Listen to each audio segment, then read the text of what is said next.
Fundur settur á Alþingi. Fjarvistarskrá liggur frammi á skrifstofu. Útbýtt á fundinum þingskjali 241, fæðingar- og foreldraorlof, skriflegt svar félags- og barnamálaráðherra. Á þingskjali 242, friðlýsing Íslands fyrir kjarnorkuvopnum og bann við umferð kjarnorkuknúinna farartækja, frumvarp flutningsmaður Kolbeinn Óttarsson Proppé og fleiri. Tekið fyrir fyrsta dagskrármál í störf þingsins og til máls tekur hv. 6. þingmaður Reykjavíkurkjördæmis norður, Steinunn Þóra Árnadóttir.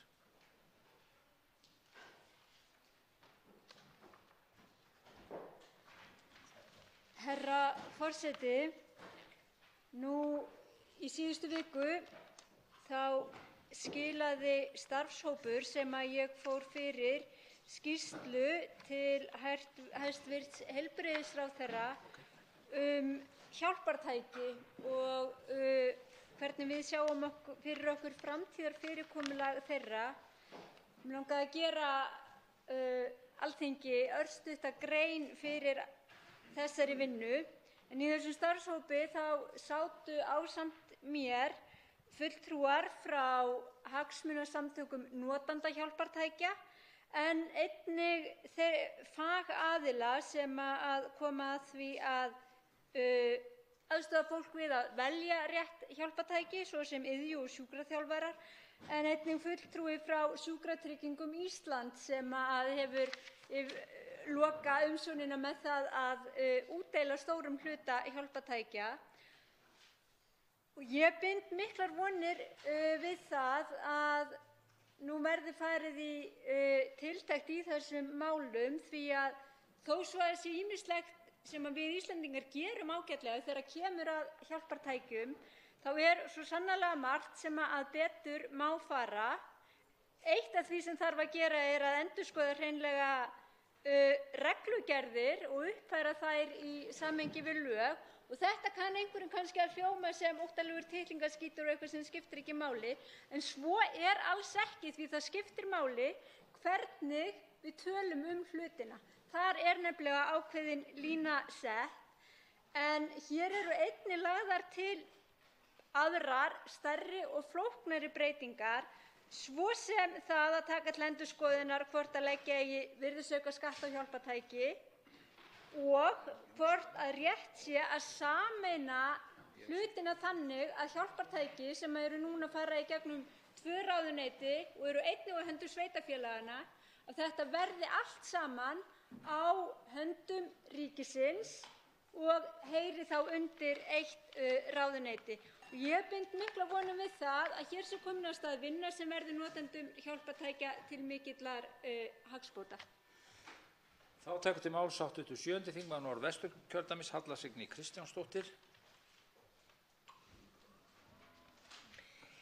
Virðulegi forseti, í gildandi búvörusamningum samningur starfsskilyrði nautgriparæktar sem frá 2016.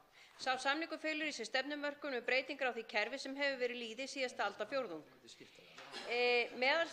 Meginstefið að greiðslumarki í mjólk ætti að fjara út á samningstímanum, bæði sem viðvíkur viðmiðun fyrir beingreiðslur og kvóti sem tryggi forgang á innanlandsmarkaði. Markmið líka með þessum samningi að efla íslenska nautgriparækt, skapa greininni sem fjölbreytt sóknarfæri og undirbúa hann undir áskorun næstu ára. Samningnum ætlað að hvetja til þróunar og nýsköpunar í greininni með heilnæmi og gæði afurða, velferð dýra og samfélagslega ábyrgð að leiðarljósi. En í samningnum líka gert ráð fyrir að það tekið upp á þessu ári og endurskoðun á að vera að skoða hvort markmið samnings hefur verið náð og hvort ástæða sé til að gera á þeim breytingum og svo ákvörðun sem stefnt var að afnám kvótans árið 2021 verði tekin til endurskoðunar. Settur var á samráðshópur endurskoðun búvörusamnings af ráðherra og hefur hann skilað af sér tillögu til ráðherrans núna í febrúar síðastliðinn. En ekkert hefur borið á viðbrögðum stjórnvalda. Þetta hefur skapað óvissu hjá bændum og frost hefur ríkt á mjólkurkvótamarkaðnum. Þetta hefur olli erfiðleikum bæði við nýliðun og þeir sem hafa verið í uppbyggingu með aukningu í huga geta ekki nálgast framleiðslurétt til þess. Segja má að bændur hafi lokast inni í þessum aðstæðum. Könnun var gerð meðal bænda og þá voru 90% á því að halda óbreyttu ástandi áfram, það að halda í greiðslumarki í mjólk. En sú niðurstaða ber auðvitað geyma því að það ekki komin nein önnur stefna fram sem er betri eða til valkosta við núverandi kerfi, heldur dvelja þeir í óvissunni áfram. Og þess vegna skora ég á ráðherra að gera skurk í þessum málum og koma með slá á þennan hnút. Til máls tekur hv. 2. þingmaður Suðvesturkjördæmis, Bryndís Haraldsdóttir.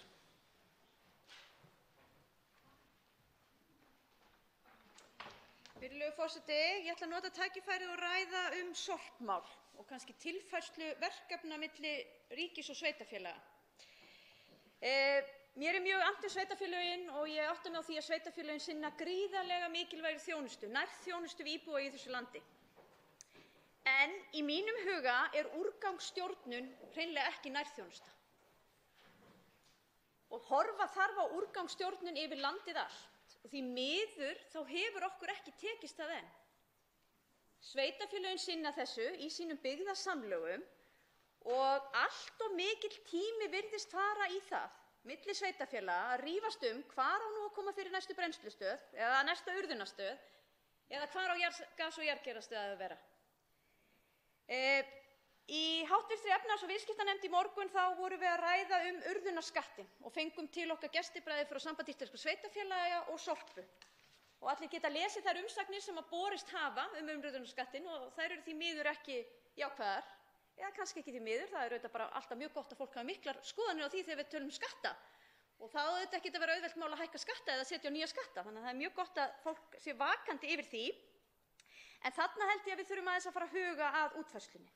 Því hugmyndafræðin á bak við urðunarskatt sú að við hættum að urða, eða urðun minnki eins mikið og mögulega kostur Og þá auðvitað gengur hugmyndin út af það að þeir í rauninni séu að borga sem menga. En við þurfum þá að geta útfært það með þeim hætti að það sé raunverulega þannig. Og því miður þá höfum við ekki þau tæki og tól að mér sýnist í dag til að útfæra þeim með þeim hætti. Og ég hef reyndar velt því nokkrum sinnum fyrir mér hérna í þessum ræðustól hvort það sé ekki einmitt bara tímabært að ríkið taki yfir úrgangsstjórnunina. Það nærþjónusta að sjá sorphirðu og það eiga sveitarfélögin að sjálfsögðu að gera með því að bjóða bara þá þjónustu út þar sem einkaaðilar sinna því meira og minna á flestum stöðum fyrir utan Reykjavík. En það hvernig við endurvinnum efni, hvort við setjum það í brennslu, urðun eða gas- og jarðgerð, það á að horfa á heildstætt og yfir landið allt.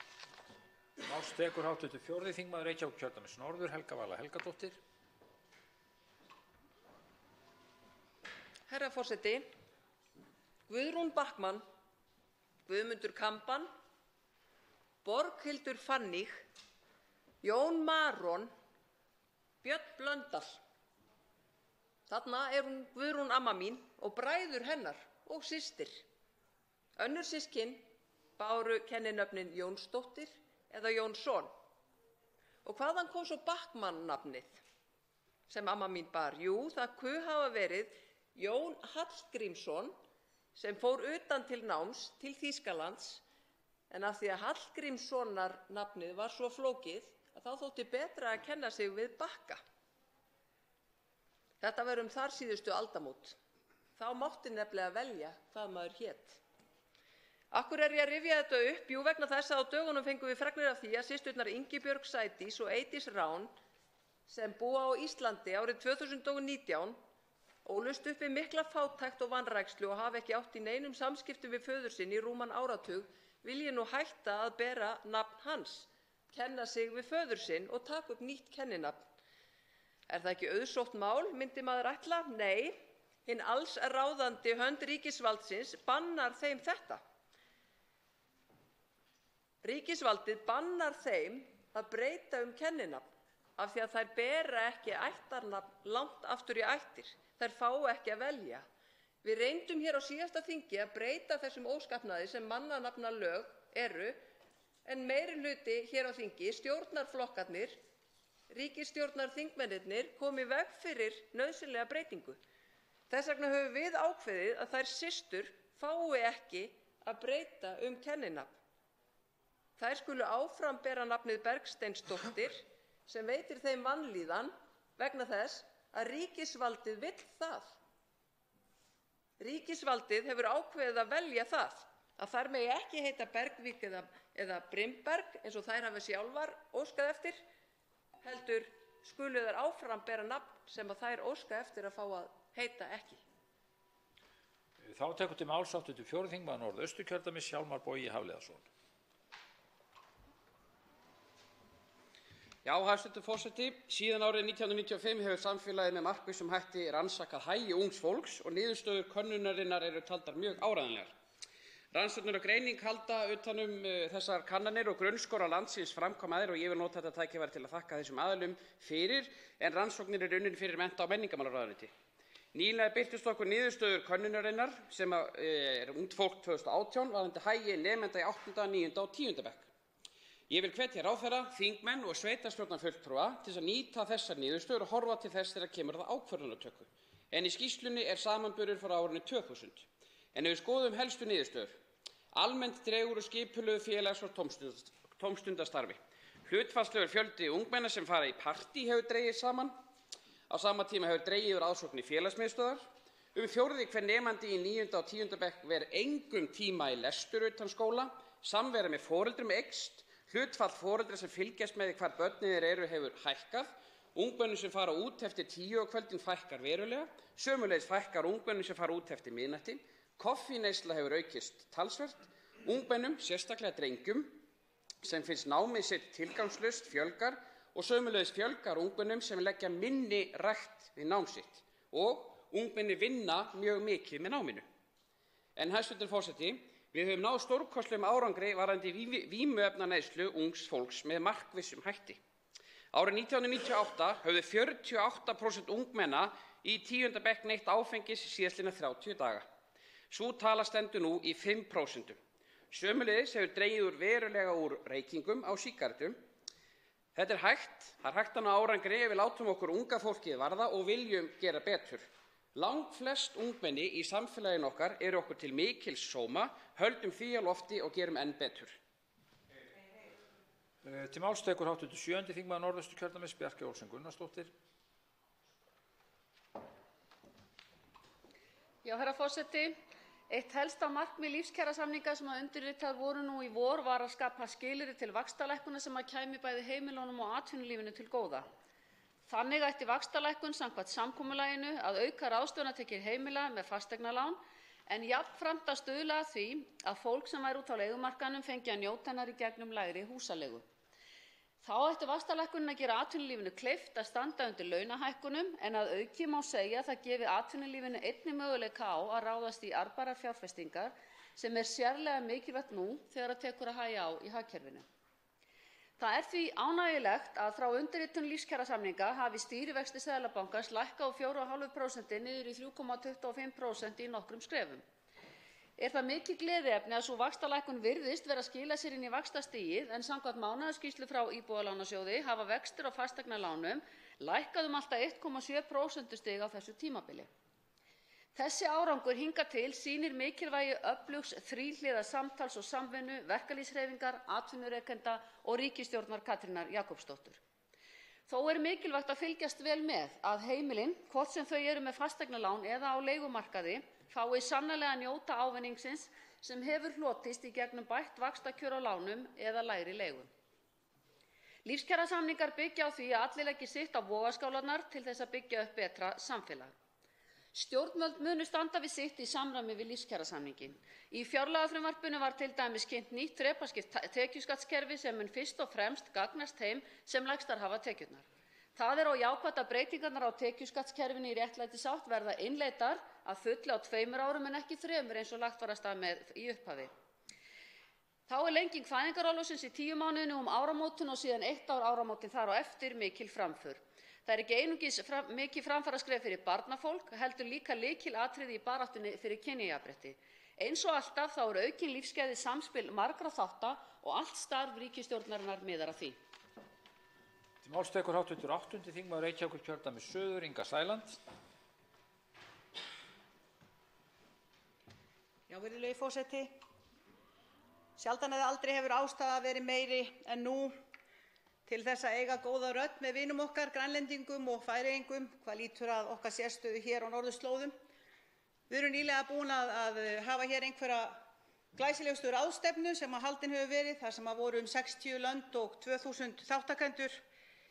Mér sá sómi sýndur að vera í svokölluðu vestnorrænu ráði og við erum að fara hér í næstu viku, fulltrúar Alþingis, fulltrúar Íslendinga, til Grænlands til þess að ræða þar við vini okkar og félaga og nágranna stöðuna eins og hún er. En frá því að koma á hið háa Alþingi og sá sómi var mér sýndur að vera í vestnorrænu ráði, þá verð ég bara að viðurkenna það hér og nú að ég hef barist fyrir því að skilja yfir höfuð hvað fer fram á þeim ráðstefnum sem ég sæki þegar ég sæki frændur okkar heim.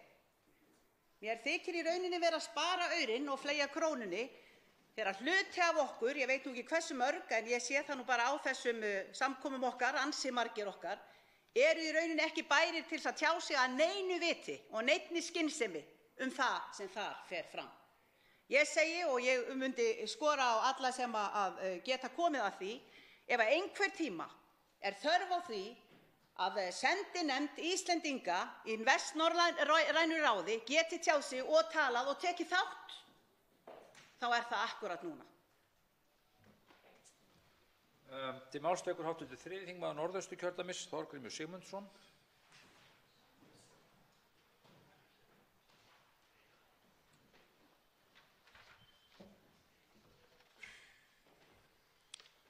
Herra forseti, við þekkjum umræðuna þær kröfur sem settar voru á atvinnubílstjóra, kröfur sem ekki aðeins kostuðu bílstjóra og þau fyrirtæki sem starfa á sviði vöru, efnis og fólksflutninga mikla peninga.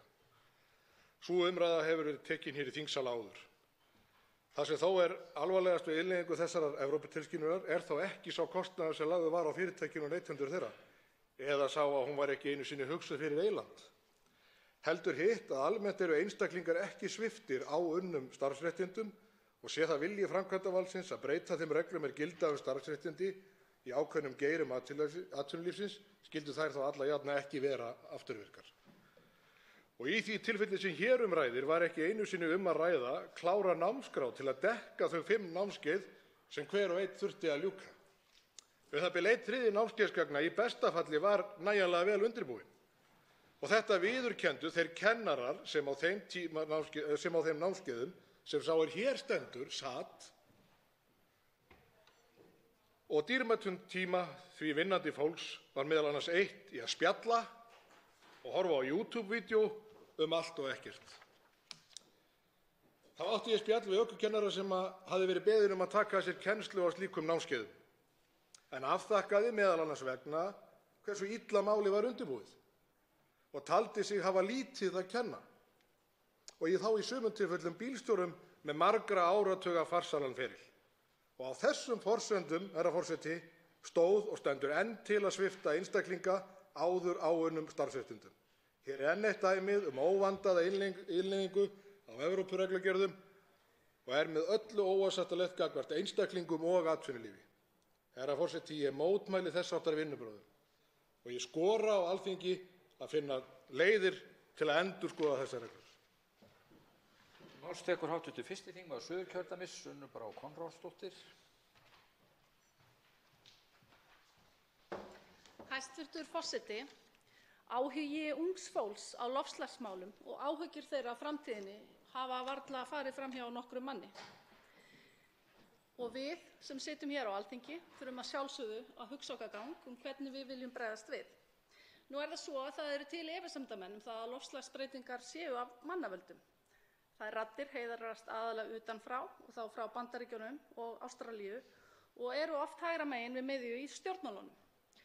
Þeirra röksemdir eru iðulega þær að þetta sé einfaldlega einhverju vinstri menn að pípa. Þetta sé hins vegar stuðningur stjórnmálamanna við stórfyrirtæki á kostnað umhverfisins og í þriðja lagi umseraða popúlista sem að telja loftslagsbreytingar og umræðum hana vera eitt allsherjar samsæri, runnuð úr smiðju fólks sem ætlar sér sjálft að hagnast á þessu öllu saman. Við erum blessunarlega laus við þetta að mestu leyti hér á Íslandi og það er auðvitað þannig að ég þeirra skoðanir að ágætt að efast allt. Það er ágætt að efast vísindamennina og það sem þeir halda fram, en á þessu sviði loftslagsmála, að þá erum við með mjög sterk vísindi. Milliríkjanefnd Sameinuðu þjóðanna er þar fremst í flokki. Þar fyrir utan getum við Íslendingar sjálf séð þetta bara í okkar nærumhverfi. Við sjáum þetta á nýjum fiskistofnum sem hingað leita. Við sjáum þetta á breytingum í hafinu, við getum talað við hvaða sjómenn sem það. Við sjáum þetta bráðnun jökla og Inga Sæland, hv. þingmaður, sér þetta þegar hún fer til Grænlands með Vestnorræna ráðinu í næstu viku og sér það þar strax. Það eru umskipti framundan og það er okkar hlutverk að velja hvaða leið á að fara til að bregðast við. Ætlum við að fara leið boða og banna eða ætlum við að tala um nýsköpun? Ætlum við að tala um tæknilausnir? Ætlum við að tala um samstarf þvert á atvinnulífið? Ég tel að það sé leiðin framundan. Við verðum öll að taka þátt, hægri menn, jafnt sem vinstri menn. Við eigum öll börn og unglinga á okkar heimilum, í okkar nærumhverfi og það er alveg sama hvort þú ert forstjóri álfyrirtækis eða alþingismaður. Þú heyrir þessar raddir frá unga fólkinu og það er okkar að koma fram með lausnirnar og það er mikilvægt að þær lausnir komi bæði og innihaldi bæði sjónarmið hægri og vinstri manna. Til máls tekur hv. 5. þingmaður Reykjavíkurkjördæmis suður, Brynjar Níelsson. Hæstvirtur forseti. Eins og við þekkjum margir þingmenn, eða flestir þingmenn ekki allir, að við fáum oft hér bréf frá ýmsum hagsmunahópum, oft mjög góð bréf og góðar ábendingar. Ég ætla að gera hér að umtalsefni bréf sem ég fékk og ég reikna með aðrir þingmenn hafa fengið frá félagsskap sem heitir Líf án ofbeldis. Þessi félagsskapur virðist vera samansettur af eingöngu miðað við bréfið innihald þess af mæðrum sem gera þær kröfu að þingmenn bregðist við því að þeir sem fara með úrskurðarvald í forsjár- og umgengnismálum, það er að segja sýslumenn og dómstólar, að við skiptum okkur af því og breytum einhvern umhverfinu vegna þess að niðurstaðan hentar ekki. Ég vara þingmenn við því að fara að bregðast við tilmælum sem þessum því að bréf af þessu tagi er auðvitað aðför að réttarríkinu. Þetta er aðför að þeim aðilum sem bera úrskurð ágreining og krafa það að annar aðilinn hafi sjálf dæmi það hvernig niðurstaða í slíkum málum verður. Ég mun ekki taka þátt í slíku og ég vona að aðrir þingmönnum detti það ekki í hug. Þegar hér er verið að gera kröfu af því að fólk er í þeirri baráttu að við víkjum hér til hliðar reglum réttarríkisins sem við erum búin að ströggla við að koma á árum, áratugum og jafnvel öldum saman á. Bið hv. þingmenn að íhuga þetta. Til máls tekur hv. 11. þingmaður Reykjavíkurkjördæmis suður, Björn Leví Gunnarsson.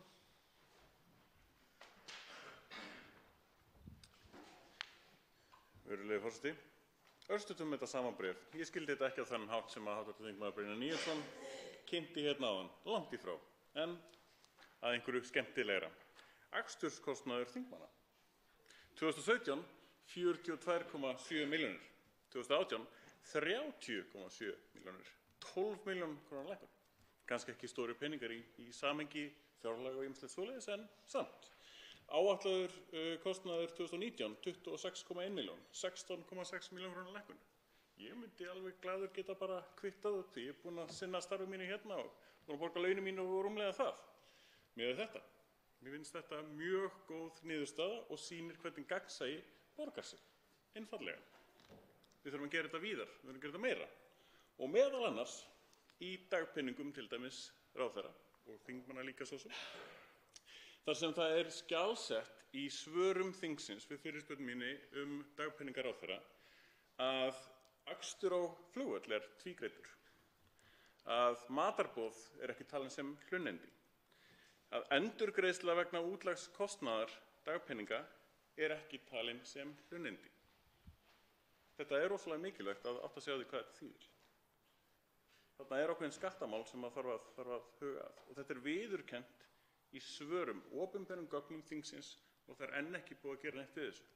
Það er enn ekki búið að skoða í rauninni hversu mikið ráðherrar skulda í rauninni í endurgreiðslu á þeim hlunundum sem er fengu í útgreiðslu dagpenninga. Eftirlitshlutverk okkar allra er þarna mikilvægt. Og mér finnst kannski gott að enda á þessu tilvitnun í svarið. hefð hefur ekki skapast fyrir því að leggja sérstakt mat á umfangið þannig að það hafi leitt til frádráttar frá almennum dagpeningagreiðslum. Það er hefð fyrir því, eða ekki hefð fyrir því, sem hefur skapast á rauninni brjótalegu reglur. Það er það sem þetta segir. Hvað eftirlitshlutverk okkar þingmanna varðar, þá er þetta gríðarlega alvarlegt og mér finnst mjög alvarlegt að það hefði ekki verið brugðist við þessu. Þá tekur til máls hv. 3. þingmaður Reykjavíkurkjördæmis norður, Helgi Hrafn Gunnarsson.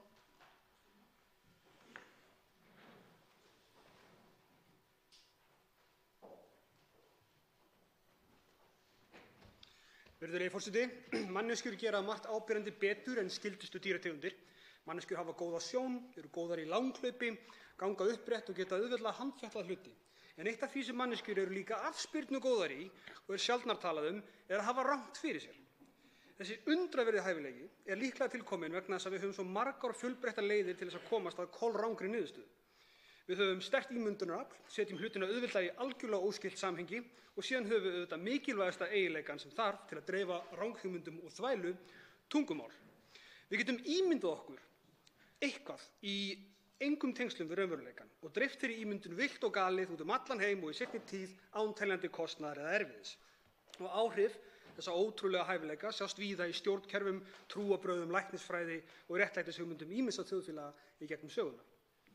En síðustu örfá aldir höfum við haft ákveðið leynivopn gegn neikvæðum áhrifum þessara áhrifaríku eiginleika og það er vísindaleg aðferð. Vísindin eru ástæðan fyrir því að við erum nú fleiri en 7 milljarðar talsins. Göngum á tunglinu og getum vel gengið á Mars á þessari öld og vel hugsanlega fyrri hluta hennar. Það eru vísindin sem gera okkur kleift að lækna sjúkdóma, lengja líf og auka heilbrigði. Það eru vísindin sem gera okkur kleift að ferðast á þann hátt sem við gerum, samskipta, en umfram allt eru það vísindin sem gera okkur kleift að vita, skilja og þekkja. Að þekkja muninn á því sem er satt og því sem er ósatt hinn holdlega raunveruleika sem við deilum öll saman. Því að þróunarkenningin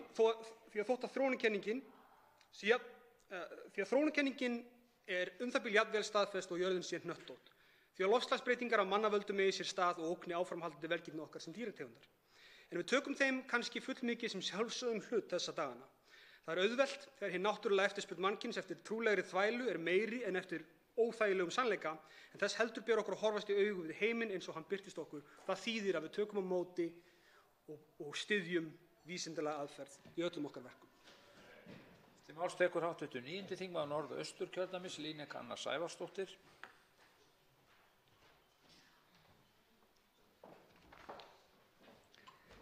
Virðulegi forseti.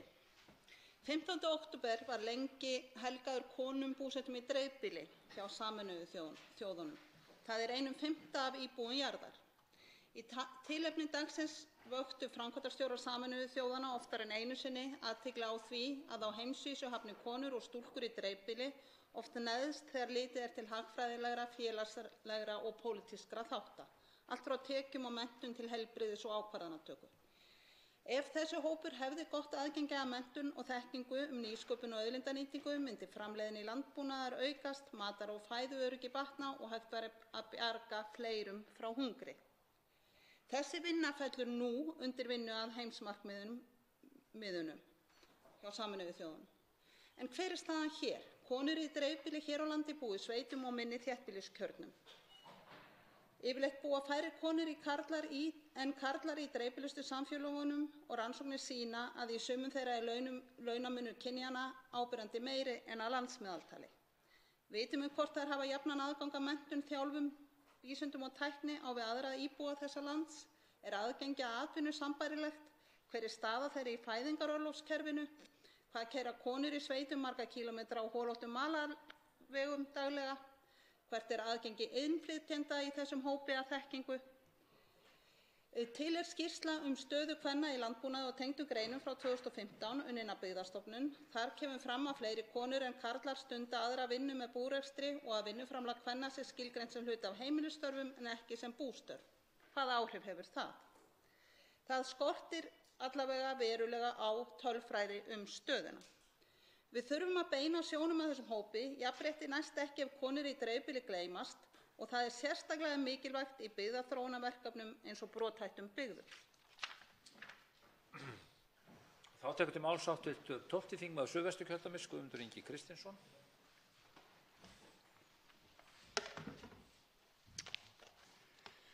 Virðulegur forseti, Kolbeinn H. Stefánsson var að skila og kynna fyrir velferðarnefnd og allsherjarnefnd skýrslu fjöldaþróun örorku lífeyrisþega. Fjöldaþróun. Í samantekt hans segir meðal annars: örorkulífeyrisþegar fjölgaði á milli 2008 og 2019 og fóru frá því að vera 7% af mannfjölda á vinnuafli í janúar 2008 í 7,8% í janúar 2019. 0,4% var hækkunin og hægt að rekja til breytingar á aldurssamsetningu íbúa landsins og 0,4% til annarra þátta. Stærsti hluti fjölgun örorkulífeyrisþega verður rakinn til kvenna 50 ára og eldri, rúm 40%. Bæði vegna þess að vægi hópsins í mannfjölda hefur aukist og einnig vegna lækkandi tíðni örorkulífeyrisþega í hópnum. Konur eru á hverjum tíma 60% af örorkulífeyrisþegum og munurinn á milli karla og kvenna eykst með aldrinum, sem bendir til þess að stefnumótun þurfi að taka á því sem ólíkt í lífshlaupi karla og kvenna og veldur þessu mun. Frá janúar 2017 hafði fjöldi örorkulífeyrisþega svo gott sem staðið í stað. 18.000 einstaklingar sem hluta hópsins af mannfjölda á vinnuafli hafa hins vegar lækkað úr 8% í 7,8%. Mýtan, grýlan, sem hefur verið notuð sem risahækja til að lemja á kjörum öryrkja að öryrkjum sem fjölgar svo rosalega í hverju einasta skúmakotu og horni þessa lands, er dauð. Nú er kominn tími til að hætta að nota fjölgun öryrkja tugmilljarða kostnað sem ekki til staðar nema í huga þeirra sem hafa notað þetta undanfarin ár, til þess að hætta því og sýna því bara í verki og hífa öryrkjana upp og koma þeim á sama stað og láglaunafólki er í dag, hækka þá strax 70.000 krónur á mánuði þannig að þau geti lifað mannsæmandi lífi. Þá tekur að síðustu til máls og ræðismaður þingsins hv. 13. þingmaður Suðvesturkjördæmis, Jón Steindór Valdimarsson. Herra forseti, þingflokkur Viðreisnar hefur lagt fram frumvarp til laga breytingar á lögum erfðafjárskatt og í frumvarpinu felst algjörlega ný nálgun. Í hnotskurn felst í frumvarpi Viðreisnar að hægt verður að líta á dánarbú sem skattstofn en í stað þess verður hann arfur hvers og eins erfingja. Gert er ráð fyrir að hver og einn erfingi fái afslátt af skattstofni sem nemur 6,5 milljón króna. Í dag er heimilt að draga 1,5 milljón frá skattstofni dánarbúsins í heild. Erfðafjárskatturinn verður þrepaskiptur þannig að hann verði 10% af næstu 8,5 milljónum umfram afsláttinn af skattstofninum, 15% á næstu 15 milljónum og eftir það 20%. Frumvarpið felur í sér verulega skattalækkun til alls þorra erfingja og er mikið réttlætismál. Samkvæmt gögnum frá ríkisskattstjóra var miðgildi verðmætis dánarbúa 14,5 milljón árið 2017 og sama ár var miðgildi þess arfs sem féll í hluta hvers erfingja 3,5 milljón. Sömu gögn sýna að 81% þeirra sem fengu arf þetta ár fengu 10 milljónir eða minna í arf. Erfðaskatturinn sem þessi hópur greiddi var 1,3 milljarðar króna. Frumvarp Viðreisnar felur í sér að þessi stóri hópur mun ýmist greiða engan skatt eða mun lægri skatt en samkvæmt núgildandi lögum. Skattheimta ríkisins að þessum hópi mun því minnka að minnsta kosti 1 milljarð króna. Þeir sem fá meira en 25 milljónir í arf mun á hinn bóginn greiða hærri skatt en nú er. Sem dæmi má nefna að sá sem fær 50 milljónir í arf mun greiða í virkan skatt það bil 14,2% og þeir sem fá 100 milljónir munu greiða 17,1% í virkan skatt. Með þessu frumvarpi er sleginn nýr tónn sem mun minnka skattbyrðina hjá 80% erfingja en hækka hana hjá þeim 20% sem mest fá í arf. Þá er umræðum lokið störf þingsins. Borist hefur ósk það að 2. og 3. dagskrármáli verði rædd saman, samanber 4. málsgrein 77. greinar þingskapa, en þau eru efnislega skyld og þetta samkomulag meðal formanna þingflokka. Skoðast þetta samþykkt ef enginn hreyfir andmælum. Forseti vill í því sambandi taka fram að talsmenn þingflokka geta ef þeir svo kjósa nýtt sér rýmkaðan ræðutíma, það er að segja talað í alltaf 15 mínútur í stað 10.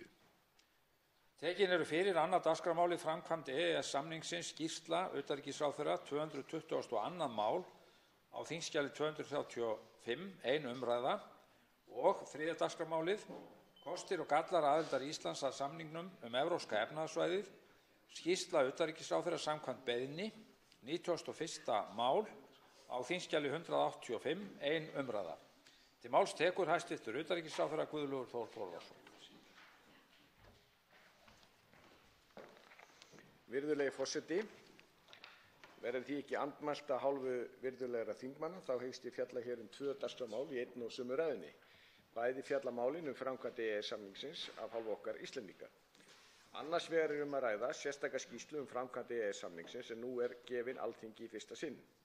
Fram til þessa hefur slík upplýsingagjöf fallið undir skýrslu utanríkisráðherra utanríkismál. Að mínu mati fer afskaplega vel á því að Alþingi sé sérstaklega gerð grein fyrir framkvæmd EES-samningsins með árlegri skýrslu og umræðu í þingsal. Það undirstrikar mikilvægi þessa einstaka samnings fyrir okkur Íslendinga. Hins vegar hyggst ég fjalla nýútkomna skýrslu kosti og galla aðildar Íslands að samningnum Evrópska efnahagssvæðis. Síðarnefnda skýrslan, sem verður þá tekin fyrst til umfjöllunar, unnin samkvæmt beiðni frá hv. þingmanni Ólafi Ísleifssyni og fleiri hv. þingmönnum þess efnis að utanríkisráðherra flytti í Alþingi skýrslu kosti og galla aðildar Íslands að EES-samningnum og þau áhrif sem samningurinn hefur haft hér á landi. Beiðnin var upphaflega lögð fram á 148. löggjafarþingi og endurflutt á 149. löggjafarþingi. Aldarfjórðungsafmæli EES-samningsins var gott tilefni til að ráðast í slíka úttekt. Við höfum á síðustu 25 árum notið ríkulega góðs af kostum EES-samningsins. Þá ég ekki bara að vísa til aukningar í landsframleiðslu og ráðstöfun tekna einstaklinga samhliða stórhaugnum útflutningi og utanríkisverslun almennt. EES-samningurinn hefur einnig fært okkur umbætur á laga- og samkeppnisumhverfi, bæði fyrir neytendur og atvinnulífið, sem við í dag teljum sjálfsagðar að ónefndum fjölmörgum tækifærum á sviði vísinda, rannsókna og menntamála. Það er svo margt í okkar umhverfi og í daglegu lífi sem við teljum sjálfsagt en í reynd grundvalla á þeim réttindum sem við njótum samkvæmt EES-samningnum. Ekki síst af þessu sökum mikilvægt að efna til almenna umræðu EES-samninginn og þýðingu hans fyrir Ísland. Til að bregðast við áðurnefndri beiðni ákvað ég að skipa 3 manna starfshóp undir forystu Björns Bjarnasonar en auk hans voru í hópnum þær Bergþóra Halldórsdóttir og Kristrún Heimisdóttir. Í erindisbréfi til starfshópsins kom fram að efnistök skýrslunnar skyldi fyrst og fremst taka mið af eftirfarandi. Í fyrsta lagi tekið saman yfirlit yfir og leggja mat á þann ávinning sem Ísland hefur haft af þátttökunni í EES-samstarfinu og helstu úrlausnarefni sem stjórnvöld hafa tekist á við framkvæmd EES-samningsins.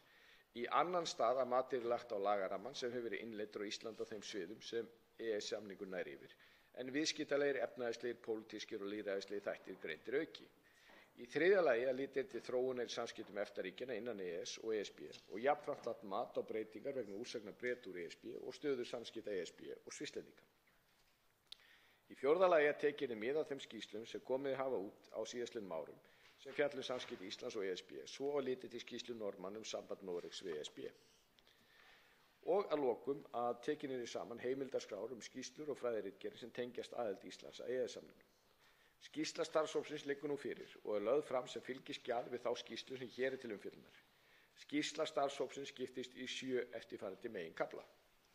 Í fyrsta lagi lýst sögulegum aðdraganda þess að Ísland hóf viðræður aðild að EES á árinu 1989. Í öðrum kafla skýrslunnar meðal annars gerð grein fyrir því hvernig staðið að framkvæmd EES-samningsins og hver áhrif aðildarinnar hafa verið hér á landi. Í þriðja lagi fjallað hvaða áhrif aðild EES hefur haft hvað varðar hinar 3 greinar ríkisvaldsins, framkvæmdavald, löggjafarvald og dómsvald. Í fjórða kafla einstökum sviðum EES-samningsins lýst og gerð grein fyrir þróun þeirra með upptöku nýrra gerða í samningnum. Í 5. kafla fjallað 2 stoða kerfi EES-samningsins, meðal annars gerð grein fyrir stofnunarkerfi samningsins í EFTA-stoðinni og lýst þeirri þróun sem hefur orðið á stofnunarkerfinu ESB og hvernig sú þróun hefur verið endurspegluð í EFTA-stoðinni.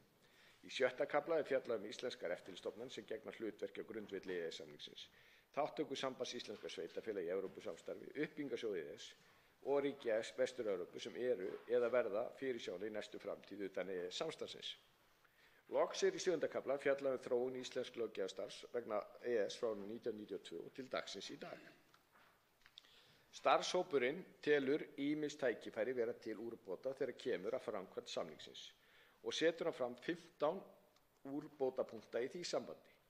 Í þeim tillögum miða flestar af því að áhersla verði lögð á þau atriði sem mestu máli skipti fyrir íslenska hagsmuni og að skerpt verði á faglegri umgjörð aðild Íslands að samningnum og stjórnsýslu sem honum tengist.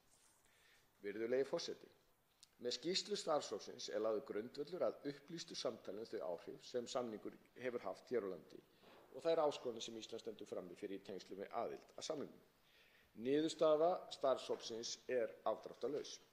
Íslenskt þjóðfélag hefur tekið stakkaskiptum við aðildina EES og fram kemur að allir viðmælendur starfshópsins, aðrir en fulltrúar samtakanna Frjálst land hér á landi og Nei til EU í Noregi hafi talið EES-samninginn vera til gagns og ávinnings fyrir þá sem innan ramma hans starfa.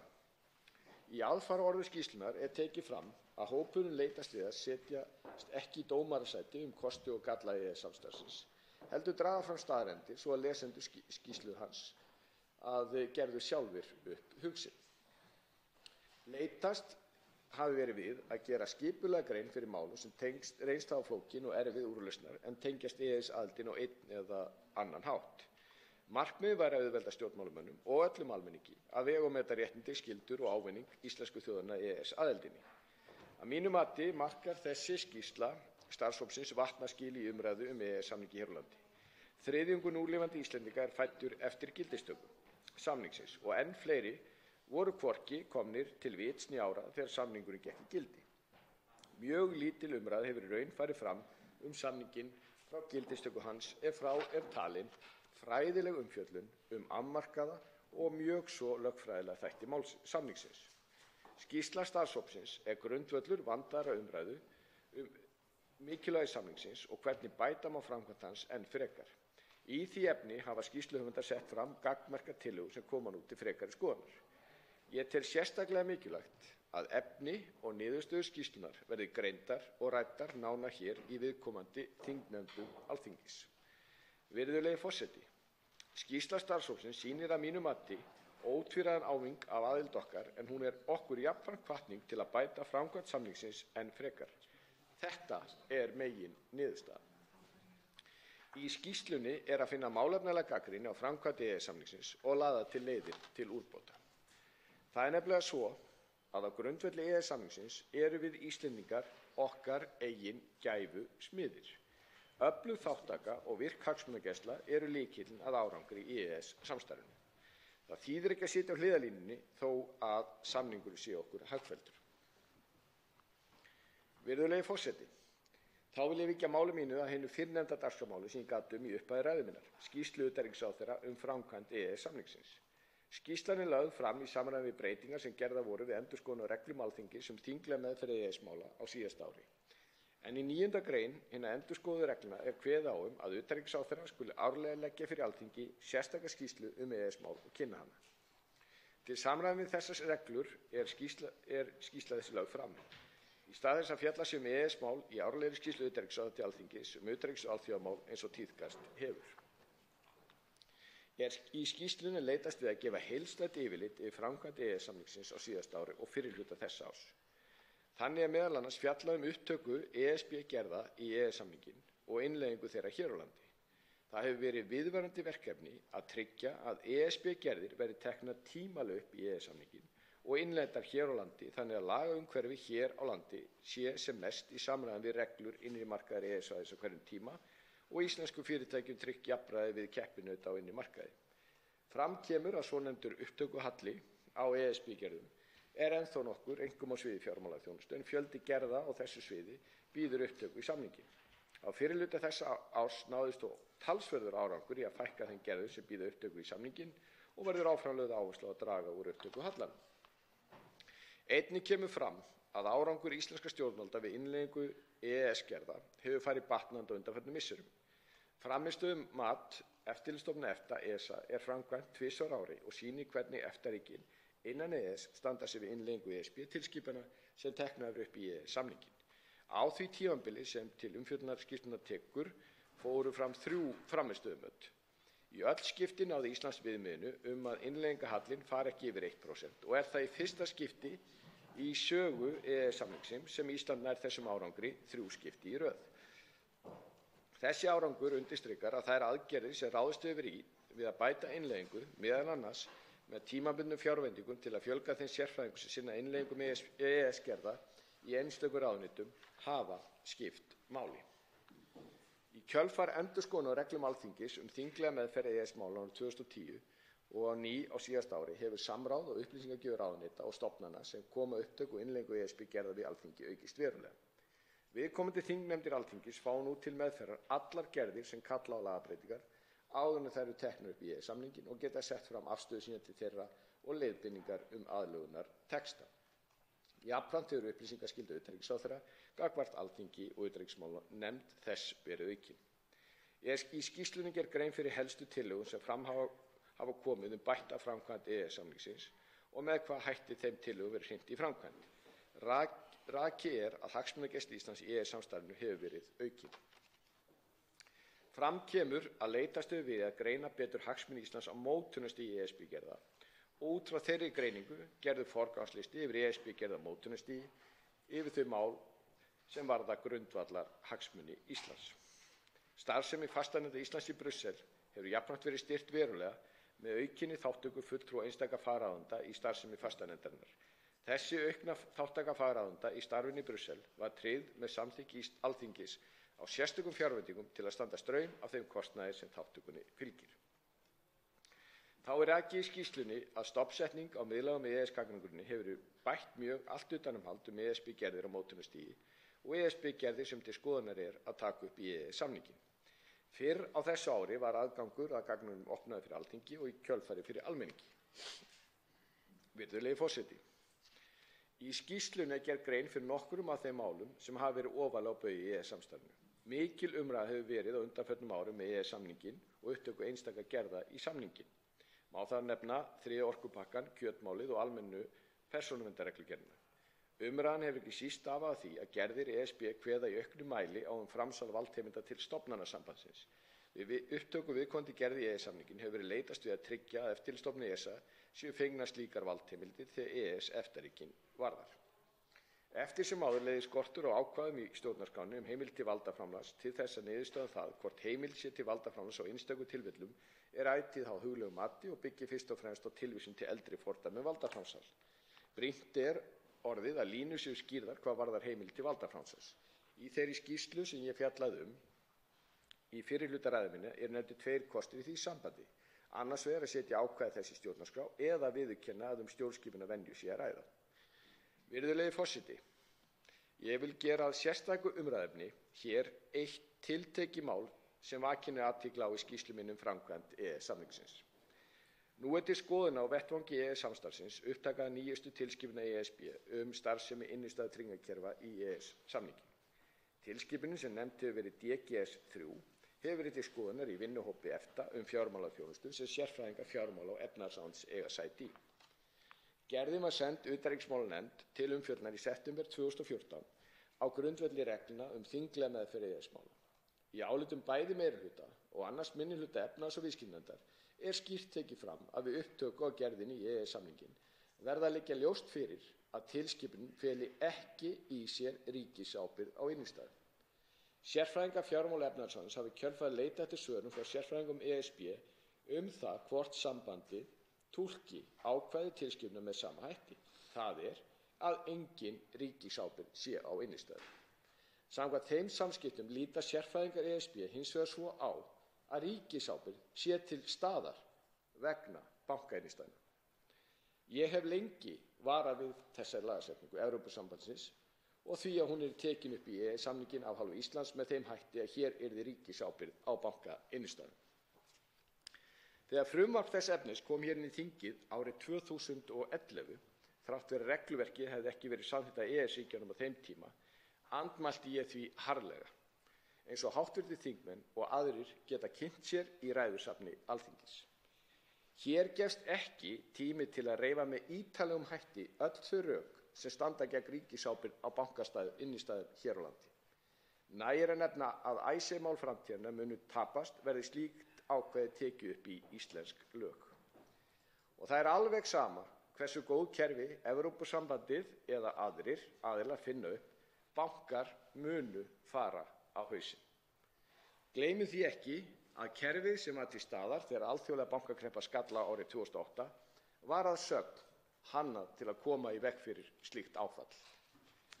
Virðulegi forseti, ég ætla að lýsa því hér yfir að ég mun sem utanríkisráðherra Íslands aldrei standa að því að Ísland samþykki í sameiginlegu EES-nefndinni eða á vettvangi EES-samstarfsins upptöku og innleiðingu þessarar löggjafar með þeim hætti að hún feli í sér ríkisábyrgð á bankainnstæðum. Aldrei. Lengdarmet var sett í þingræðum við 3. orkupakkann hér á þessu ári af litlu tilefni, eins og það mál var lagt fyrir þingið. Ríkisábyrgð á bankainnstæðum er hins vegar alvörumál og því máli er full ástæða fyrir okkur Íslendinga að standa föst á öllum þeim réttindum sem við höfum samkvæmt EES-samningnum þegar kemur að upptöku og innleiðingu þessarar tilskipunar. Og það er, virðulegur forseti, blessunarlega til marks aukna hagsmunagæslu þessarar ríkisstjórnar að Ísland sé að móta sér skýra afstöðu til þessarar löggjafar á fyrstu stigum málsins.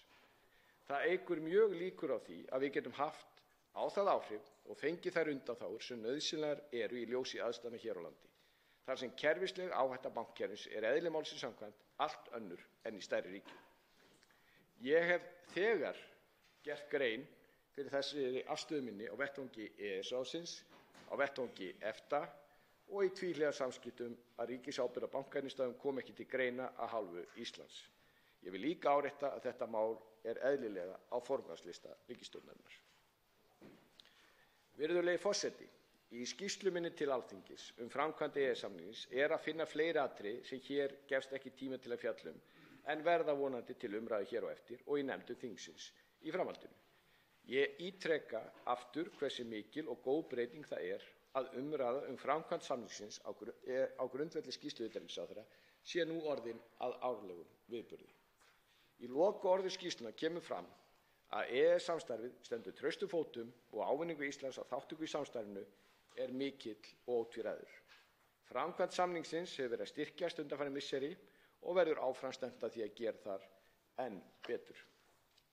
Miklu máli skiptir í því sambandi að hagsmunagæsla Íslands í EES-samstarfinu hefur verið efld og aukin áhersla lögð á hagsmunagæslu og mótunarstigi ESB-gerða með fjölgun fulltrúa fagaðila í starfi fastanefndar Íslands í Brussel á grundvelli sérstakra fjárveitinga og gerð forgangslista. Af hálfu íslenskra stjórnvalda verður áfram unnið á þeirri braut sem mörkuð hefur verið að bæta framkvæmd samningsins sem mest má verða og tryggja sem best hagsmuni Íslands í samstarfinu. Þá veitir andsvar við ræðu ráðherrans hv. 7. þingmaður Suðvesturkjördæmis, Þorgerður Katrín Gunnarsdóttir.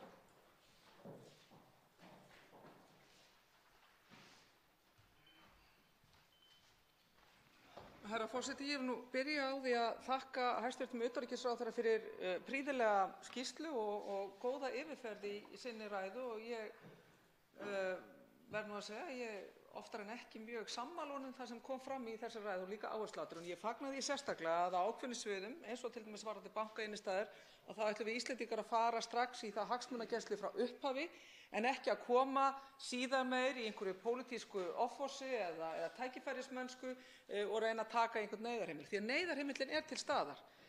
En það er varla hægt að gera það nema við höfum unnið okkar heimavinnu. Þannig að ég fagna því sérstaklega að ráðherrann leggur áherslu á þennan part og Evrópusambandið og okkar samstarfsþjóðir eru mjög meðvitaðar okkar afstöðu. Í skýrslunni, þessari prýðilegu skýrslu sem Björn Bjarnason, Bergþóra Halldórsdóttir og Kristrún Heimisdóttir koma að og sömdu, þá kemur skýrt fram að meðal annars ráðleggingar það að setja upp stjórnstöð EES-mála, að það verði EES-ráðherra settur yfir málin líkt og er gert varðandi Norðurlandaráðherrana og Norðurlandasamstarfið. Það hefur gefið góða raun.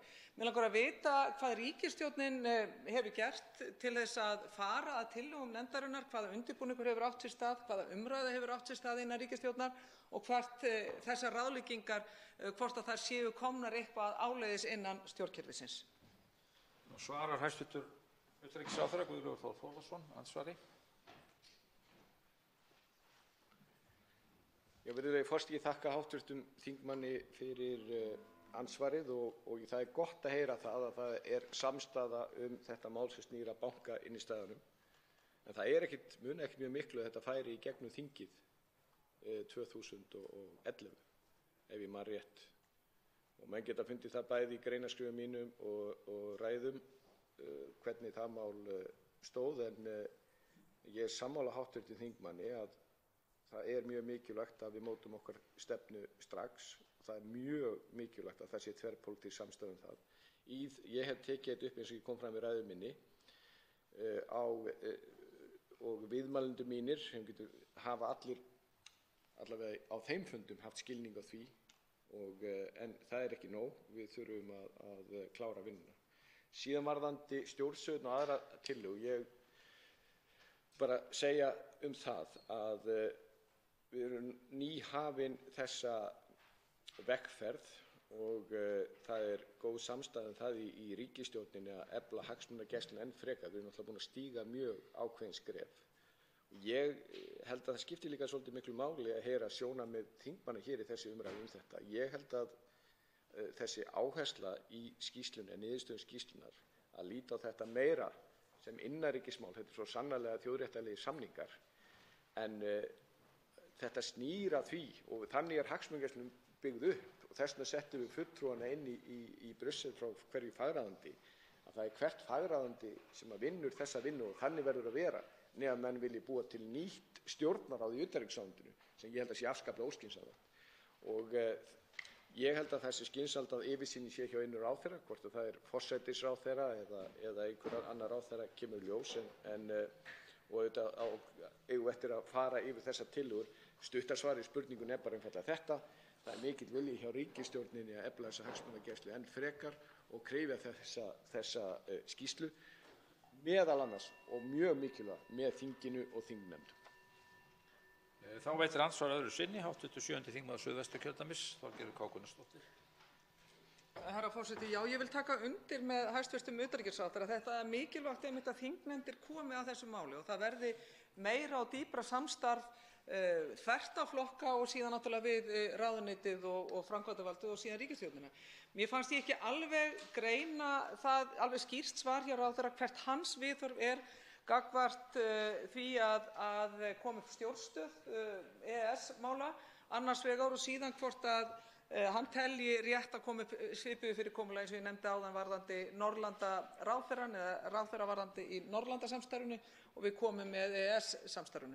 Mér fannst ég skynja það að hann vildi ekki að þetta færi þá úr utanríkisráðuneytinu eða þetta væri á einni hendi allt saman. Þannig að bara þá hæstv. Ráðherra útskýri það betur.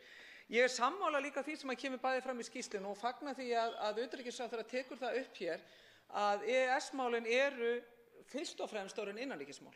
Og þau eru það. Og það sýnir það að hvernig við Íslendingar höfum beitt okkur í alþjóðasamstarfi, framsýnir stjórnmálamenn þvert á alla flokka, svona vel flesta, myndi ég kannski vilja sagt hafa kannski frekar, að þeir sáu fram á tækifæri til þess að efla íslenskt samfélag í gegnum alþjóðasamstarf.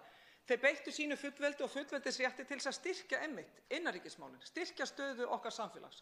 Og þess vegna er þessi skýrsla sem ég og fleiri munu ræða enn frekar á eftir hér gott dæmi það að það er verið að draga fram staðreyndir sem okkar samstarf við aðrar þjóðir hefur skilað til hagsbóta fyrir íslenskt samfélag, fólk og fyrirtæki.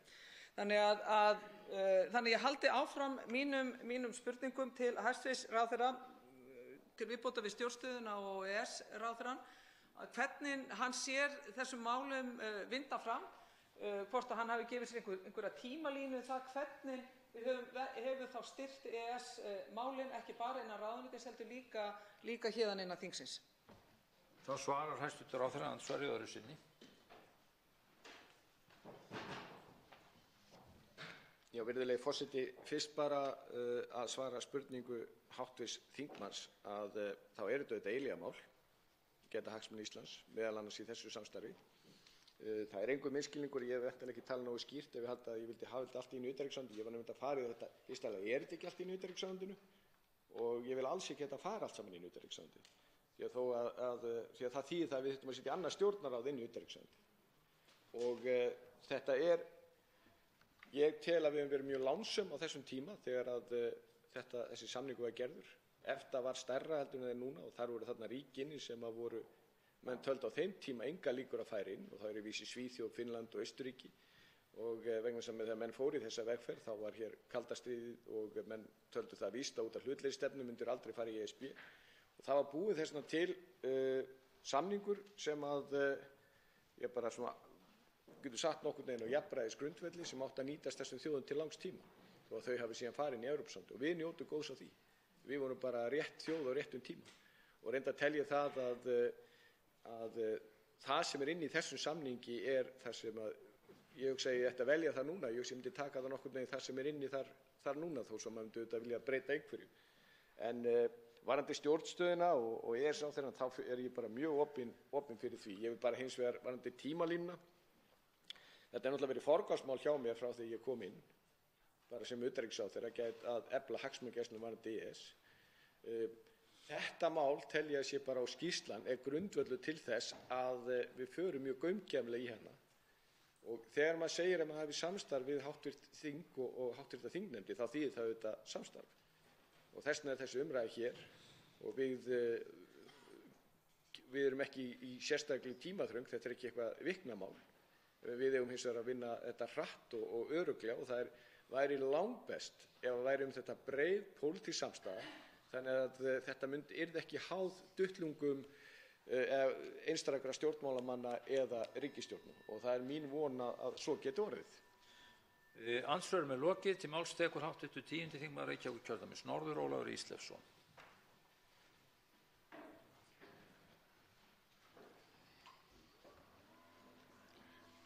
Herra forseti, mér þykir hlýða að hefja mál mitt á að þakka ráðherra fyrir yfirferð yfir þessar tvær skýrslur. Vil undirstrika það að það ber auðvitað mjög brýna nauðsyn til þess að Alþingi sé upplýst á öllum tímum og eigi virkan þátt í því samstarfi sem að fer fram á þeim vettvangi sem hér til umræðu. Ég mun í máli mínu sérstaklega kannski ekki síst víkja að skýrslunni sem að liggur hér frammi. Ég framhald að skýrslu beiðni kosti og galla aðildar Íslands að Evrópska efnahagssvæðinu. Ég hef haft tækifæri til að fjalla það á opinberu vettvangi og þannig að í ljósi þess knappa tíma sem að hér er til ráðstöfunar ætla ég kannski einbeita mér að því að fjalla nokkra þætti sem að lúta að þessu samstarfi sem ég tel að þurfi ítarlega greiningu og umræðu. Með það fyrir augum sem að hlýtur að vera okkar höfuðviðfangsefni á hverjum tíma að gæta íslenskra hagsmuna sem allra best, íslenskra atvinnufyrirtækja, íslenskra heimila, hagsmuna lands og lýðs. Og það verðum við auðvitað að gera, herra forseti, á grundvelli þekkingar og á grundvelli þess að líta hlutina með greinandi og gagnrýnum hætti á hverjum tíma. En ég vil þakka fyrir þá skýrslu, svo ég víki nú sérstaklega máli mínu að skýrslu starfshópsins kosti og galla. Þakka auðvitað fyrir báðar skýrslurnar sem hér eru, en þakka fyrir þá skýrslu sem hér liggur fyrir og eru augljóslega að metnaði og fagmennsku.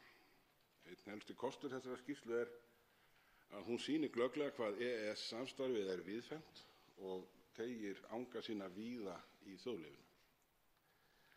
Markmiðið með skýrslubeiðninni sem ég minna á Alþingi samþykkti hér í þrígang, eins og ráðherra reyndar rakti, vorið 2018, haustið 2018 og svo núna haustið 2019, var að fá með skýrslu góðan grunn undir umræður aðild okkar Íslendinga að Evrópska efnahagssvæðinu og leið góðan grunn undir stefnumótun hvernig við gætum á hverjum tíma hagsmuna okkar á grundvelli staðgóðrar þekkingar og raunsæis. Vitaskuld getur verið álitaefni hversu langt ber að ganga í skýrslu við að draga fram veikleika eða vandamál í samstarfi af því tagi sem hér er við að fást.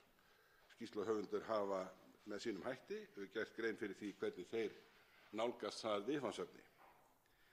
En herra forseti, mér virðist ýmsir nýlegir atburðir sem reyndar var vikið að í ræðu utanríkisráðherra gefa tilefni til slíkrar greiningar og umræðu.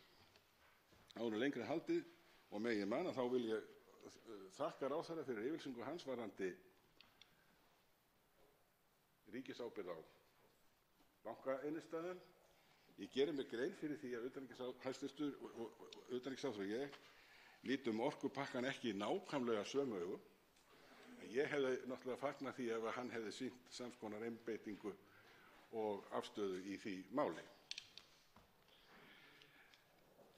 En margumnefnt orkupakkamál varpaði með allóvæntum hætti, leyfi ég mér að segja, nýju ljósi á þýðingarmikið atriði sem höfnunarvald einstakra aðildarríkja EES þegar kemur að innleiðingu nýrra reglugerða. Og málið sem snýr að öryggisráðstöfunum þegar kemur að innflutningi ófrosins kjöts gerði að sínu leyti hið sama.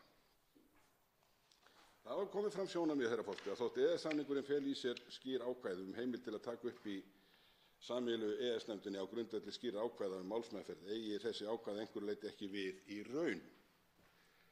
Þannig lét þekktur erlendur lögmaður og álitsgjafi á vegum utanríkisráðherra Dr. Baudenbacher í ljósi það álit bæði skriflega og á fundi utanríkismálanefndar 9. maí síðastliðinn að aðildarríki EES-samningsins eigi það rétt sem kveður á en jafnframt voru látnar uppi efasemdir og varnaðarorð að þessi leið sé í raun fær.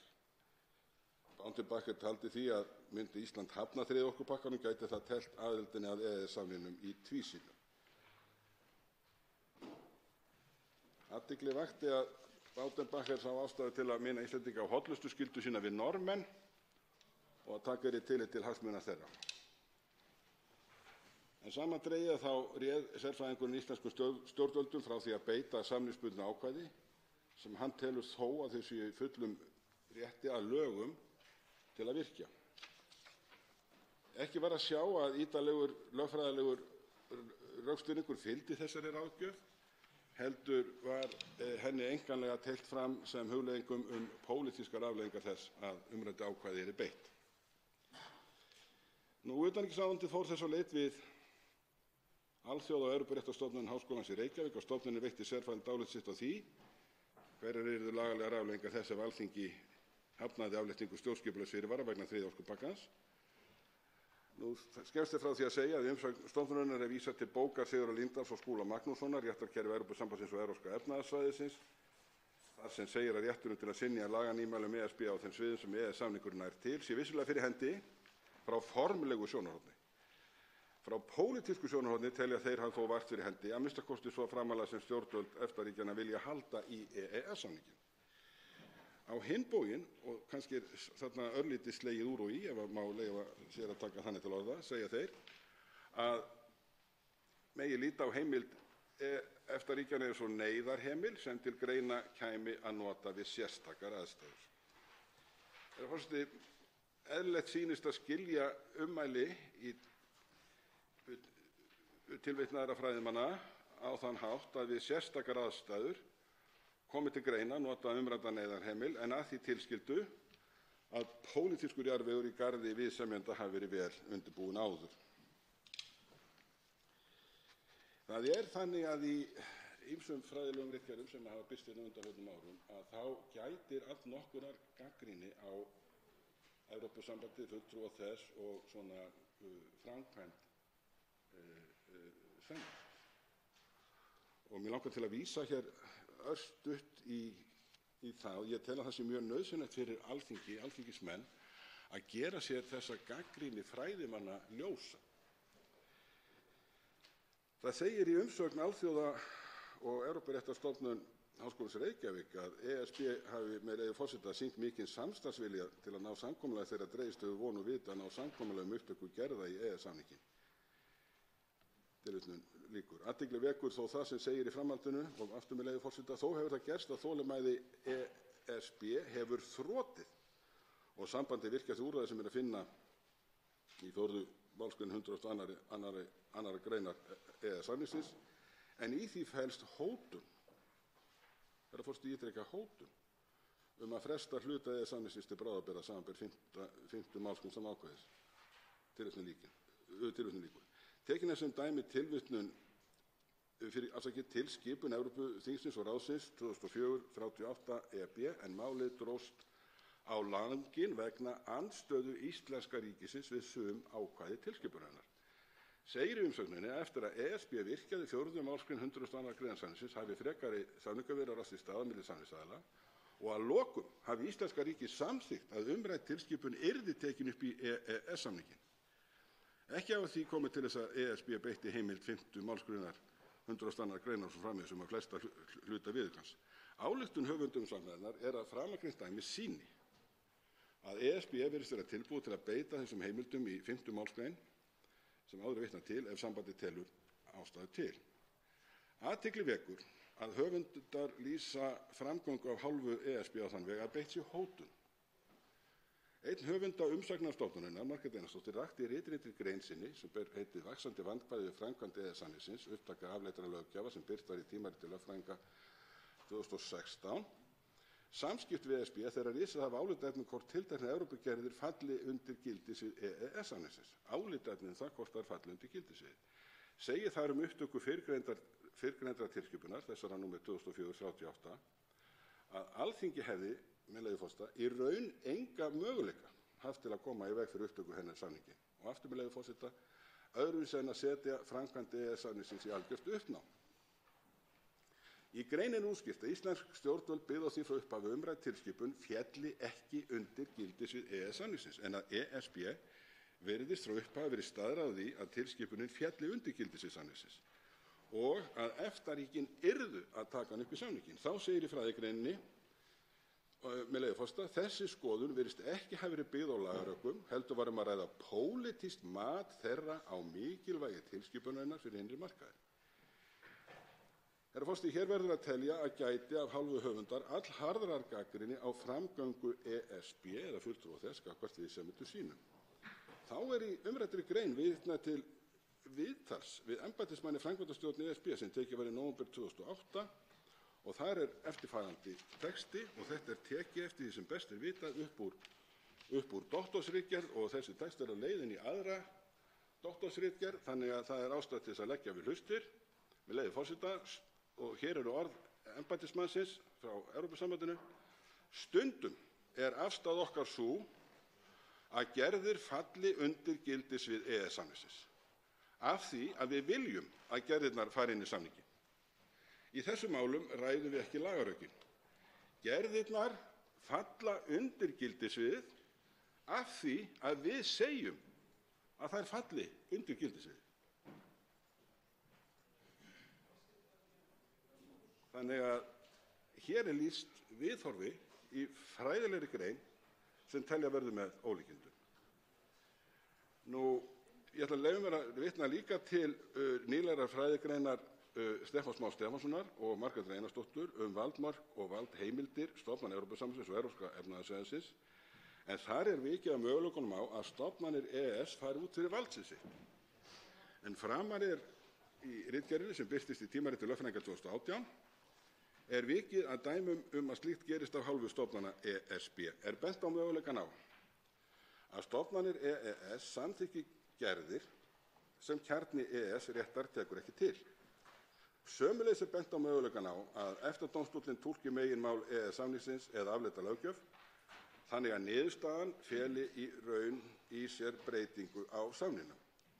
Rakin eru í umræddri fræðigrein frá 2018 dæmi þessa á vettvangi Evrópska efnahagssvæðisins og lítur annað þessara dæma að samningsbrotamáli gegn Íslandi vegna innflutnings á hráum kjötvörum. Þá vil ég í þriðja lagi nefna að í álitsgerð Friðriks Árna Friðrikssonar Hiss og Stefáns Más Stefánssonar vegna þriðja orkupakkans er rakið hvernig reynir á þann þol tveggja stoða kerfisins þegar kemur að samskiptum Evrópsku orkustofnunarinnar ACER og eftirlitsstofnunar Evrópu ESA. Er þetta dæmi auðvitað vel þekkt. Hér hafa forseti verið rakin okkur dæmi veikleika eða vandamál í samstarfinu eftir því hvaða orð menn kjósa. Við verðum, herra forseti, þó svo að við séum sannfærð það að samstarfið hafi verið okkur að mörgu leyti mjög hagfellt, að þá verðum við ávallt að vera með opin augu og líta með gagnrýnum hætti á EES-samstarfið og þær kröfur sem gerðar eru á hendur okkar og þær kröfur sem rétt að við höfum uppi. Hæstvirtur utanríkisráðherra Guðlaugur Þór Þórðarson veitir nú andsvar. Já, virðulegi forseti, ég þakka hv. þingmanni fyrir ræðuna og er sammála honum varðandi það að þessi skýrsla er unnin af metnaði og fagmennsku og góðu grunni umræðu sem er náttúrulega grundvöllur að góðri stefnumótun. Og ég hvet menn sérstaklega til að skoða tillögurnar varðandi aðkomu Alþingis að þessari hagsmunagæslu. Ánægður að fá líka stuðningsmenn í þessu máli mínu varðandi ríkisábyrgð bankainnstæðna. Ég man ekki eftir því að hvorki innan þings eða utan að ég fengi mikinn stuðning á sínum tíma þegar ég tók það mál upp. En það er nú bara svo það er. Hins vegar, virðulegi forseti, er alveg hárrétt hjá hv. þingmanni að við þurfum að gæta hagsmuna okkar. Og seint mun sá sem hér stendur halda því fram að það þurfi ekki gæta hagsmuna sína gagnvart Evrópusambandinu. En það er stór munur á því að vera búin að undirbyggja það og taka á því á fyrstu stigum heldur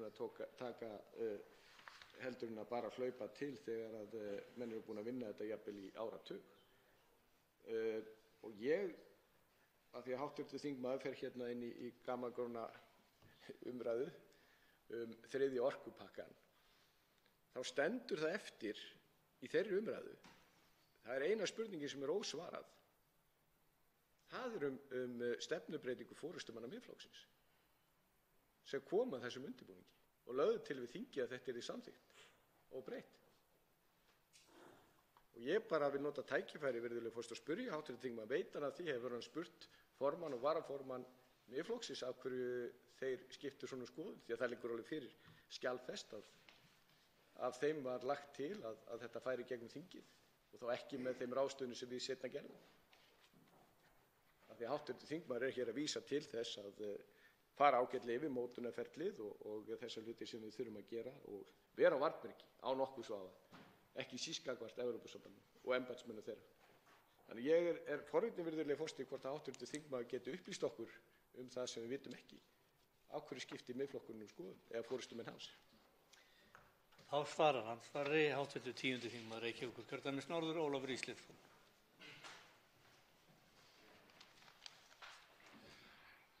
Herra forseti, ég þakka hæstv. ráðherra fyrir andsvarið. Ég verð að segja það, herra forseti, að ég tel að það sé svona ákveðin hátíðarstund á ráðherraferli utanríkisráðherra þegar hann kemur og kynnir mikilvægar skýrslur mikilvæg mál á sínu starfsviði fyrir Alþingi. Og hann er hérna búinn að kynna hérna og gera grein fyrir 2 skýrslum. Það er að segja skýrslu sérstaks starfshóps sem var settur á laggirnar samkvæmt sérstakri beiðni sem var samþykkt hér á Alþingi í þrígang. Og svo kynnir hann reglubundna skýrslu framkvæmd EES-samstarfsins sem er unnið í hans háa ráðuneyti. Við erum hér í umræðu í raun og sanni það með hvaða hætti við stöndum að því að gæta sem allra best íslenskra hagsmuna í þessu samstarfi. Svo víðfeðmt sem það er og svo krefjandi sem það er að sumu leyti eins og við þekkjum. Líka með tilliti til mannafla og þekkingar og alls þessa sem uppi er í þessu. Og þá verð ég að segja það að ég kemst ekki hjá því að játa það hér að ég verð eilítið undrandi að á slíkri hátíðarstundu á ráðherraferli, hæstv. ráðherra, skuli hann kjósa að fara í einhverjar pólitískar ýfingar hérna, gagnvart einhverjum mönnum sem eru hér reyndar fjarstaddir, minnst kosti annað er staddur erlendis vegna skyldistarfa á vegum Alþingis og ég ætla nú bara að leiða þetta hjá mér og árna ráðherranum áframhaldandi velgengni í sínu embætti og Ég er ánægður að heyra það að við erum samtaka í því að vilja gæta íslenskra hagsmuna. Ég saknaði þess að ráðherrann viðurkenndi hér að orkupakkamálið var í raun og sanni stórmál.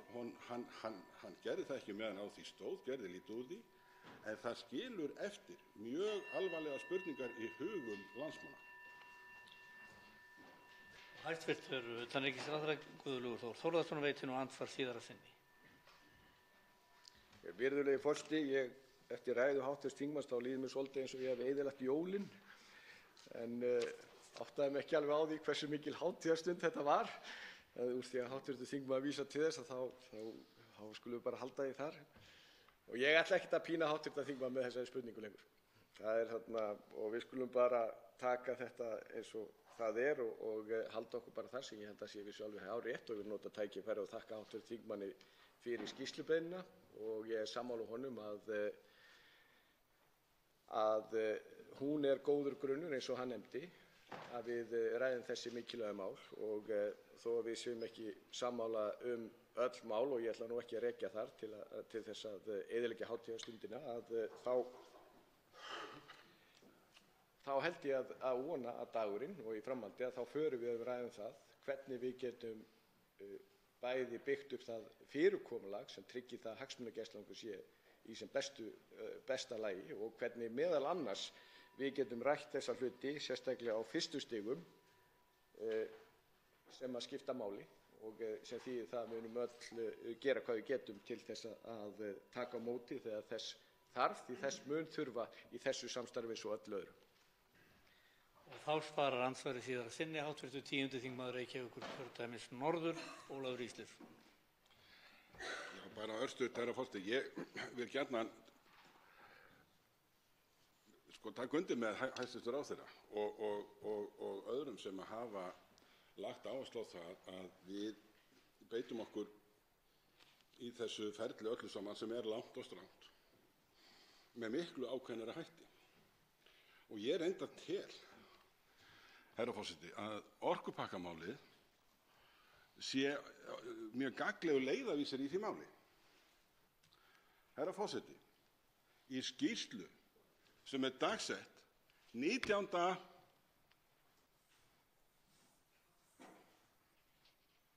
mars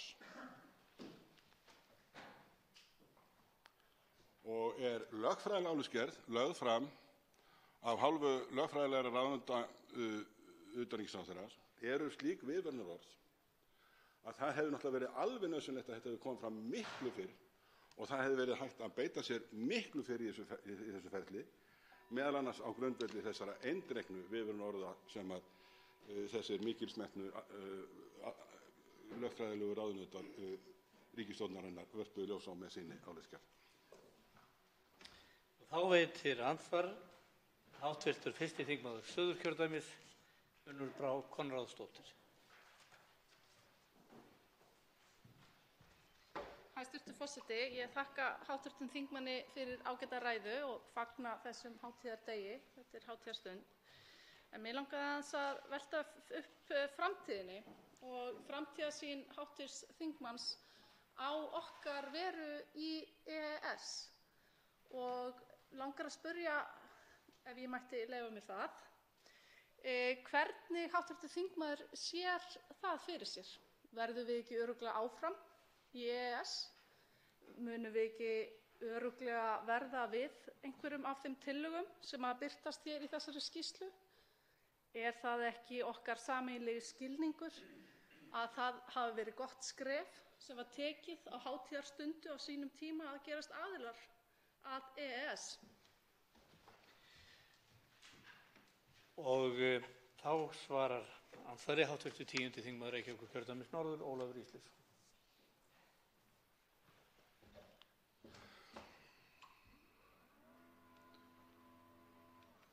Herra forseti, ég þakka hv. þingmanni fyrir andsvarið.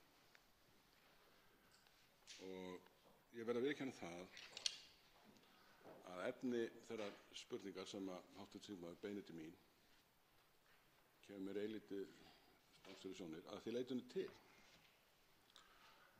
að ég tækifæri til að fjalla alllengi opinberlega ýmis mál, þjóðmál og annað og hef ávallt og ætíð lagt mikla áherslu á virka þátttöku Íslands í alþjóðlegu samstarfi. Það vill til að mynda þannig til að þegar maður hefur haft með höndum kennslu í hagvísindum við háskóla, að þá er það mjög snemma sem að nemendum gert ljóst að hagsæld undir því komin, ekki síst, að það takist viðskipti á milli aðila og það mjög lýsandi dæmi sem hægt að draga upp, sem það hvernig Ísland eða hvernig Íslendingum tókst að brjótast úr fátækt eða úr örbirgð til bjargálna og síðar ríkidæmis. En það var vegna þess að það stóð þannig á hjá okkur að við áttum alltaf opna markaði fyrir okkar afurðir. Þannig að ég hef verið stuðningsmaður þessa samkomulags Evrópsku efnahagssvæðið frá fyrsta degi. Það var lagt upp með á sínum tíma að þetta væri fyrst og fremst samkomulag sem hefði það markmiði að greiða fyrir aðgangi íslenskra afurða inn á samhæfðan og samstilltan evrópska markað og á þeim grundvelli hef ég stutt það til þessa dags. En ég hins vegar leyfi mér það, herra forseti, að líta þetta samstarf gagnrýnum augum á hverjum tíma með það fyrir augum að við getum sem best gætt okkar hagsmuna þegar þeir eru uppi. Og þá veitir andsvar síðara sinni hv. 1. þingmaður Suðurkjördæmis Önnur Brá Konráðsdóttir. Hæstv. forseti, ég bara biðst afsökunar að hafa gert svo djörf að spyrja að þessu, en mér fannst bara hafandi ekki setið hér í þinginu undir allri orkupakkaumræðunni, heldur verið áhorfandi út í bæ, ekki alveg ljóst á hvaða vegferð Miðflokkurinn væri. Og sérstaklega þá gagnvart áframhaldandi veru okkar í Evrópska efnahagssvæðinu.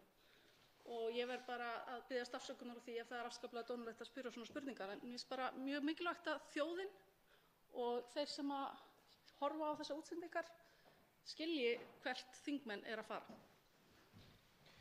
Og hv. 10. þingmaður Reykjavíkurkjördæmis Norður Ólafur Ísleifsson svarar nú andsvari síðara sinni. Herra forseti, aftur þakka ég hv. þingmanni og það engin ástæða fyrir hv. þingmann til að vera með neinar afsökunarbeiðni hér og ég bara ítreka þakki mína til hv. þingmanns. Orkupakkaumræðan snerist orkupakkann. Allan tíma. Það hins vegar, eins og ég var að leitast við að draga hana fram í minni ræðu áðan, að þá varpaði orkupakkaumræðan, hún varpaði óvæntu ljósi á vissa þætti í þessu samstarfi. Og mest undrandi var ég nú þegar ég gerði mig grein fyrir því að hæstv. utanríkisráðherra virtist líta þannig á að við ættum allan samninginn undir ef að við leyfðum okkur, ef við dirðumst að fara að ráðum lögfræðilegra ráðuneyta ríkisstjórnarinnar sem þeirra aðaltillögumálinu þeirra Friðriks Árna Friðrikssonar Hirst og Stefáns Más Stefánssonar að fara með málið aftur fyrir sameiginlegu nefndina. Það er þessi óvænta sýn sem ég verð að viðurkenna að kom mér á óvart.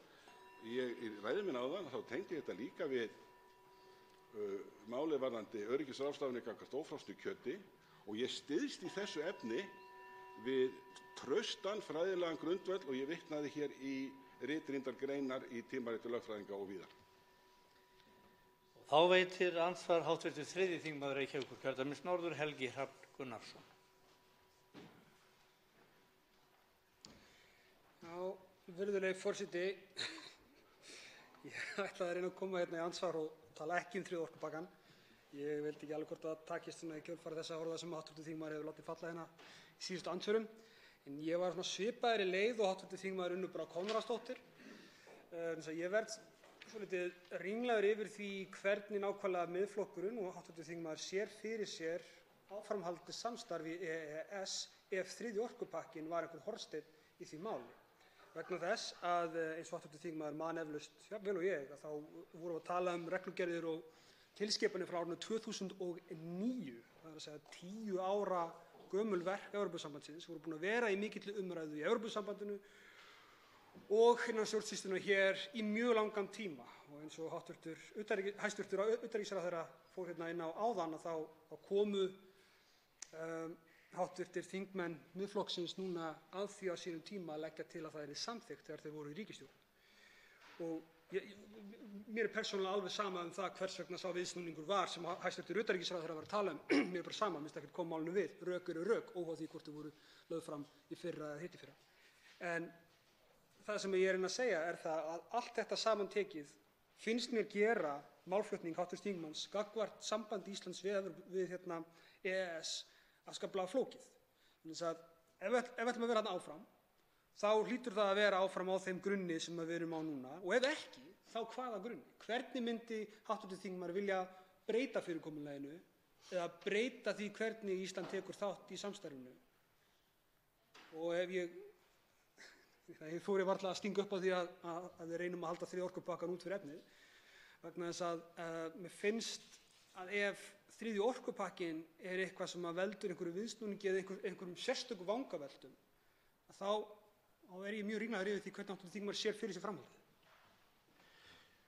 Og hv. 10. þingmaður Reykjavíkurkjördæmis norður, Ólafur Ísleifsson, svarar nú andsvari þeirra sinni. Herra forseti, ég þakka hv. þingmanni fyrir hans andsvar.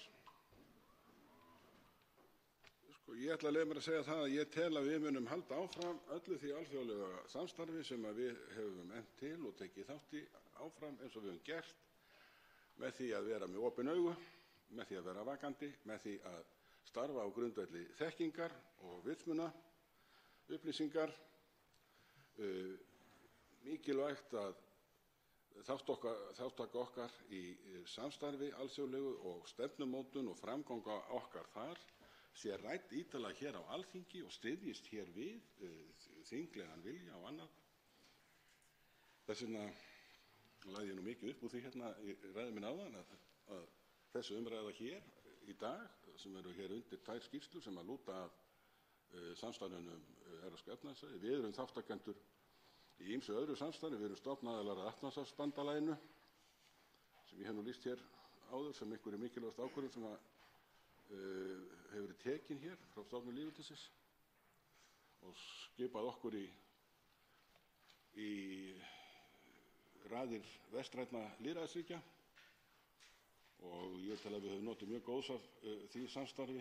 Við erum stofnaðilar að systurstofnununum Alþjóðabankanum og Alþjóðagjaldeyrissjóðnum, og við höfum óhikað í krafti okkar fullveldis tekið þátt í samstarfi sem við höfum talið að við ættum erindi í og sem þjónað okkar hagsmunum. Við eigum gífurlega mikilla hagsmuna að gæta gagnvart því að eiga opna markaði og breiða markaði fyrir okkar afurðir. Við þurfum mjög á því að halda, og þess vegna hef ég stutt þennan samning Evrópska efnahagssvæðið. Ég hef leyft mér, meðal annars í dag og á fyrirstugum, að benda á vissar kallaða áskoranir sem við stöndum frammi fyrir í þeim efnum, og ég hvet til þess að við tökum á þeim en stingum ekki höfðinu í sandinn og látum eins og það sé ekki til. Og þá veitir andsvar síðara þinni hv. 3. þingmaður Reykjavíkurkjördæmis norður, Helgi Hrafn Gunnarsson. Já, virðulegi forseti, ég verð að viðurkenna að ég er eiginlega ennþá ringlaður heldur en áður. Hv. þingmaður sagði það að hann vildi að við tækjum þátt í þessu samstarfi með opin augun, með vitsmuni og þekkingu á leiðarljósi, og málefnin fengju góða umræðu og veitum ekki að stinga hausnum í sandinn og svo framvegis. Ég er hjartanlega sammála hv. þingmanni. Ég bara fæ ekki betur séð en það sé nákvæmlega það sem hafi verið gert í þriðja orkupakkanum. Og ef þriðji orkupakkinn, ég nefni hann sérstaklega vegna þess að það var þingflokkur hv. þingmanns sem var hér í góðan tíma í sumar að ræða það mál, hann fekk aldeilis góða umræðu. Ég velti fyrir mér hvernig getum við verið með opnari augu, hvernig getum við byggt meira á vitsmunum, hvernig getum við byggt meira á þekkingu og hvernig getum við fengið fram betri umræðu heldur en það sem við þá að sögn hv. þingmanns fengið þriðja orkupakkann. Því að mínu viti þá er það mál sem að ég hugsa að Alþingi hafi farið í með hvað opnustu augum og byggt hvað mest á vitsmunum og hvað mest á þekkingu og fengið hvað mest umræðu. Þannig ég velti fyrir mér hvernig sé þetta að gera betur. Og hv. 10. þingmaður Reykjavíkurkjördæmis norður svarar að lokum andsvari síðar að sinni. Herra forseti, það var ekki ófyrirsunni. Ég nefndi hérna ákveðna dagsetningu hérna í fyrir ræðu. Ég nefndi dagsetninguna 19. mars. Þurfti aðeins að hugsa til að fara alveg örugglega rétt með hana. En það dagsetningin á lögfræðilegri álitsgerð þeirra tvímenninga Friðriks Árna Friðrikssonar Hirst og Stefáns Más Stefánssonar, sem var auðvitað lykilplagg ásamt með öðrum ágætum gögnum sem lágu hérna fyrir í orkupakkaumræðunni. Og ástæðan fyrir því að ég gerði þetta það að þarna kemur fram lögfræðileg álitsgerð af hálfu sérfræðinga, viðurkenndra sérfræðinga sem í fremstu röð og eru kallaðir til starfa af utanríkisráðuneytinu, utanríkisráðherra sjálfum, og þarna eru slík viðvörunarorð, annars vegar mögulegan árekstur í stjórnarskrá og hins vegar það að erlendir aðilar fái tiltekin við ákveðin skilyrði ítök í mikilvægum orkuauðlindum þjóðarinnar. Þessi skýrsla hefði þurft að koma fram miklu fyrr. Miklu fyrr. Þess vegna fagna ég þeirri umræðu sem hér það að við beitum okkur í þessu ferli öllu saman á fyrri stigum heldur en okkur auðnaðist að gera í orkupakkamálinu. Þá andsvörum lokið. Til máls tekur hv. 5. þingmaður Norðausturkjördæmis Logi Einarsson. Herra forseti, ég nú hef hérna handrita ræðu sem ég ætlaði að flytja og geri það svona eftir tíma, en það auðvitað freistandi að dvelja aðeins við þessi andsvör sem hafa verið hérna. Það var mjög áhugavert andsvar hv. þingkonu Unnar Brá Konráðsdóttur við hv. þingmann Ólaf Ísleifsson. Og ég búinn að hlusta mikið á skýrslubeðanda fjalla hana eftir hún kom út, bæði í útvarpi og eins hérna, og hann minnir mig pínu á kunningja minn sem fór einu sinni á tónleika og þegar ég hitti hann á eftir og spurði hann, þá sagði hann tónleikarnir voru frábærir. En síðan kom 20 mínútna upptalning þar sem hann rakkaði henni hvert einasta lag og var það svona látið súr. Og þannig höfum við fundist hv. þingmaður vera að hann byrjar alltaf að lýsa yfir stuðningi og hvað allt sé frábært með þeim ávinningi sem við fengið á þessum samningi. En síðan fer nú að síga ógæfu hliðina eftir sem hann talar lengur. Og hann talar að við eigum að ræða þessi mál af vitsmunum og þekkingu eins og það sé eingöngu að finna hjá Miðflokknum. 19. mars þá kom vissulega álitsgerð sem að tveir ágætir fræðimenn lögðu fram fyrir ráðuneytið með ábendingum. Og ég man þetta nú ekki betur en að ríkisstjórnin hafi einmitt akkúrat brugðist við og lagt fram auka frumvörp og miðað við þær, þrátt fyrir að ég og mörg önnur höfum reyndar ekki talið neina þörf á því. En það nú önnur saga. En sem sagt að Ólafur Ísleifsson, hv. þingmaður, ásamt 12 þingmönnum, þeir hafa beðið heildstæða úttekt á afleiðingum og virkni EES-samningsins á Íslandi og hæstv. Utanríkisráðherra, hann brást við þeirri beiðni bara mjög fljótt og örugglega og setti á laggirnar 3 manna starfshóp sem hafði það verkefni að leggja mat á ávinning Íslands af þátttökunni af EES-samstarfinu. Það var rætt við 147 einstaklinga frá 4 ríkjum, aðildin var sett í sögulegt samhengi og það var farið ítarlega yfir flesta þætti samningsins. Og það ástæða til þess að þakka í upphafi hæstv. Utanríkisráðherra fyrir mjög snör og góð handtök í málinu, en auðvitað ekki síður skýrsluhöfundunum, Birni Bjarnasyni, Kristrúnu Heimisdóttur og Bergþóru Halldórsdóttur og auðvitað öðrum sem komu að vinnu þessarar skýrslu. En ég held að ég verði í upphafi svona að lýsa ánægju minni og raunar undrun, því ég held ég hafi sjaldan eða aldrei lesið jafn afdráttarlausan og skýran texta tengdan utanríkismálum á Íslandi. Og þessi afdráttarlausa niðurstaða að aðild að innri markaði Evrópu hafi verið hið mesta gæfuspor. Langflestum ljóst að íslenskt samfélag tók stakkaskipti við þessa aðild og án hans eða án samningsins værum við miklu frekar í hættu á því að vera einangruð, stöðnuð og það hefði hugsanlega kallað afturför í íslensku þjóðlífi með hvernig heimurinn í kringum okkur Með öðrum orðum, EES-samningurinn kom okkur kannski inn í nútímann. Þannig að ég held að ef að það hefur verið hugmyndin á bak við þessa skýrslubeiðni að auka tortryggingar samningsins, þá held ég að sú svaðilför hafi nú mistekist allhrapallega. Því að staðreyndin er sú að þessi Evrópusamvinna, sem mætti auðvitað vera miklu meiri, hún hefur skilað okkur meiri velgengni, nýsköpun, samkeppnishæfi og almennri velsæld heldur ég held að flesta hafi grunað. Og gegnir auðvitað líka miklu hlutverki þegar kemur að ströngum kröfum í félagsmálum, neytendamálum og umhverfismálum sem eru auðvitað stóru málin í dag. Okkur hefur í aldarfjórðung verið tryggð jöfn tækifæri og jöfn staða hvarvetna í Evrópu. Og þetta er ekki síst mikilvægt fyrir vinnandi fólk en ekki síður námsmenn sem skila sér þó aftur í þekkingu meira og betra samfélagi hérna á Íslandi. Þannig að ég held að það sé hafið yfir allan vafa að þetta er stórkostlegur ávinningur af þessu samningi og ég gleymi auðvitað að nefna eitthvað sem skiptir nú miklu máli og er ekki bara ber á trjánum heldur kannski svona ræturnar á okkar samfélagi sem eru auðvitað menningarstarfsemi og menntastofnanir, hvað þær hafa notið góðs af þessu. Mér heyrir samt á einhverjum ræðunum sem hafa verið fluttar hérna að það sé full ástæða til þess að stíga fast í lappirnar og vera á varðbergi vegna þess að gagnrýnistónarnir eru með þeim hætti settir fram að mig grunar að það sé hægt og bítandi verið að reyna að gera þetta allt tortryggilegt. Og í því ljósi var kannski bara frábært að við tókum þennan rúma mánuð í orkupakka 3 umræðuna. Vegna þess að ég held að það hafi þjappað okkur hinum saman og aðrir flokkar sem kannski höfðu lýst yfir efasemdum komu á fullu og töluðu fyrir mikilvægi samningsins. Þannig að ég sammála hv. þingmanni Ólafi Ísleifssyni að orkupakka 3 umræðan var stór mál.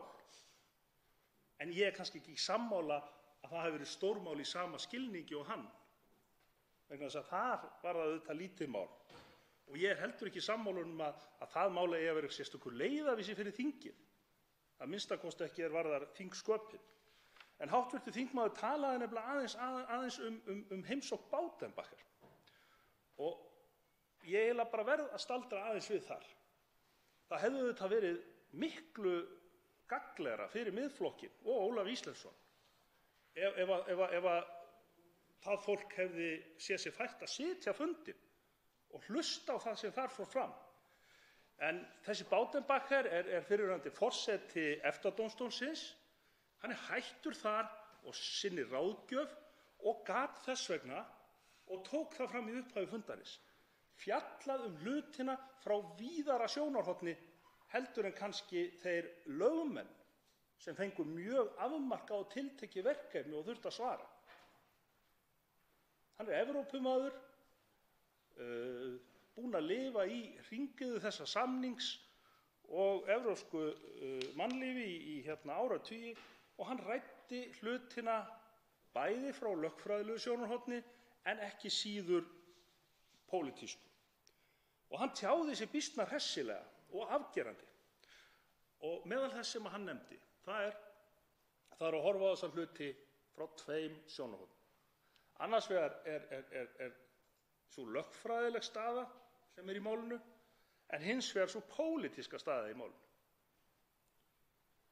Og það pólitísku ætla ég ekki að fjölyrða neitt hér, en þó held ég að öllum sem ljóst að með útgöngu Breta úr Evrópusambandinu með þeim flóttamannamálum sem að Evrópusambandið hefur verið að glíma við og vandræðum í Grikklandi, í Ítalíu og Spáni, þá held ég að Evrópusambandið hljóti að nálgast viðfangsefnið út frá kannski öðrum vinkli heldur en ef allt hefði leikið í lyndi.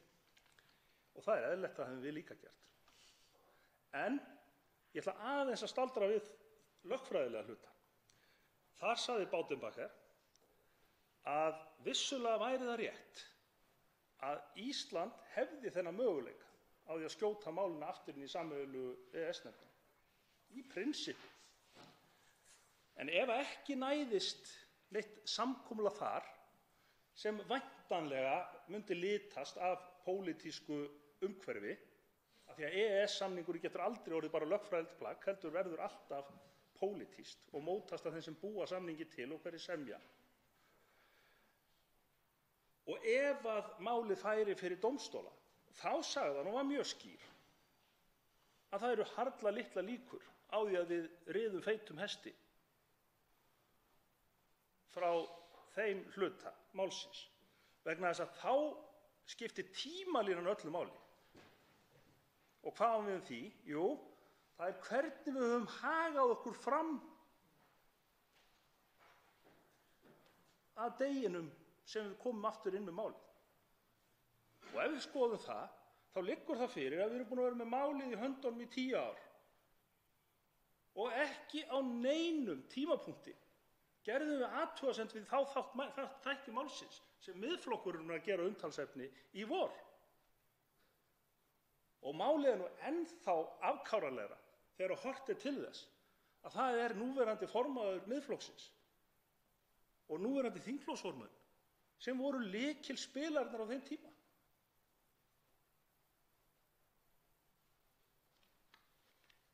Þannig að mér fannst ekkert óeðlilegt og mér fannst reyndar mjög eðlilegt og rétt á hæstv. Utanríkisráðherra að velta þessu einmitt upp í andsvari við hv. þingmann Ólaf Ísleifsson. Vegna þess að þetta skiptir máli. Þetta er kjarni málsins. Hvernig við högum okkur í aðdraganda málsins.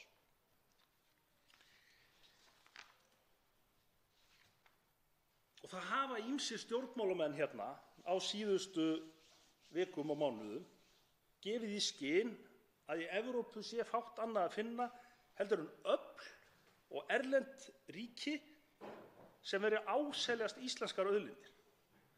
Niðurstaða skýrslunnar hins vegar kýrskýr.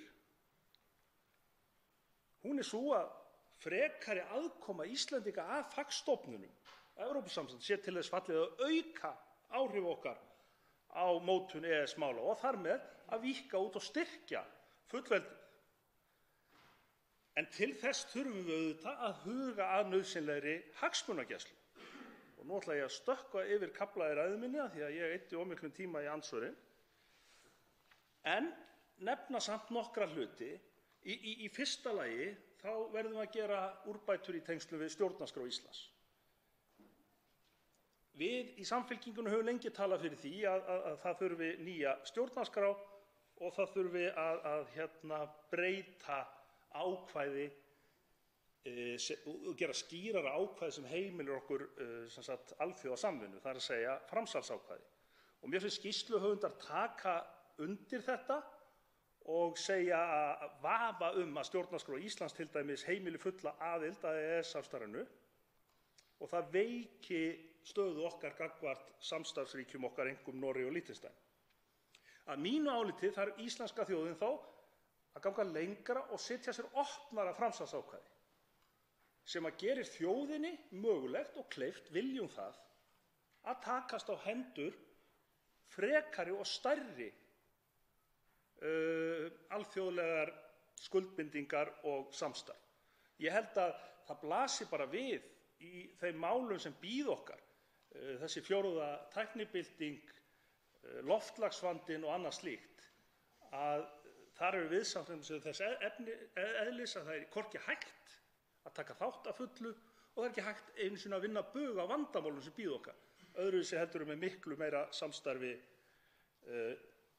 þjóða.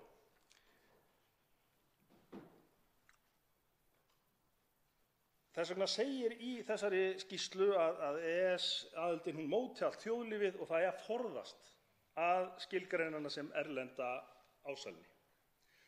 Skýrsluhöfundar eru einnig með áhugaverðar úrbætur þegar kemur á okkur stjórnmálamönnunum og segir reyndar bara að við verðum að sinna þessu betur og fylgja betur eftir þeim skyldum sem á okkur eru lagðar að hafa áhrif á málin fyrr. Og ég er sammála því að það þarf að samhæfa á öflugan hátt frumkvæði og hagsmunagæslu og eftirfylgni í framkvæmd EES-samningsins. Og það er ágætt að fara bara yfir í þessari vel uppsettu og góðu skýrslu. Þar eru 15, minni mig, svona úrbótaliðir og það er að taka undir marga þeirra. Ég held hins vegar að við eigum að ganga lengra, en það er önnur saga og kannski ekki til umræðu hér.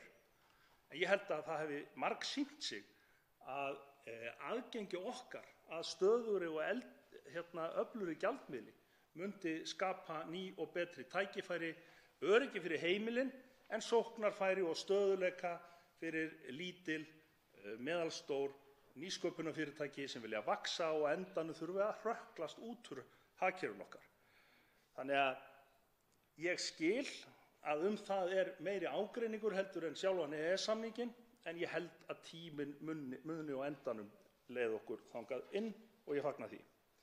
En þetta er sem sagt löngu tímabær umræða sem við þurfum að eyða miklu meiri tíma í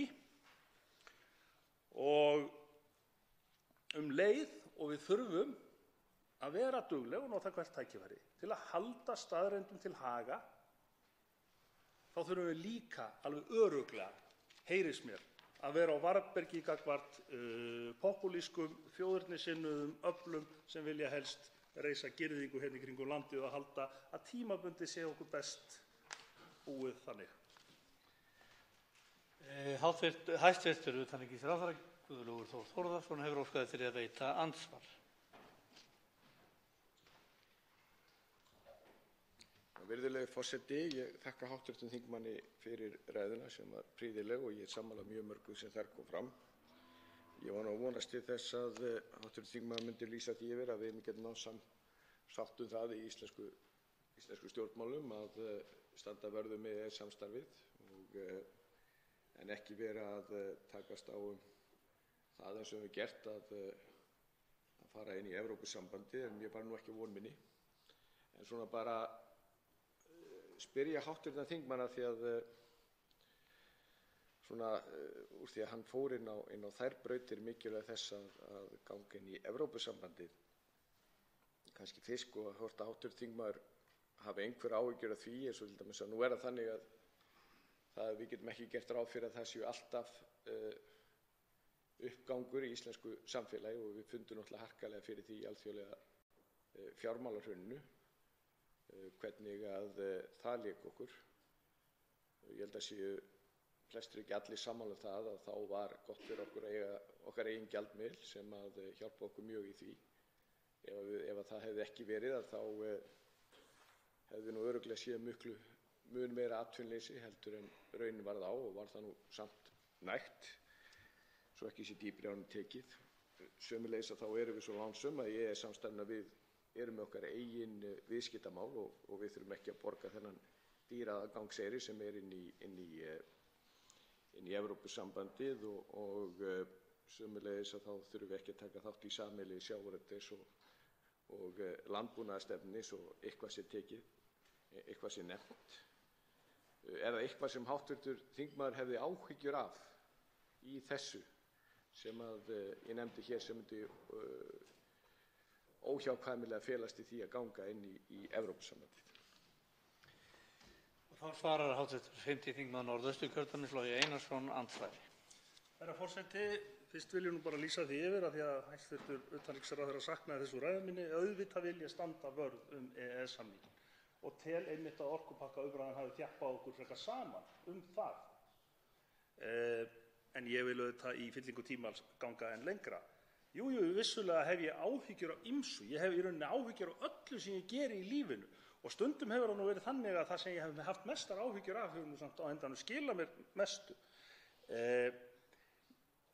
Þegar talað er að það hefur verið gott fyrir okkur að hafa okkar eigin gjaldmiðil þegar að hlutirnir fara á verri veg og hrynja, þá skulum við líka aðeins muna það hverjir það voru sem virkilega töpuðu á því og hverjir eru það yfirleitt sem að tapa á því þegar gjaldmiðill hrynur eða gengi fellur.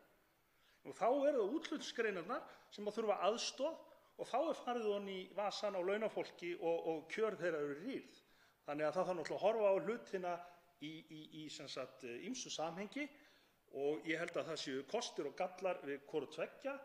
Sumir hafa sagt að íslensk króna hún sé góð vegna þess að hún deili í rauninni byrðinni sem verður af hruni eða falli gjaldmiðils á alla.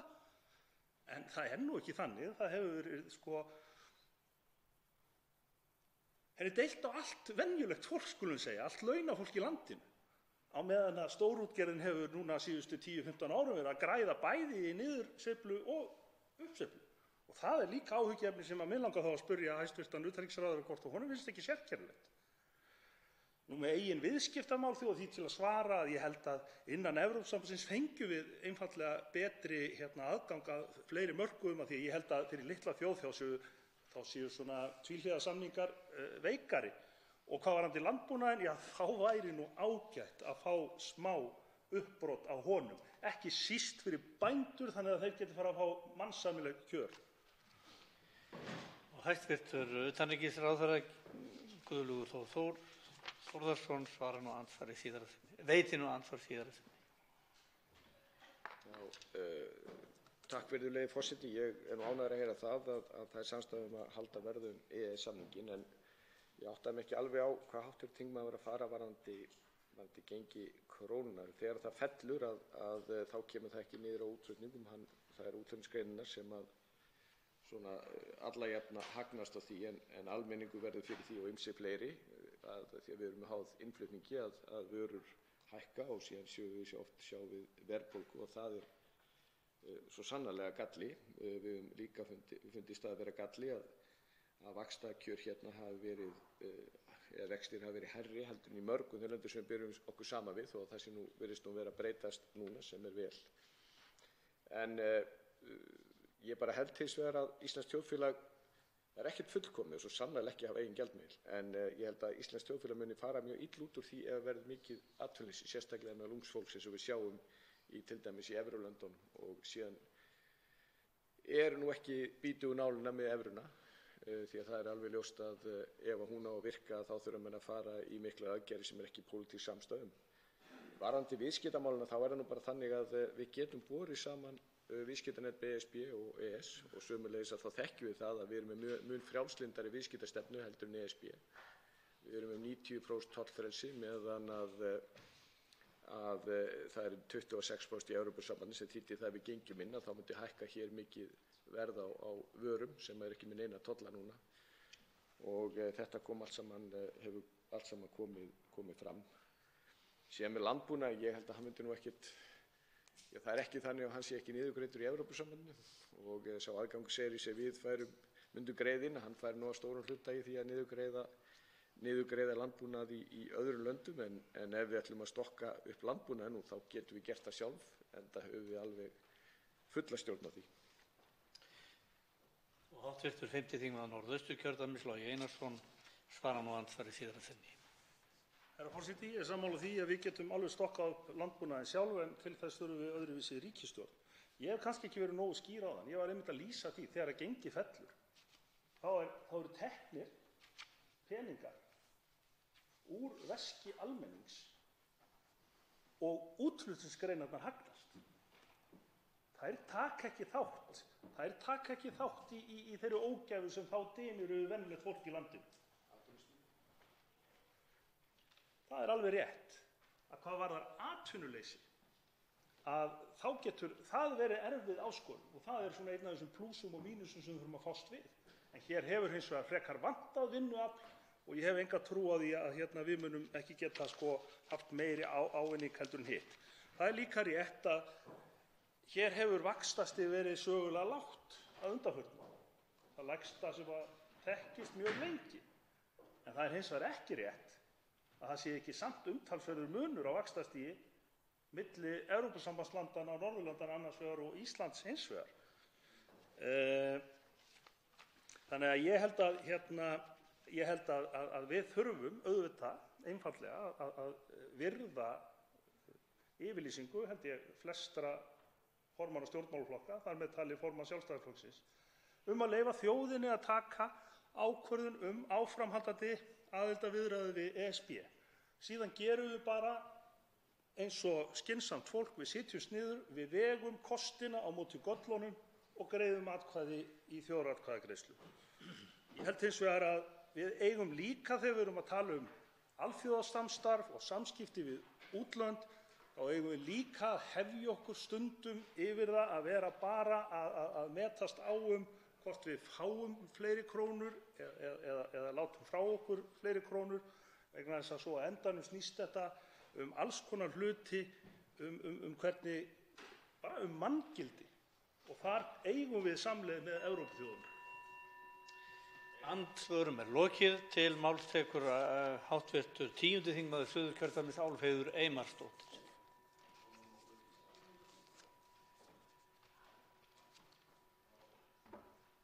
Herra forseti, ég vil bara óska Íslendingum öllum til hamingju með 25 ára farsælt samstarf á EES-svæðinu. Ég á mjög bágt með að trúa því að það séu liðin 25 ár og ég held að Viðeyjarstjórninni þáverandi verði seint fullþakkað bara sú framsýni að koma okkur í þetta samstarf. Ég er sammála því sem hér hefur komið fram að þetta var stökk inn í nútímann. Við stukkum inn í nútímann í fyrsta skiptið í kjölfar seinni heimsstyrjaldarinnar og þetta var kannski stökk númer 2. Ég lít svolítið á þessi tímamót þegar að þessi samningur var undirritaður af hálfu Íslands sem endalok helmingaskiptakerfisins eða helmingaskiptasamfélagsins eins og við þekktum það mörg. Og ég held að þessi skýrsla sem er mjög góð og ég fékk heiðurinn af því að fá kynningu frá nefndinni sem stóð að þessari skýrslu inn í utanríkismálanefnd og áttu við þar bara mjög fróðlegar og góðar samræður.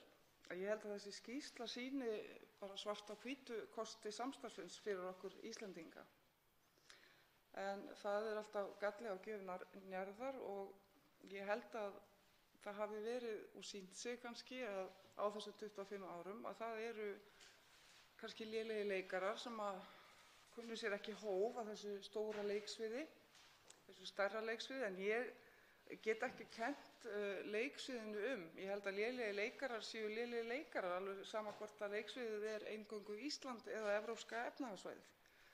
Þannig að ég vil kannski segja bara eitt við efasemdamenn þessa samstarfs, hvort sem það er á grundvelli auðlinda, sem er þá orkan, sjávarútvegurinn, landbúnaðurinn, náttúran og vatnið, eða hvort það er út af framsal á fullveldi, að við myndum sjálfsagt leysa margt með nýrri stjórnarskrá. Því að þar er tekið skýrt af með að allar auðlindir séu í eigu ævarandi sameign þjóðarinnar. Þar gætum við komið fyrir og ég tek undir það sem kom fram hér áðan, að það mætti vera skýrara jafnvel varðandi og nútímalegra ákvæðið framsal á fullveldi. En það er líka eitt í nýju stjórnarskrár sem gleymist kannski í þessu samhengi og það er bæði það að það er sett í hendur þjóðarinnar að krefjast þjóðaratkvæðagreiðslu ef eitthvað fer á milli mála eða einhver óánægja er einstök mál innan samstarfsins, en það er líka frumkvæðisréttur þjóðarinnar. Þannig að þjóðin getur lagt fyrir Alþingi að skoða ákveðin mál sem að almenningur hefur áhyggjur af en þingheimur ekki að rænu á að taka til athugunar. Þannig að ég held að ný stjórnarskrá myndi leysa mikið af þessum málum, þannig að efasemdamenn samstarfið ættu að geta unað sáttu við sitt. En mig langar í sambandi við þessa skýrslu að tala sérstaklega áhrifin á ungu kynslóðina. Við búum svo vel að eiga menntuðustu ungu kynslóð í sögu lýðveldisins og mig langar að tala sérstaklega þá möguleika og tækifæri ungu kynslóðarinnar og okkar framtíðar sem ríkis og þá sérstaklega samstarfsáætlanir Evrópusambandsins sem okkur gefst kostur á að taka þátt í gegnum EES-samninginn. Rannís áætlar að frá 1992 hafi yfir 40.000 Íslendingar tekið þátt í evrópsku samstarfi með stuðningi frá samstarfsáætlunum ESB. Það er meira en 10. hver Íslendingur. Styrkveitingar til íslenskra aðila hafa verið umtalsvert hærri en fjárhagslegar skuldbindingar Íslands vegna þátttökunnar á tímabilinu og veruleg hækkun verður á styrkveitingum frá árinu 2014. Rannís hefur haft umsjón með þátttöku Íslands í 3 stærstu áætlunum frá 2014 og hefur unnið ítarlega greiningu á árangri Íslands frá þeim tíma og borið hann saman við árangur annars vegar Norðurlandanna og hins vegar Írlands, Lúxemborgar og Möltu. En þar kemur fram að árangurshlutfall íslenskra umsækjenda í opinni samkeppni fyrir ofan meðaltal og styrkveitingar á hvern íbúa hæstur á Íslandi af samanburðarlöndunum, bæði samanlagt og í hverri áætlun fyrir sig. Fjárveitingar til þeirra 3 samstarfsáætlana Evrópusambandsins sem mest þátttaka í, þær hækkuðu umtalsvert þrátt fyrir samdrátt í heildarfjárlögum Evrópusambandsins á þessu tímabili. Og þetta eru einmitt áætlanir á sviði rannsókna og nýsköpunar, menntunar, æskulýðsmála og skapandi greina, kvikmynda og á sviði menningar. En mikilvægt þó að leggja áherslu á að mesti ávinningurinn af þátttöku í samstarfsáætlunum ESB ekki alltaf eins augljós og sá fjárhagslegi, heldur ávinningur sem snýr að þekkingarauka, nýsköpun, tengslamyndun íslenskra vísindamanna, kennara, nemenda og allra annarra þáttakenda frá fyrirtækjum, félagasamtökum og stofnunum. EES-samstarfið hefur reynst gífurlega mikilvægt fyrirtækjum í frumkvöðlastarfsemi og nýsköpun. Fyrirtæki eins og Marel og Nox Medical hefðu ekki orðið eins farsæl ef þessa samstarfs nyti ekki við. Nox Medical, sem sérhæfir sig í smíði tækja og hugbúnaðar til svefnrannsókna, hefur fært á 2 tug milljarða í þjóðarbúið í formi gjaldeyristekna. 5 milljónir manna hafa fengið greiningu svefnvandamála með búnaði fyrirtækisins frá því að það var stofnað. Aðgengi að mörkuðum Evrópu og að falla undir evrópskt regluverk skiptir sköpum fyrir fyrirtæki sem þessi og forsenda þess að þau geti byggt upp starfsemi sína á Íslandi. Fjórfrelsið, þar að segja þetta frjálsa flæði á vöru, þjónustu, fjármagni og fólki, sem einstakt í viðskiptasamningi, að það gerir fyrirtækjum eins og Nox Medical kleift að ráða stóran hluta sérfræðinga sinna frá öðrum EES-ríkjum.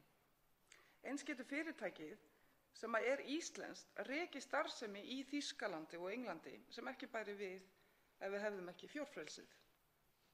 Svo má auðvitað ekki gleyma hversu mikilvægur menntunarþáttur ESB-samstarfsins fyrir samstarf fyrirtækja við háskóla og alþjóðlegt rannsóknarsamfélag. Frá árinu 2011 hafa íslensk fyrirtæki og stofnanir tekið þátt í 211 verkefnum tengjast samstarfsáætlunum Evrópusambandsins á sviði rannsókna og nýsköpunar.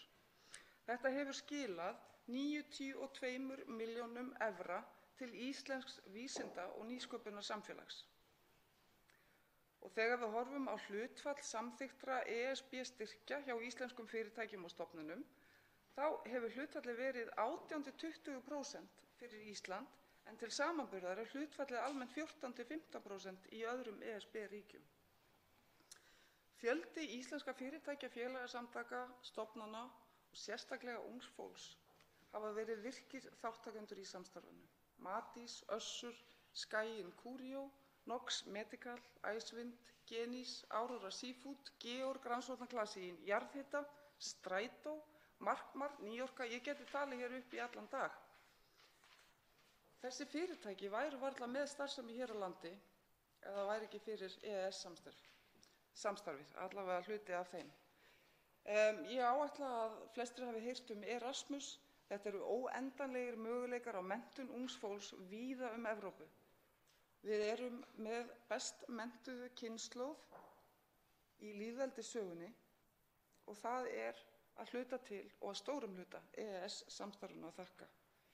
Ég vil ekki sjá að við takmörkum þessa möguleika ungs fólks, bæði til menntunar, nýsköpunar og frumkvöðlastarfsemi og þess vegna vil ég helst sjá að við tökum þátt í þessu samstarfi með óbreyttum hætti, samþykkjum nýja stjórnarskrá, tökum þátt í samstarfinu allavega 25 ár í viðbót ef ekki lengur. Ég held að þetta sé forsenda framtíðarinnar á Íslandi. Ég held að þetta sé forsenda fyrir framtíð ungs fólks á Íslandi. Við viljum ekki missa unga fólkið okkar varanlega á landi. Með EES-samstarfinu þá getum við átt í samstarfi alla Evrópu án þess að hreyfa okkur lappirnar. Við getum verið hér heima. Þannig að ég vonast til þess að sjá áframhaldandi mjög farsælt samstarf fyrir unga fólkið og framtíðina. Einn háttvirtur þingmaður hefur óskað eftir að veita andsvar. Það er háttvirtur 1. þingmaður Suðurkjördæmis, Unnur Brá Konráðsdóttir. Hæstv. Forseti, ég þakka hv. þingmanni fyrir góða ræðu og við deilum þeirri skoðun að EES-samningurinn hafi verið góður fyrir Ísland og að þátttaka okkar í þessu samstarfi skapi hér grundvöll fyrir betra samfélagi sem er til þess fallinn að laða til sín ungt fólk, þannig að ungt fólk geti valið sér að búa hér en ekki erlendis. Það er að segja að Ísland sé samkeppnishæft við aðrar þjóðir. En mér langar að spyrja hv. þingmann aðeins út í framtíðina. Þegar ég bað andsvarið var hv. þingmaður ekki búinn að lýsa yfir þeirri ósk sinni að við tækjum þátt í samstarfinu 25 ári viðbót, þannig að ég átta mig á því að þingmaðurinn óskar eftir því. En hvað aðild að Evrópusambandinu? Er hv. þingmaður þar með að lýsa því yfir að Íslandi sé best borgið fyrir utan Evrópusambandið sjálft en í sterkum og góðum samskiptum við Evrópu í gegnum EES? Þá svarar andsvari hv. 10. þingmaður Suðurkjördæmis, Álfheiður Einarsdóttir. Herra forseti. Já, þetta er áhugaverð spurning. Hér erum við að ræða skýrslu EES-samstarfið og ég held að það sé alveg hægt að ræða þetta samstarf án þess að skoðanir hvers og eins á inngöngu eða ekki í Evrópusambandið að það þurfa að svara því. Ég tel að þetta hafi verið mjög farsælt samstarf. Píratar eru ekki með stefnu varðandi Evrópusambandsaðild. Ég get lýst því yfir að ég er dálítill tækifærissinni sjálf þegar kemur að Evrópusambandinu. Ég er ekkert mjög hrifin af því að mörgu leyti. Það á bæði kosti og galla, en á meðan það er þarna þá held ég að Íslandi sé illa stætt að því að standa fyrir utan. En EES-samningurinn vissulega gerir það mun auðveldara en ella. Þannig að ég held að EES-samstarfið sé farsælt, við getum vel haldið því áfram, en ég held að svona til lengri framtíðar þá myndi undirrituð vilja sjá Evrópusambandsaðild. Auðvitað getum við ráðið því hversu djúpt við viljum fara í samstarfið í gegnum EES-samninginn sem við eigum kannski erfiðara með innan Evrópusambandsins, en þá tel ég að við eigum alltaf þessa nýju stjórnarskrá okkur til varnar. Ef okkur lánast það að samþykkja hér nýja stjórnarskrá, þá held ég að okkur verði borgið og framtíðin okkar, alveg sama hvort að það yrði þá á evrópska efnahagssvæðinu eða innan Evrópusambandsins sjálfs. Þá veitir andsvar síðar sinni hv. 1. þingmaður Suðurkjördæmis, Unnur Brá Konráðsdóttir. Já, hæstv. Forseti, ég þakka hv. þingmanni fyrir svarið, en eins og þingmaðurinn fór yfir að þá er það unga fólkið sem við höfum auðvitað bindum vonir við að sjái hag sinn í því að velja sér búsetu hér á Íslandi, og meðal annars á þeim grunni sem þetta samstarf setur okkur í, að þá getum við tryggt það enn frekar. En það er auðvitað gríðarlega mikilvægt að við höldum jafnframt vel á spilunum varðandi innleiðinguna, að við stöndum alltaf vörðinn og pössum upp á okkar hagsmuni þegar við erum að innleiða gerðirnar, og að við séum að fylgjast vel með strax frá upphafi hvað er í pípunum, og við setjum kannski aðeins meira kraft í það, og ég held að við hljótum að vera sammála að það áhersluatriði sem að hæstv. Utanríkisráðherra hefur talað mikið fyrir verði ofarlega að baugi á næstu árum. En mér langar í lokin aðeins að varpa einni spurningu til hv. þingmanns varðandi neytendavernd, af því að vera okkar í EES hefur auðvitað haft gríðarlega mikil áhrif á neytendur, og það er í rauninni orðin umbylting á íslenskri löggjöf varðandi neytendavernd frá því að við gengum í EES, og það er auðvitað þannig að við erum ekki búin með það. Það mun vera áframhaldandi þungi á neytendaverndinni, og ég tel að því sú umræða hefur aðeins skapast hér að við í öðrum málum sem að tengjast neytendavernd og tengjast EES-samningnum að við gætum alveg bara gert þetta sjálf og þá þetta þannig að það hefði kannski orðið þyngra í vöfum að innleiða alla þá réttarvernd sem að íslenskir neytendur hafa hlotið í kjölfar aðildar okkar að EES-samningnum heldur en ella. Og ég held að þetta sé svolítið grunnurinn af því sem hv. þingmaður var að tala að íslenskt samfélag sé samkeppnishæft fyrir í augum ungs fólks sem að velja sér búsetu. Og þá svarar andsvari síðar að sinni hv. 10. þingmaður Suðurkjördæmis Álfheiður Einarsdóttir. Herra forseti, já, ég veit ekki hvort mér misheyrðist að þingmaðurinn væri að óska eftir sambandsaðild á grundvelli neytendaverndar eða hvort að það var mismæli að ræða.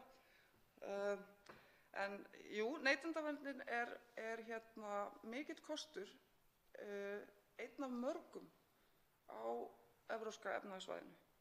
En þetta svo margt. Ég hef til dæmis verið mjög jákvæð gagnvart bara ýmsum reglugerðum og tilmælum sem hafa komið þaðan vegna þess að ég held að íslenska stjórnkerfið að mörgu leyti óþroskað og við höfum ekki burði til þess að vinna að til dæmis vandaðri neytendavernd. Okkur hefur ekki borið gæfa til þess, við höfum ekki burði til þess að ég tel í svona litlu samfélagi og stjórnkerfið okkar og stjórnsýslan, hún hefur grætt stórkostlega á þessu samstarfi, ekki bara neytendaverndin. En mér langaði svo líka til þess að minnast á það út af því að ég held að mér heyrist við vera sammála það að það sé kannski ekki skynsamlegt að taka orð efasemda fólks varðandi evrópska samstarfið okkar og loka svolítið tækifæri og möguleika unga fólksins heima og einangra það hér heima með því að gagnrýna þetta samstarf og kannski einblína á gallana.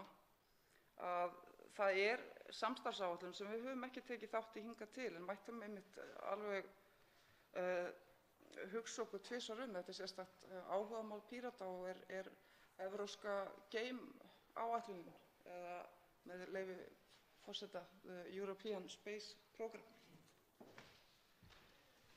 Þá andsvörum lokið. Til máls tekur hv. 7. þingmaður Suðvesturkjördæmis Þorgerður Katrín Gunnarsdóttir.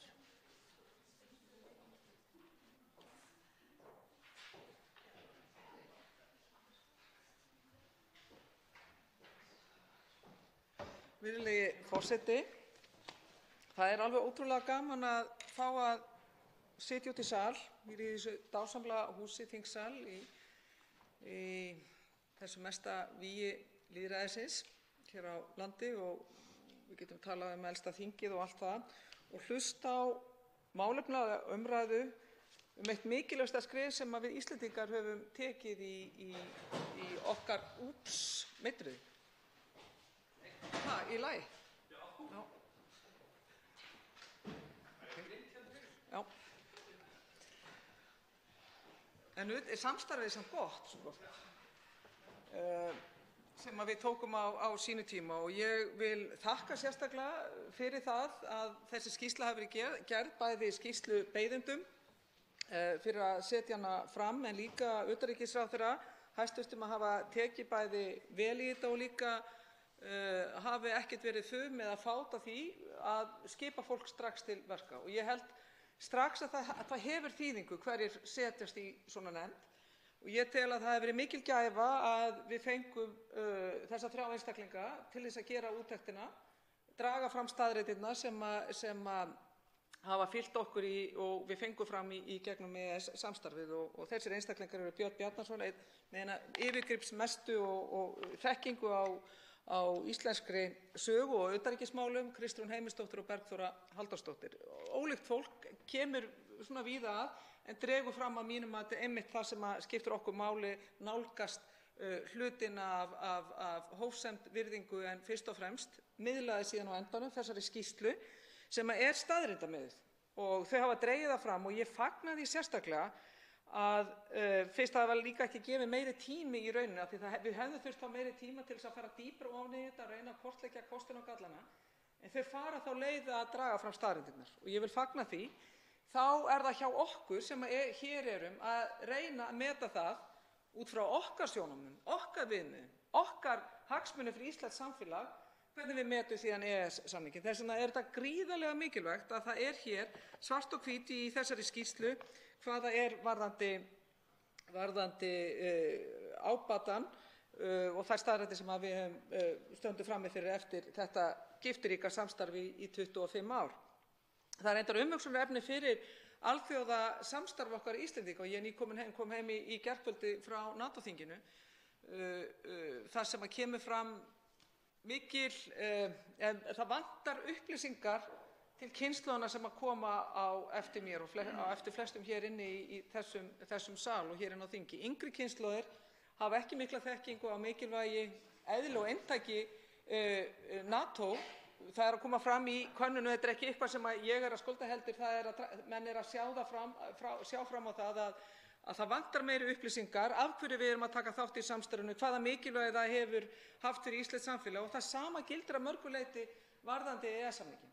Og mér finnst gott að skýrsluhöfundar draga fram þetta að við erum að ganga ákveðnum hlutum gegnum. Drógu fram sjúkrakortið, það verið að draga fram sem að margir Íslendingar, þúsundir Íslendingar hafa nýtt sér, það verið að draga fram sem að börnin mín, vinir mínir hafa gengið að vísu að geta farið og lært hvar sem sótt styrki í gegnum menningamál, vísindamál sem við höfum ellegar ekki fengið nema af því við erum einmitt aðilar að EES-samningnum. Þannig að þetta gríðarlega mikilvægt. Það hefur líka komið fram og meðal annars bara síðast í kjördæmavikunni að þá voru einmitt ýmis fyrirtæki sem við í Viðreisn heimsóttum sem drógu fram mikilvægi þess að við urðum aðilar að EES-samningnum. Ég get nefnt sem dæmi ekki bara maður lítur til þessara fyrirtækja sem við höfum því blessunarlega séð vaxa og dafna og styrkjast, Nox og Marel og Völku og Corio og Össur og öll þessi stóru frábæru fyrirtæki sem hafa haft gríðarlega mikla þýðingu fyrir okkur íslenskt samfélag, líka upp á það að veita unga fólkinu okkar tækifæri, heldur ekki síður hitt að til að mynda í fluggeiranum, það kom það stóra fyrirtæki Airport Associates, það kom alveg skýrt fram þar að þeir lögðu af stað eftir að EES-samningurinn kom til skjalanna. Þá opnaðist sá markaður. Þá opnaðist ákveðið samkeppnisumhverfi á flugmarkaði.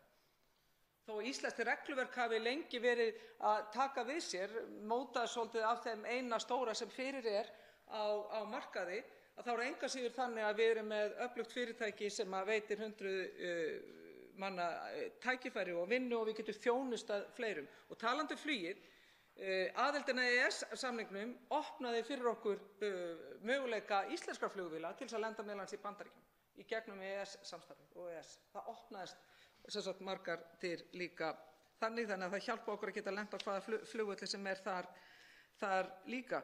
Auðvitað líka hægt að segja, virðulegi forseti, hvað gerum við Íslendingar við þá þætti sem ekki í EES-samningnum? Og þá hefði ég haldið í gegnum áraræðina að við myndum nýta tækifæri til þess að ýta þá enn frekar. Því þar höfum við svigrúm til þess að vera sýna meiri djörfung og meira frelsi til þess að móta okkar reglur. Og hvað gerum við þar? Ég bendi á landbúnaðinn. Þar ekki verið að auka frelsið. Þar ekki verið að opna markaði. Þar ekki verið að ýta undir samkeppni. Heldur mótum við okkar sér íslensku reglur. Og þá minni neytendavernd, þá erum við með undanþágu frá almennum reglum samkeppnismarkaðarins og það gott dæmi það þegar við höfum ekki aðhald, meðal annars utan aðhald í gegnum virt, öflugt alþjóðasamstarf, að við séum fullir þátttakendur í alþjóðasamstarfi. Og það blessunarlega höfum við Íslendingar nýtt okkur þegar kemur að EES-samningnum. Orkupakkinn hefur verið mikið heldur umræðu.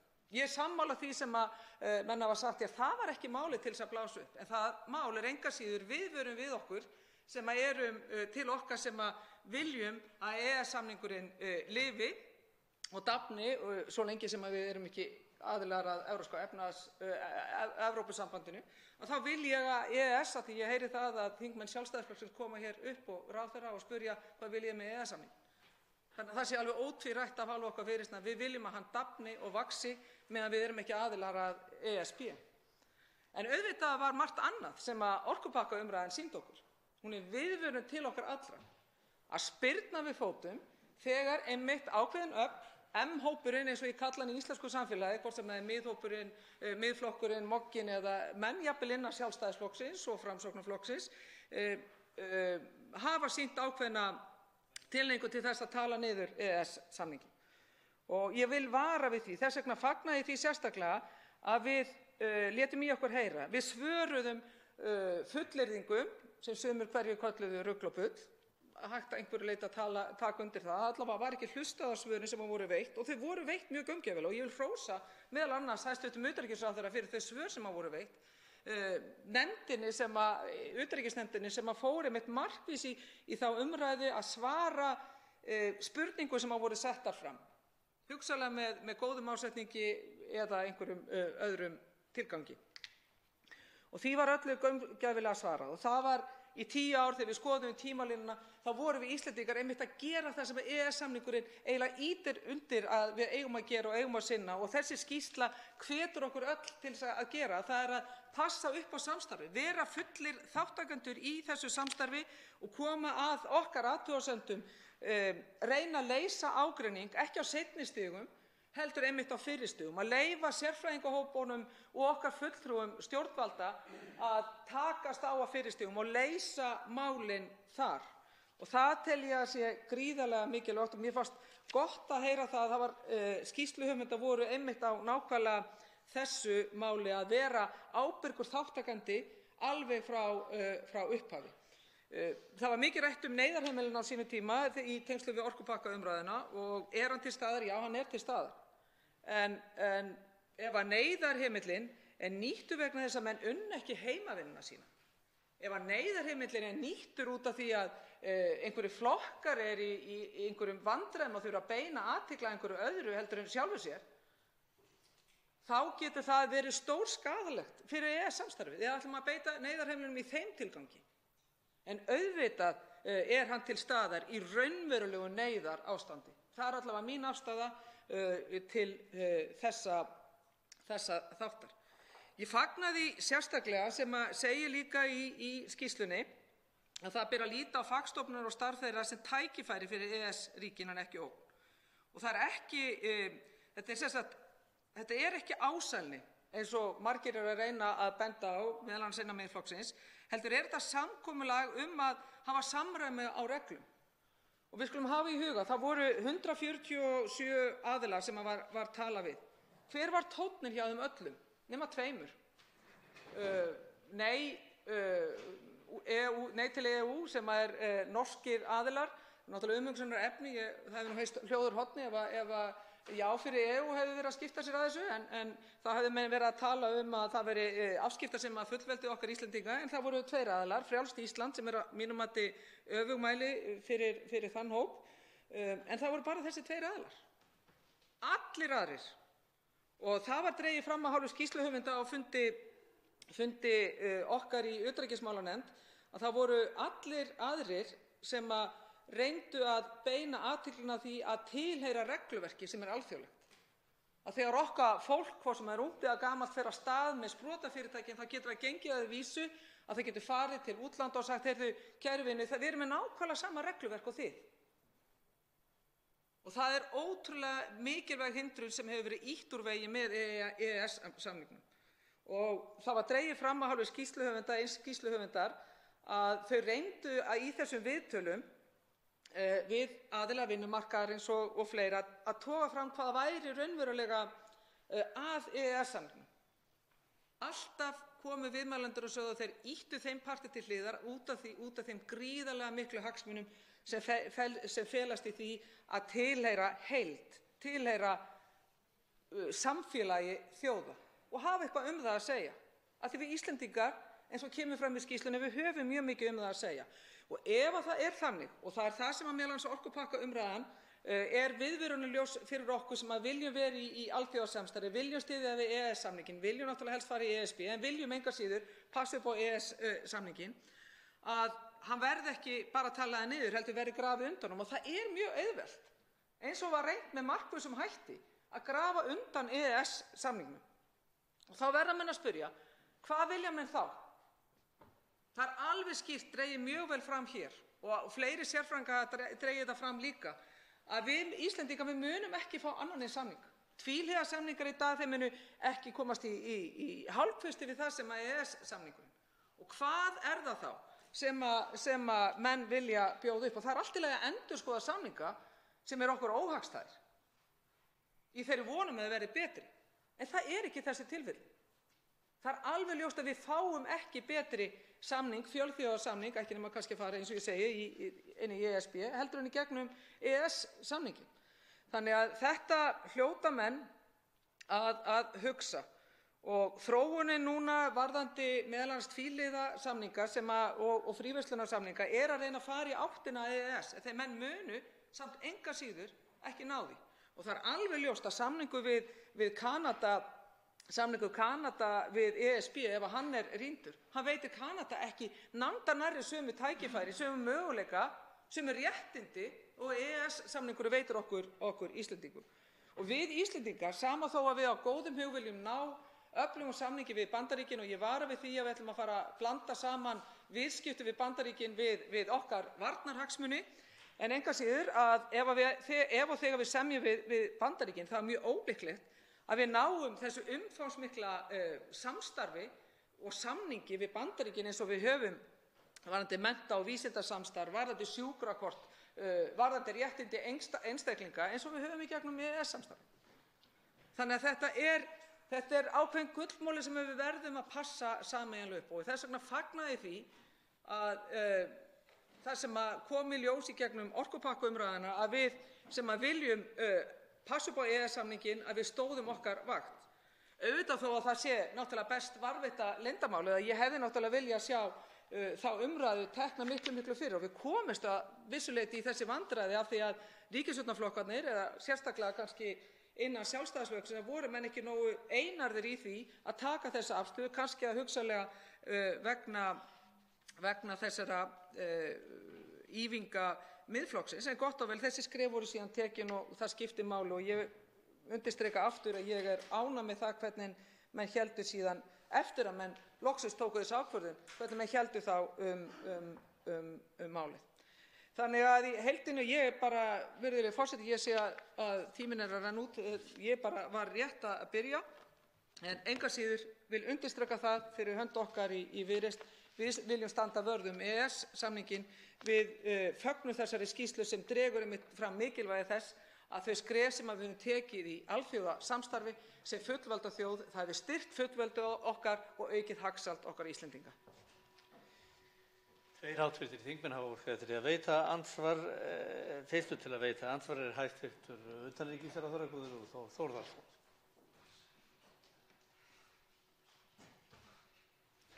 Já, virðulegi forseti, ég þakka nú hv. þingmanni fyrir ræðuna sem mér finnst margt bara mjög góð og málefnaleg.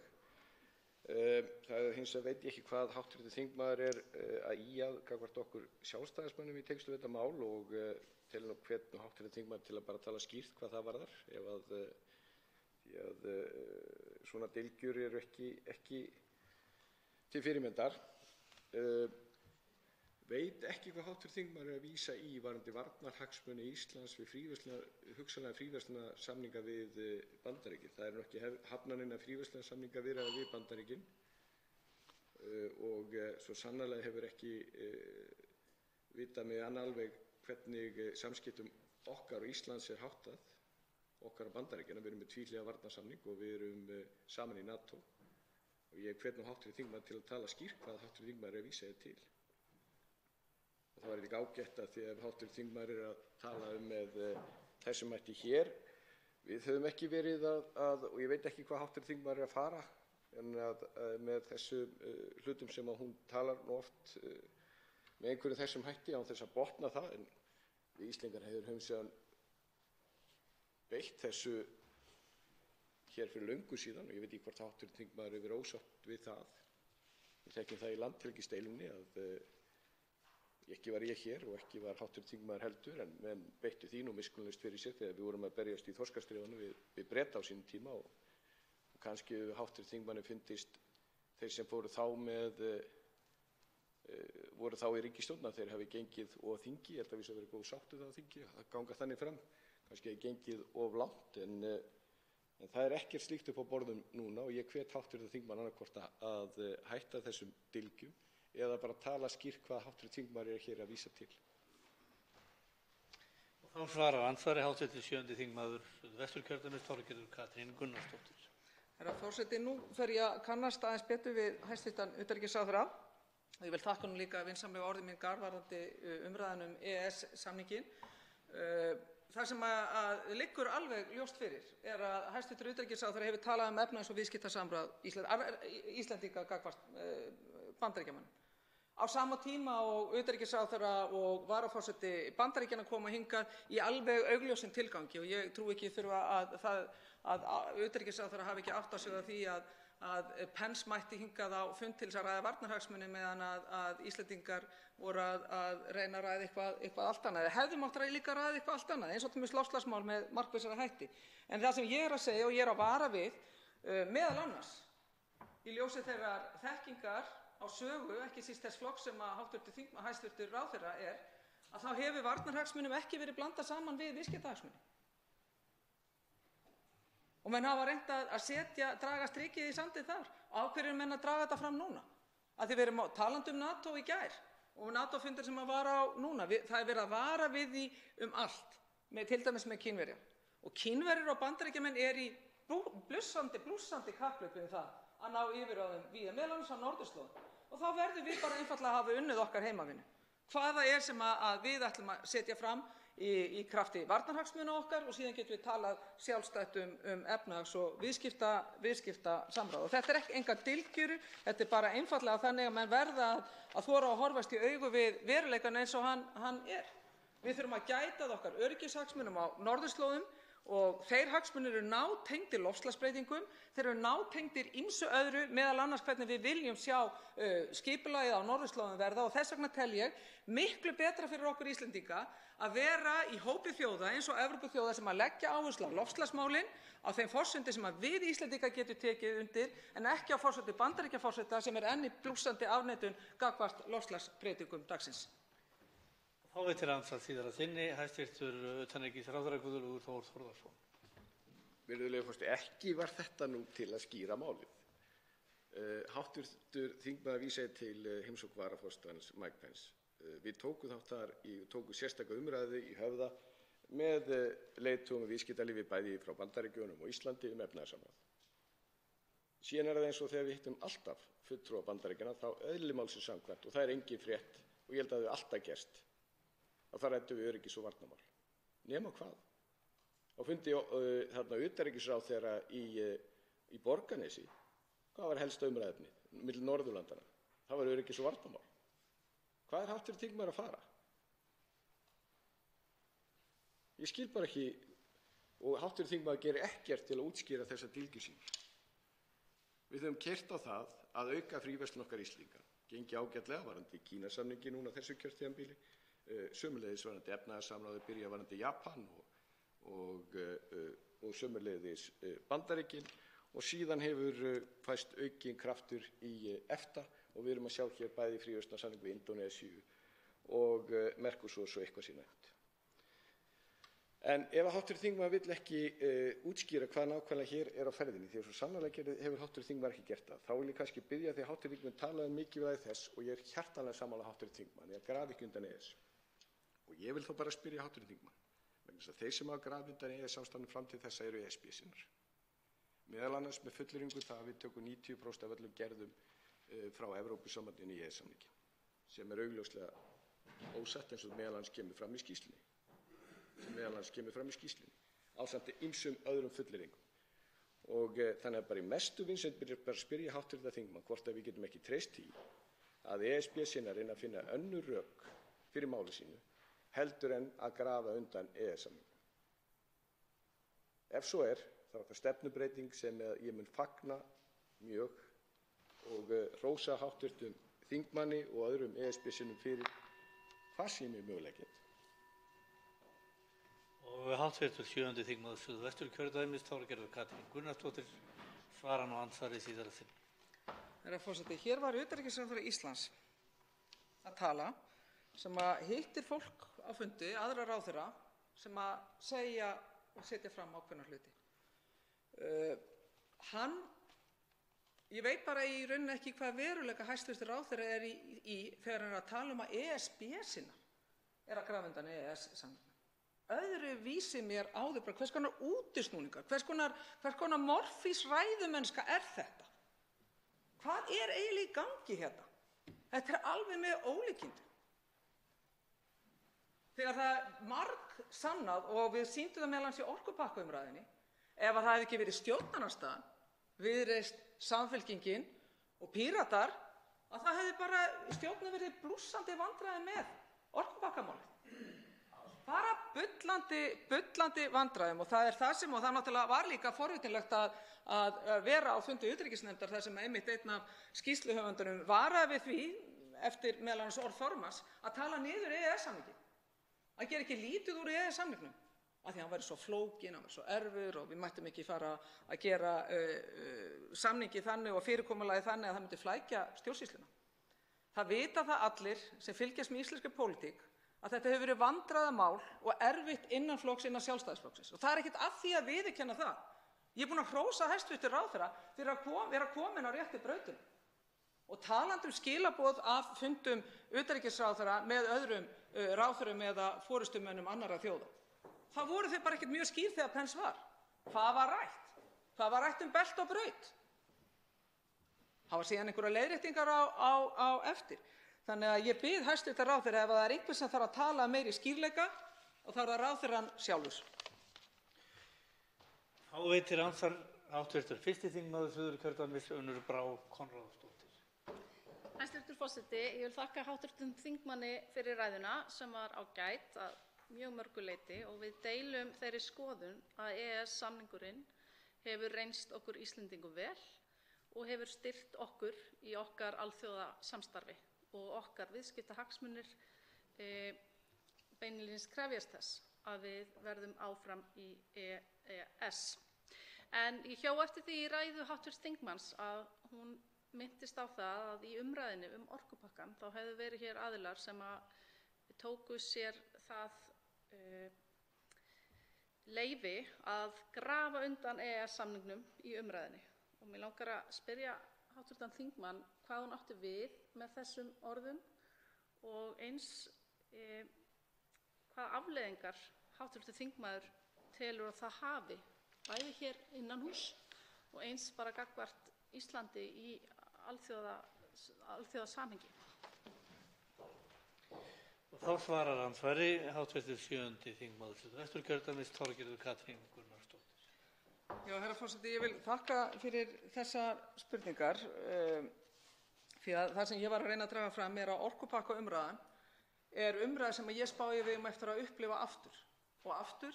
Bara það verður annað mál sem verður tekið og það verður reynt að hertaka það þannig að snúa öllum staðreyndum á hvolf, reynt að breyta, gera staðreyndir tortryggilegar og setja í raun upp einhvern annað veruleika heldur raunverulega er til staðar. Og það sem ég upplifði í orkupakkaumræðunni að það var ekki hlustað á svörin, heldur við að fara bara út í einhverja altarasálma og hvað gerum við með því? Þá erum við að grafa undan EES-samningnum.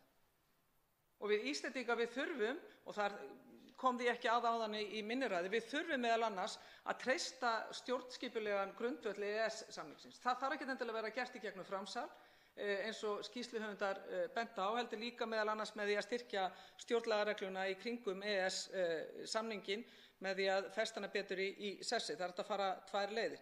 Það er það sem ég er að tala um að það hafi verið grafið undan samningnum sem slíkum. Þess vegna vona ég að orkupakkaumræðan verði okkur ákveðin lærdómur, að við verðum, við sem og ég skil hv. þingmann þannig að hún sé einlægur stuðningsmaður EES-samningsins og ég fagna því. Þess vegna held ég að þessi umræða hafi verið okkur öll svona ákveðið víti til varnar, af því að Ísland verður ekkert undanskilið þeirri þróun sem við erum að upplifa meðal annars í lýðræðislegum ríkjum, meðal annars innan EES-ríkjanna eða ESB-ríkjanna, og þess vegna þurfum við að vera á varðbergi.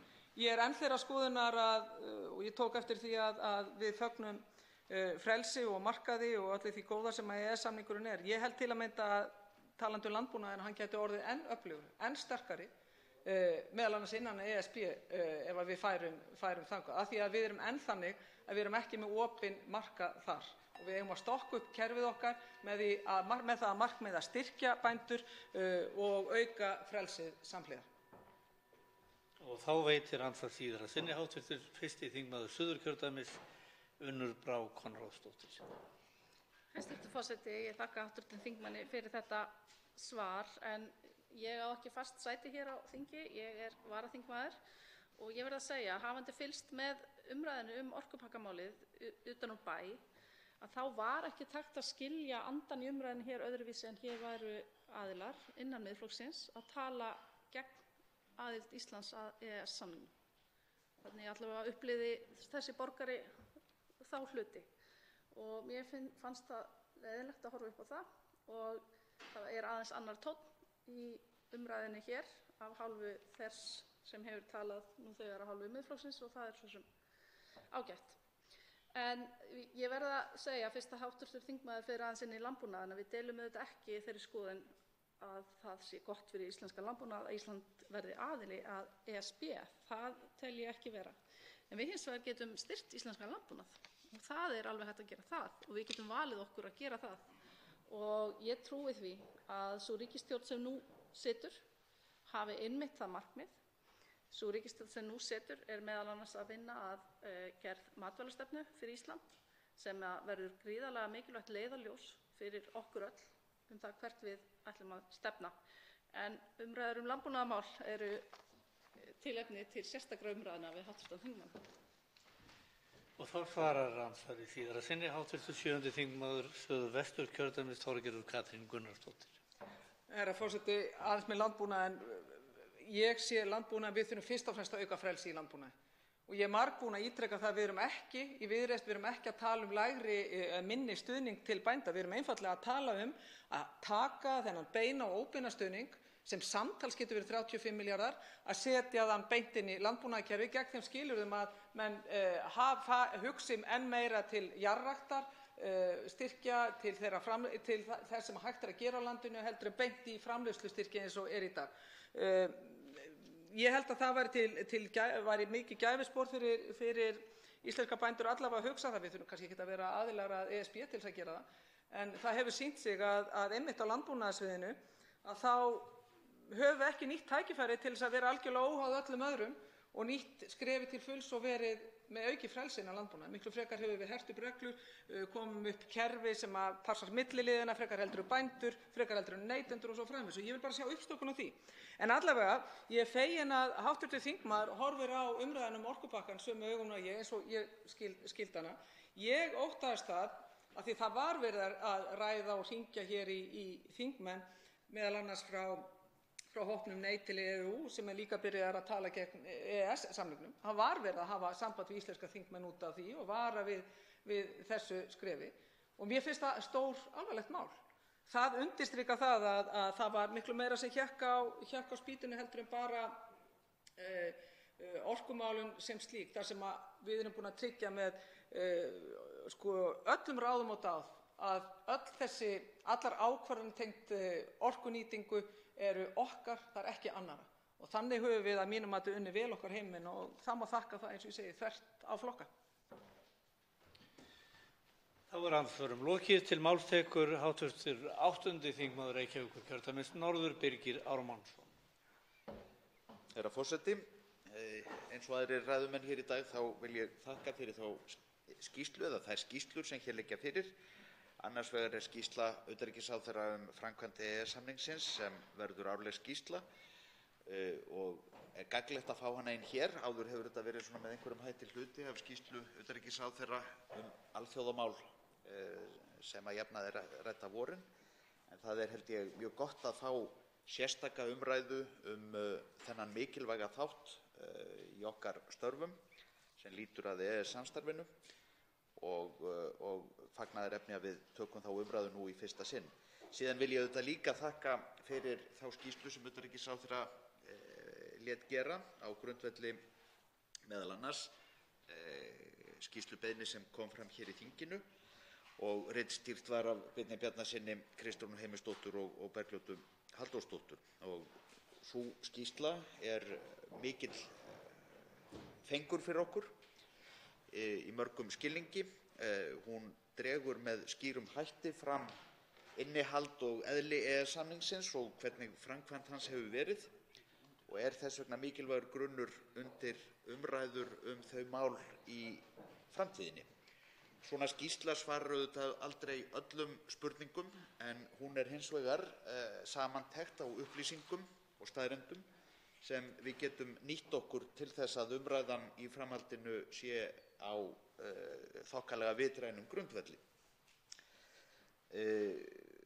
Ég ætla ekki að fara yfir einstaka efnisþætti mála nema í nokkrum atriðum sem ég vil nefna sérstaklega hér á eftir. En ég vildi hins vegar áður en lengri haldið taka undir það sem komið hefur fram í ræðum allra ræðumanna sem hér hafa talað í dag að EES-samningurinn hefur reynst okkur afar hagstæður. Þessi skýrsla undirstrikar það og ég held að allar aðrar athuganir og skýrslur, hvort sem það hefur verið á vegum opinberra aðila eða félagasamtaka á undanförnum árum, hafa leitt það í ljós að EES-samningurinn hefur reynst okkur mjög vel, fært okkur tækifæri sem við höfum nýtt vel Íslendingar í meginatriðum og þrátt fyrir að EES-samningurinn eins og önnur mannanna verk sé ekki með öllu yfir gagnrýni hafin, þá held ég að niðurstaðan sé ótvírætt sú að kostirnir við aðild okkar að EES eru miklu fleiri heldur en gallarnir og það væri mikið óráð að stofna þessu samningsfyrirkomulagi eða þessum samningi með einhverjum hætti í hættu, enda liggja ekki fyrir neinir sannfærandi valkostir, hvorki ESB-aðild né uppsögn EES-samningsins fela í sér betri kosti fyrir okkur Íslendinga heldur en það fyrirkomulag sem við höfum byggt upp á grundvelli EES-samningsins. Þetta vildi ég segja í upphafi en leið vildi ég, vegna þess að fólk hefur hér, hv. þingmenn, farið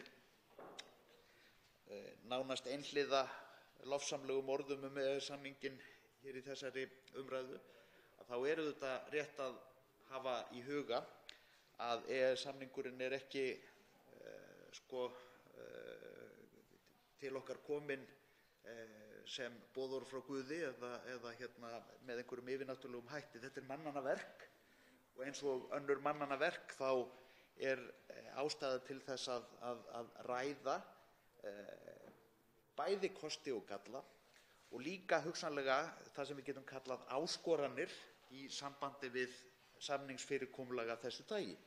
Og slíkar áskoranir eru vissulega fyrir hendi þegar að EES-samningnum kemur.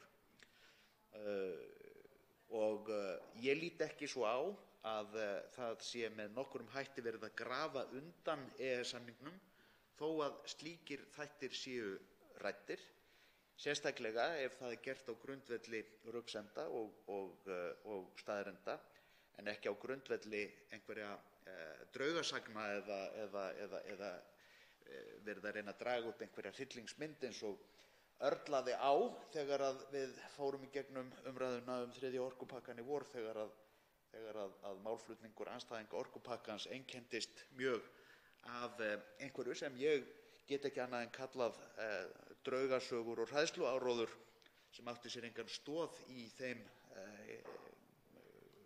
þingmálum sem hér voru undir í umræðunni. Þegar við horfum á skýrsluna og sérstaklega kannski þær tillögur sem skýrsluhöfundar setja fram breytt vinnubrögð af hálfu stjórnvalda, þá held ég að við eigum að hlusta. Ég meina, það ljóst og okkur hefur verið það ljóst margra ára skeið að við gætum gert betur í sambandi við okkar aðkomu bæði þingsins og eins stjórnvalda að undirbúningi mála og vettvangi EES. Sú umræða ekki ný af nálinni og þess skemmst að minnast að það hafa verið stigin ákveðin skref á undanförnum árum í þeim efnum. Það var í kjölfarskýrslu sem Björn Bjarnason leiddi 2007 voru gerðar ákveðnar tillögur og það var farið í ákveðnar breytingar á þinglegri meðferð EES-mála í framhaldinu til þess að auka aðkomu þingsins á fyrri stigum. Sama gerðist raunar 2012-13 í kjölfar þingsályktunartillögu sem Einar K. Guðfinnsson flutti og fékk góðan stuðning þá þvert á flokka bætta framkvæmd sem leiddi líka til bættra vinnubragða í sambandi við aðkomu þingsins að EES-málum. Og nú síðast fyrr á þessu ári þá hefur utanríkisnefnd haft til umfjöllunar enn breytingar sem eiga að tryggja bætta aðkomu þingsins. Þannig að ýmislegt hefur nú verið gert í þeim efnum en ég sammála skýrsluhöfundum það að það hægt að gera betur og ástæða til þess að bæði þingið og stjórnvöld setji þann kraft í vinnumála á þessu sviði sem nauðsynlegur til þess að gæta íslenskra hagsmuna og til þess að geta haft áhrif á fyrri stigum þegar að möguleikar eru meiri á því að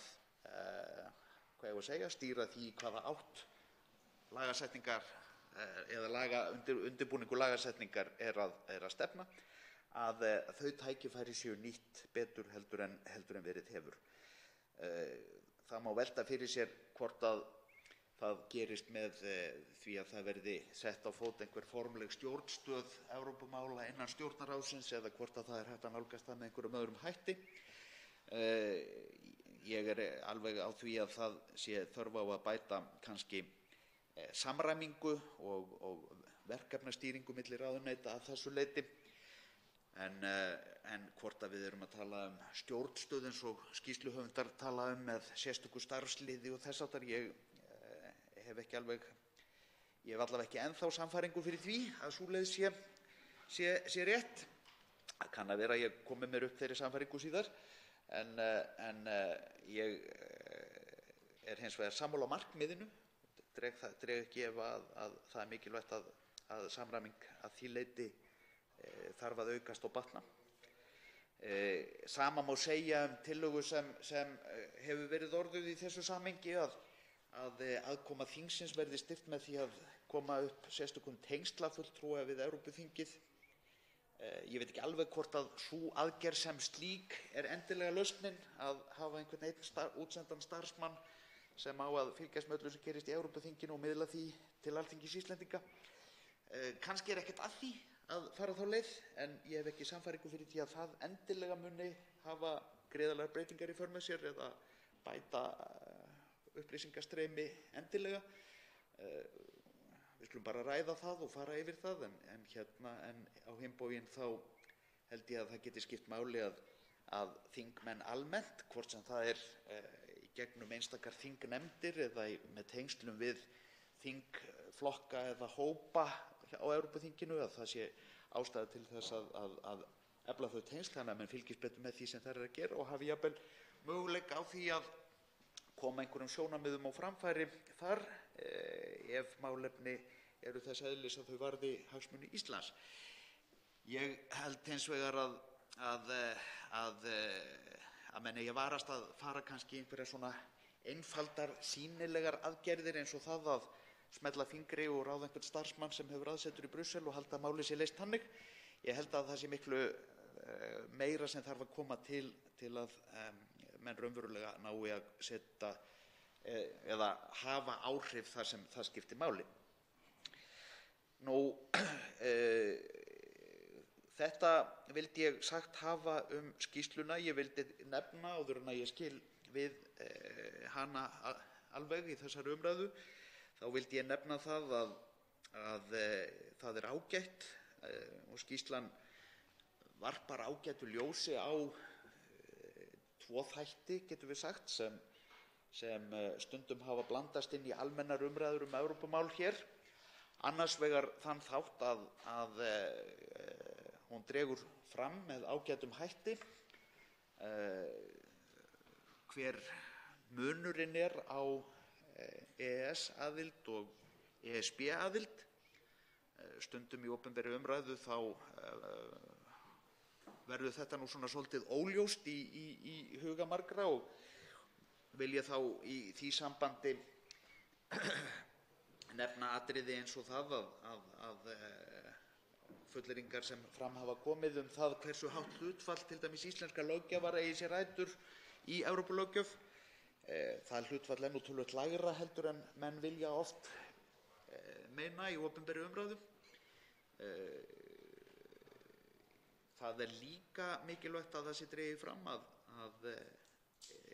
það eru stórir hlutar af regluverki Evrópusambandsins sem ekki koma inn í EES-samstarfið. Þannig að menn allavega hafa þarna ákveðinn grunn að byggja á þegar að menn ræða fullyrðingar það að við séum nú eiginlega bara alveg aðilar að ESB af því að við tökum upp svo mikið af reglunum þaðan og eins það að það sé nú ekki slíkur munur á okkur og ESB þegar að greint hvaða svið það eru sem falla utan gildissviðs EES-samningsins. Og þarna í skýrslunni má auðvitað líka sjá að það töluverður munur á stofnanauppbyggingu og innleiðingu löggjafar sem allavega fyrir mitt leyti gerir það að verkum að ég get stutt EES-samninginn en myndi ekki geta stutt ESB-aðild. Það er að segja að ég held að út frá fullveldi landsins og möguleikum okkar til þess að taka sjálf ákvarðanir í okkar málum að þá sé hagsmuna okkar mun betur gætt með fyrirkomulagi EES-samningsins heldur en með ESB-aðild. Og lesi menn skýrsluna þá sjá menn auðvitað að þarna verulegur munur á. Þetta eiga auðvitað ekkert að vera nýjar upplýsingar en það hins vegar alltaf gagnlegt þegar að svona sett fram með skýrum og skilmerkilegum hætti eins og ráða má af lestri þessarar skýrslu. Þessi skýrsla sem slík, hún auðvitað mikilvægt innlegg. Við auðvitað þurfum að halda umræðum hvað ég var að segja, nálgun okkar gagnvart EES-samningnum áfram. Við getum bætt okkur í sambandi við það hvernig við vinnum innan ramma EES-samningsins. Við þurfum að gæta þess að álíta svo sem ekkert sjálfgefið og öllum spurningum svarað fyrirfram. Við verðum að nálgast mál þegar við fáum þau til afgreiðslu hér í þinginu með gagnrýnu hugafari.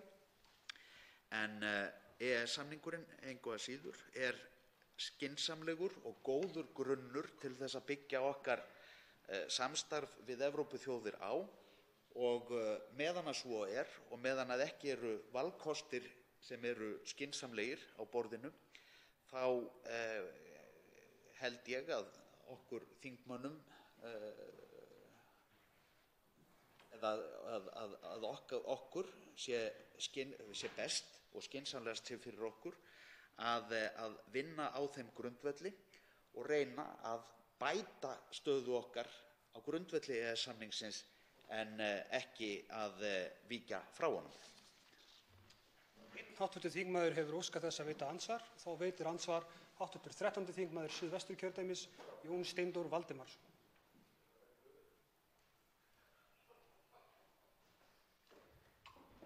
Herra forseti, ég vil byrja á að þakka hv. þingmanni Birgi Ármannssyni fyrir ágæta yfirferð og yfirvegaða og ég deili algjörlega þeirri sýn hans að EES-samstarfið sé mikilvægt og við eigum að beita þeim ráðum sem við höfum, til dæmis sem þingmenn í alþjóðastarfi, til þess að minna samstarfsaðila okkar á að við erum í EES-samstarfinu og það er mikilvægur samningur. Ég tek líka undir það að EES-samningurinn kemur náttúrulega ekki frá Guði eins og ég held að hv. þingmaður hafi talað um og auðvitað á að ræða hann efnislega eftir atvikum kosti og galla. Þannig við hv. þingmaður erum alveg sammála um þetta. Það kemur skýrt fram í held ég bæði skýrslu utanríkisráðherra og síðan skýrslunni um EES-samstarfið sem er hér í fögru bandi að EES-samningurinn hefur haft gríðarleg áhrif á íslenskt samfélag og íslenskt þjóðlíf.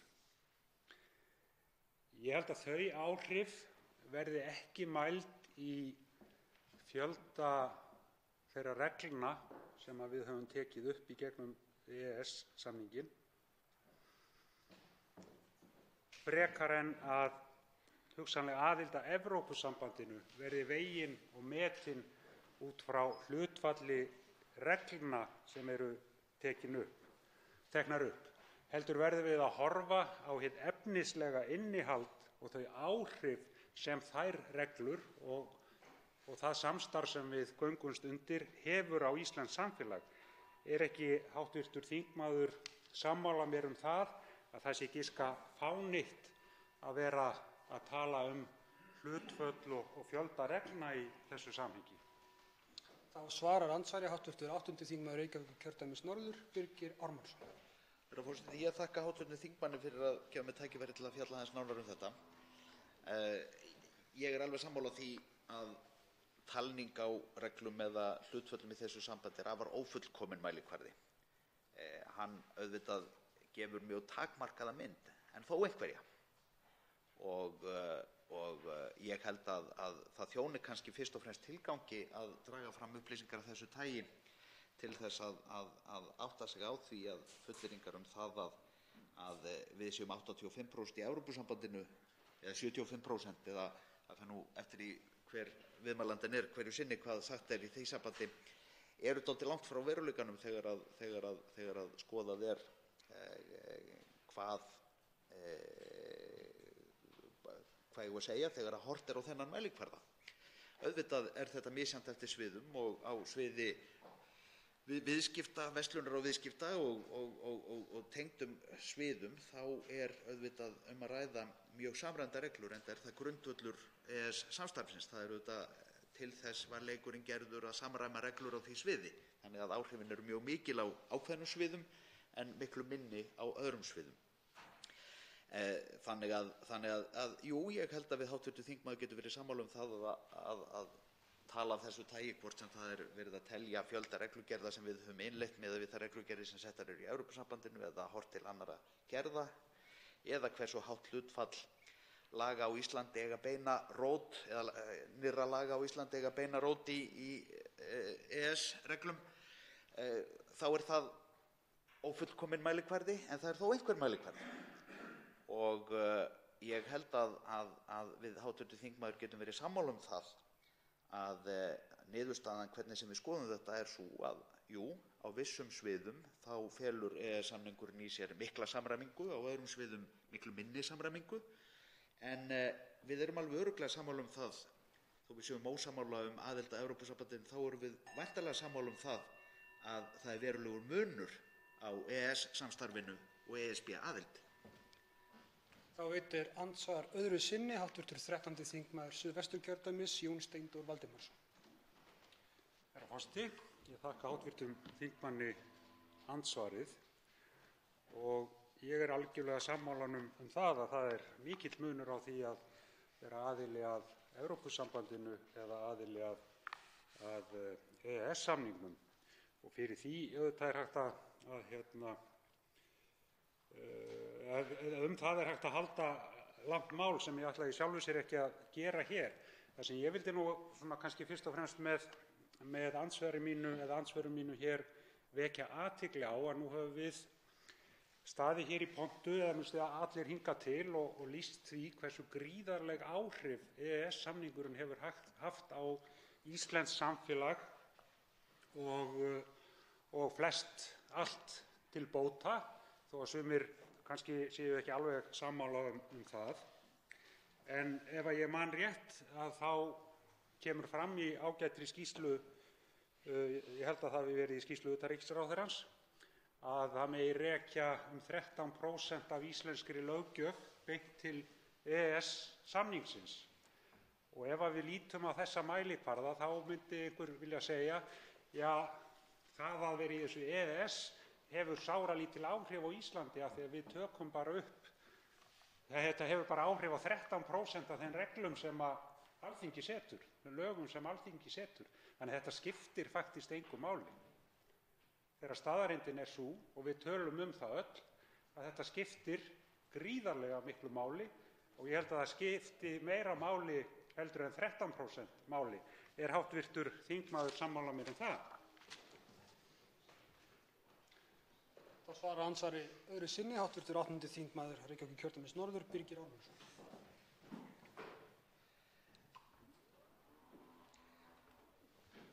Herra forseti, það getur verið að við hv. þingmaður getum gert okkur þetta að ágreiningsefni með einhverjum hætti. Við auðvitað nálgumst hlutina frá mismunandi sjónarmiði í þessu sambandi. Ég í raun og veru endurtek bara það sem ég sagði að á ákveðnum sviðum eru áhrif EES-samningsins gríðarlega mikil og gríðarlega mikilvæg. Ég held að við hv. þingmaður sé líka sammála það að það auðvitað hefur víðtækari áhrif þegar að vel gengur í atvinnu- og efnahagslífi, þá hefur það áhrif allt þjóðfélagið.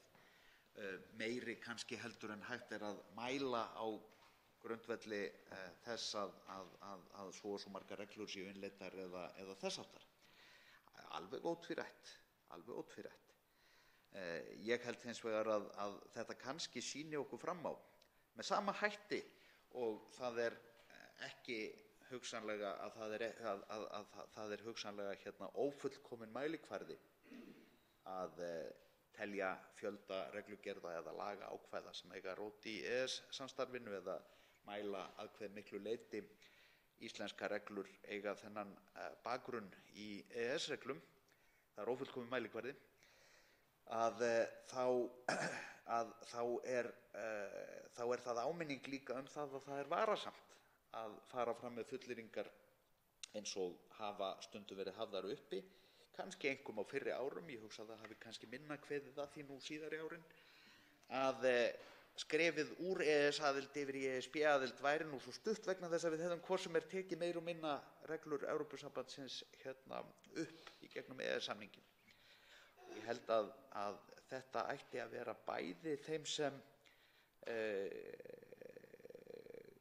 vilja koma okkur inn í ESB ákveðið umhugsunarefni, en líka hugsanlega þeim sem vilja að við hverfum frá EES-samningnum á þeim grundvelli að það sé eiginlega bara full ESB-aðild.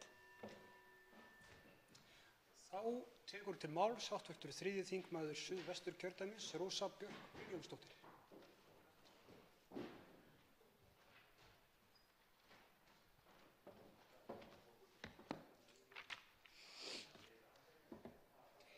Herra forseti, við ræðum hér skýrslu utanríkismálaráðherra hæstvirts EES-samstarfið sem ákveðið var á síðasta ári að yrði rætt hér reglubundið í þingsal einu sinni á ári.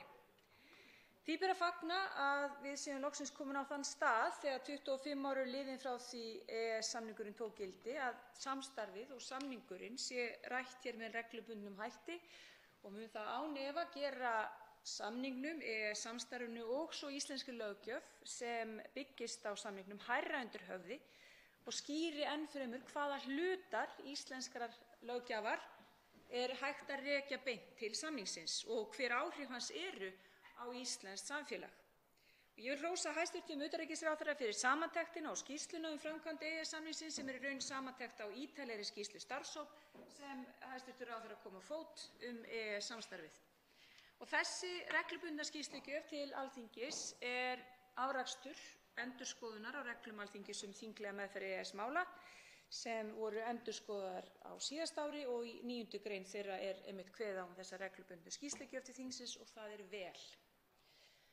Enda þurfum við að eiga hér reglulegar umræður EES-samninginn, kosti hans og galla og ekki síst áherslumál hverrar ríkisstjórnar fyrir sig í EES-samstarfinu.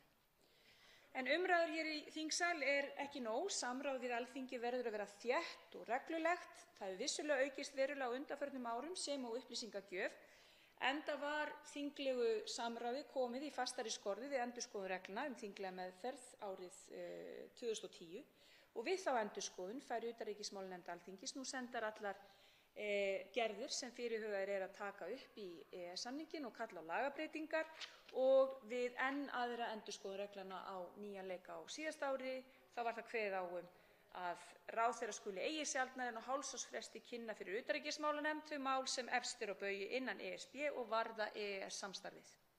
Þetta var gert af hálfu hæstv. Utanríkisráðherra á síðasta ári en við bíðum enn í hv. utanríkismálanefnd eftir kynningunni á EES-samningsforgangsmálum þessa þingvetrar og hvet ég hæstv. ráðherra til að koma hið fyrsta til okkar í hv. utanríkismálanefnd með þessa kynningu þar sem sérstaklega kveðið á þetta og ég efast ekki hans góða vilja til þess að eiga þessa kynningu með okkur í nefndinni. Í þessum endurskoðuðu reglum Alþingis að áhersla skuli lögð á virka þátttöku þingsins í undirbúningi og mótun ESB-gerða líka kveðið á að leita skuli við að tryggja hagsmuni Íslands eins framarlega í lagasetningarferli ESB og unnt Og þessar áherslur, eins og áður hefur verið sagt hér í þessum þingsal í dag, virka hagsmunagæslu Íslands eins framarlega í lagasetningarferli ESB eins og hægt eru alls ekki nýjar af nálinni. Fyrrverandi hæstv. utanríkisráðherra Halldór Ásgrímsson heitinn lagði einmitt áherslu á virka hagsmunagæslu 1995 þegar Halldór tók við sem utanríkisráðherra og það ári eftir fullgildingu samningsins hér. Og hér hafa líka þingmenn lagt á þessa virku hagsmunagæslu mikla áherslu hér í þingsal og í sínum þingstörfum. Þannig að ég legg hér áherslu á virkt samráð hæstv. utanríkisráðherra við utanríkismálanefnd þau mál í lagasetningarferlinu eins og ég sagði hér áðan, þar sem ríkisstjórnin metur sem forgangsmál út frá íslenskum hagsmunum og hvet líka fagráðuneyti ríkisstjórnarinnar að fjölga fulltrúum sínum í Brussel þar sem yfirlýst markmið ríkisstjórnarinnar að stefna að því að fjölga fulltrúum ráðuneyta til þess einmitt að gera þeim kleift að leggja meiri áherslu á greiningar ESB-gerða í lagasetningarferli og þar með koma slíkri greiningu á framfæri við utanríkismálanefnd og svo sömuleiðis hér í þinginu. Og þarna hvet ég eindregið ráðherra ríkisstjórnarinnar til að standa sig í yfirlýstum markmiðum varðandi þetta. Því að ef alvara í því að gæta að hagsmunum Íslands þá verða einfaldlega öll ráðuneytin að senda sína fulltrúa til Brussel og ekki bara ráðuneytin heldur líka öflugir fulltrúar íslensks atvinnulífs sömuleiðis. Mig langar þá aðeins að víkja að mikilvægi EES-samningsins sem ótvíræður og mikill. Og það nú einu sinni svo að EES-samningurinn einn mikilvægasti alþjóðasamningur sem Ísland hefur gert, enda gert Íslendingum kleift að starfa nánast hindrunarlaust á 500 milljóna manna innri markaði aðildarríkja samningsins. Og mig langar alveg sérstaklega að nefna það hér og leggja áherslu á það að í krafti aðildar okkar að þessum samningi þá lagður einstakur grundvöllur að samstarfi við Evrópusambandið ekki aðeins á sviði viðskipta og í fjármálageiranum því að þau mál taki að mínu viti oft á tíðum of mikið pláss en kannski ekki heldur skrítið eftir árum efnahagshrunsins heldur sérstaklega á sviði umhverfismála, rannsókna, menntunar, neytendaverndar og menningar og hefur aðildin að samningnum stuðlað að gríðarlega mikilvægum umbótum á íslenskri löggjöf á þessum sviðum. Og vegna aðildar að samningnum íslenskum fræða- og vísindamönnum gefið tækifæri til einstaks mennta- og vísindasamstarfs, samstarfs við aðila innan svæðisins þar sem Íslendingar eiga kost á því að starfa og læra. Og þetta má sjá með skýrum hætti á blaðsíðu 26 í skýrslu utanríkisráðherra, þar sem segir meðal annars að mennta- og menningarmálaráðuneytið lét gera úttekt á þátttöku Íslands í 7. og 7. samstarfsáætlun ESB um rannsóknir og þróun á árunum 2003 til 2011 og niðurstöðurnar voru að þátttakan hefði markað kaflaskipti í rannsóknum og þróun á Íslandi og það var einróma álit einstaklinga innan háskólasamfélagsins, stjórnsýslunnar og atvinnulífsins að þátttakan hafi leitt til stóraukins alþjóðlegs samstarfs á sviði menntunar, rannsóknar og nýsköpunar og opnaði íslenskum vísindamönnum aðgengi að þekkingu og aðstöðu sem ekki var fyrir hendi hér á landi og skila sér í auknum gæðum rannsókna, nýsköpunar hjá fyrirtækjum og bættri samkeppnishæfni. Og þetta er ekki lítið fyrir 340.000 manna þjóð og fyrir komandi kynslóðir hér á landi og ekki síst heldur á tímum vaxandi einangrunarhyggju og sífellt neikvæðri afstöðu til alþjóðasamstarfs í heiminum í dag. Mig langar til þess að víkja máli mínu að skýrslu starfshóps EES-samstarfið sem skilaði af sér góðri skýrslu sem unnin var á einu ári. Skýrslan stórgott yfirlit og prýðisgóð samantekt EES-samninginn, sögulega þróun hans, hlut Íslands í EES-samningnum og hindranir, séráliti, kosti og galla. Á blaðsíðu 21 í skýrslu starfshópsins dregnir fram 15 svokallaðir úrbótapunktar sem sumir hverjir mjög gott leiðarstef til að halda bæði umræðinu EES-samninginn sem mestri en ekki síður virkni hans sem bestri. Helstu tíðindi skýrslunnar hérna eru þær niðurstöður varða stjórnarskrána og stjórnskipulegt gildi innleiðinga. Og inn á það komið í úrbótapunkti númer 2 þar sem segir að binda verði enda á stjórnlagaþrætur vegna EES-aðildarinnar annaðhvort með því að viðurkenna að hún hafi áunnið sér stjórnlagasess eins og aðrar óskráðar stjórnlagareglur eða með því að skrá ákvæði aðildina í stjórnarskrána. Og þetta að mínu viti helstu tíðindi skýrslu starfshópsins og það skýr skoðun formanns stýrihópsins að skráning ákvæða aðildina í stjórnarskrána eigi ekki við. Þetta hefur hann tjáð sig og eitthvað sem býður upp á frekari umræður bæði hér í þinginu og annars staðar í samfélaginu enda hafa 18 opinber lögfræðiálit þetta verið gerð og birt þannig að við erum með nóg af efni til þess að ræða þetta. Mig langar líka aðeins að tæpa á nokkrum öðrum punktum, úrbótapunktum svokölluðum. Punktur númer 9 talar skýrslur á vegum Alþingis og ríkisstjórnar það að oft hefur verið lagt á ráðin hvernig best verið staðið að framkvæmd EES-samstarfsins og taka beri af skarið ábyrgð á EES-málum innan stjórnkerfisins með forsetaúrskurði skiptingu starfa milli ráðherra. Þetta tel ég vera góð tillaga og skýri og skerpi betur ábyrgð á þeim hliðum EES-samningsins sem við erum að innleiða inn í okkar löggjöf. 10. punktur fjallar það að leggja beri grunn að meiri festu í allri stjórn og meðferð EES-mála á heimavelli og komið verði á fót stjórnstöð EES-mála innan stjórnsýslunnar með föstu starfslið sem fylgist viðvarandi með öllu varða málaflokkinn á mótunar- og framkvæmdastigi. Og þetta hafa nokkrir háttvirtir þingmenn rætt hér í umræðunni í dag. Háttvirtur þingmaður Þorgerður Katrín Gunnarsdóttir spurði hæstv. Utanríkisráðherra þetta mál, þetta atriði og hæstv. Ráðherra tók vel í þessa hugmynd sem fram kemur í úrbótapunkti númer 10 og var jákvæður í garð þess að koma á fót svokallaðri stjórnsýslu. Að mínu viti held ég að þetta sé góð hugmynd og muni gera okkur einbeitari í framkvæmdinni á EES-samningnum. Síðan það umbótapunktur númer 10 þar sem talað að forgangslista ríkisstjórnarinnar helstu EES-mál sem sinna ber hverju sinni verði fylgt eftir á markvissan hátt. Reglan sýni að með málefnalegri eftirfylgni ná EES- og EFTA-ríkin verulegum árangri í þágu hagsmuna sinna og þetta í raun og veru líka þessi rauði þráður sem hér hefur birst í umræðunum í dag þessa virku hagsmunagæslu okkar að skerpa á forgangslistanum og í raun og veru fjallar að við séum virkir aðilar að EES-samningnum ekki viðtakendur.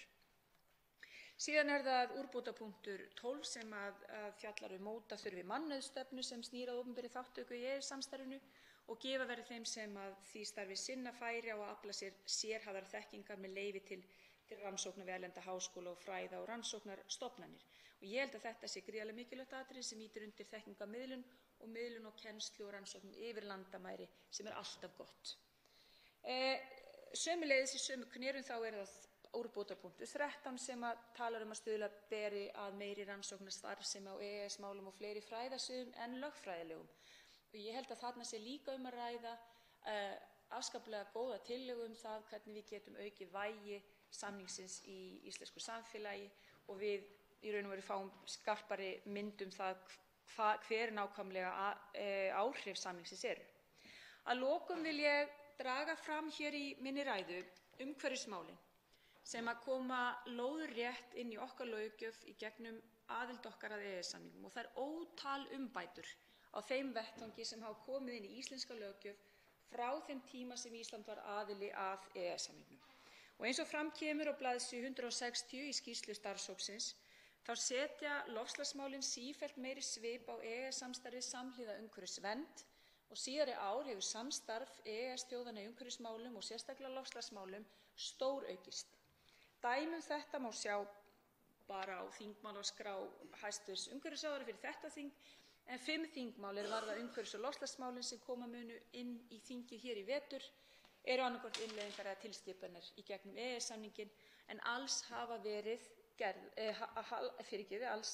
658 gerðir varða umhverfismál verið teknar upp inn í íslenska löggjöf í gegnum EES-samninginn sem sýnir okkur mikilvægi þess í þessum málaflokki. Síðari ár hefur samstarf EES-þjóðanna í umhverfismálum og sérstaklega loftslagsmálum stóraukist og stjórnvöld á Íslandi og í Noregi standa að sameiginlegu markmiði með ESB-ríkjunum gagnvart Parísarsamkomulaginu. Og nú er rætt það hvernig innleiða skuli reglugerðir sameiginlega markmiðið inn í EES-samninginn og þeim viðræðum lýkur vonandi í lok árs 2019. Og ég er þeirrar skoðunar, herra forseti, að þessi málaflokkur, umhverfismála og loftslagsmála, verði að vera stöðugt umfangsmeiri og mikilvægari í tengslum við EES-samninginn. Málum varða loftslags- og umhverfismálin þeim muni og eigi að fjölga hratt í allra nánustu framtíð og vonandi að þar verði mikil fjölgun á og að EES-samningurinn haldi áfram að gera okkur Íslendingum kleift að gerast aðilar að sameiginlegri stefnumótun ESB á sviði umhverfismála. Regluverk ESB á sviði umhverfismála að mestu leyti innleitt hér á landi. Aðild Íslands að EES-samningnum hefur stuðlað að umhverfisvernd hér á landi, eins og segir í skýrslu starfshópsins. Og dæmi það má nefna markvissar reglur mengunarvarnir, sorphirðu og mat á umhverfisáhrifum sem hafa verið settar, upplýsingagjöf til almennings umhverfismál og vöktun margra þátta á sviði umhverfismála hafa verið bætt. Önnur dæmi þetta að EES-reglur leggja skyldur á herðar sveitarfélaga á sviði umhverfismála. Umhverfisstofnun Íslands tekur þátt í starfi Umhverfisstofnunar Evrópu og svona mætti lengi telja jákvæðar hliðar og afleiðingar á EES-samningnum í því varða loftslag og umhverfismál. Og þetta ásamt áherslum á þeim framförum sem íslenskt samfélag hefur tekið í menntun, menningu, rannsóknum og vísindum að mínu viti allra mesti og besti mælikvarðinn á það hvort EES-samningurinn hafi haft góð áhrif á íslenskt samfélag eða ekki. Og það vonandi að það verði svo áfram og þar skiptir mestu að Ísland hverfi af þeirri braut sérstakar undanþágur Íslands eða ívilnanir sem við höfum allt of oft verið að taka upp og leggja áherslu á varðar innleiðingar og gerðir í umhverfis- og loftslagsmálum. Þess vegna tel ég, herra forseti, að við þurfum að nýta þetta mikla tækifæri sem aðild að EES-samningnum fyrir íslenskt samfélag, að við séum virkir aðilar en ekki viðtakendur eins og fullvalda ríki ber að vera virt og að við skerpum okkar áherslur í þessu gríðarlega mikilvæga samstarfi sem hefur sýnt ótvírætt mikill ávinningur fyrir Ísland.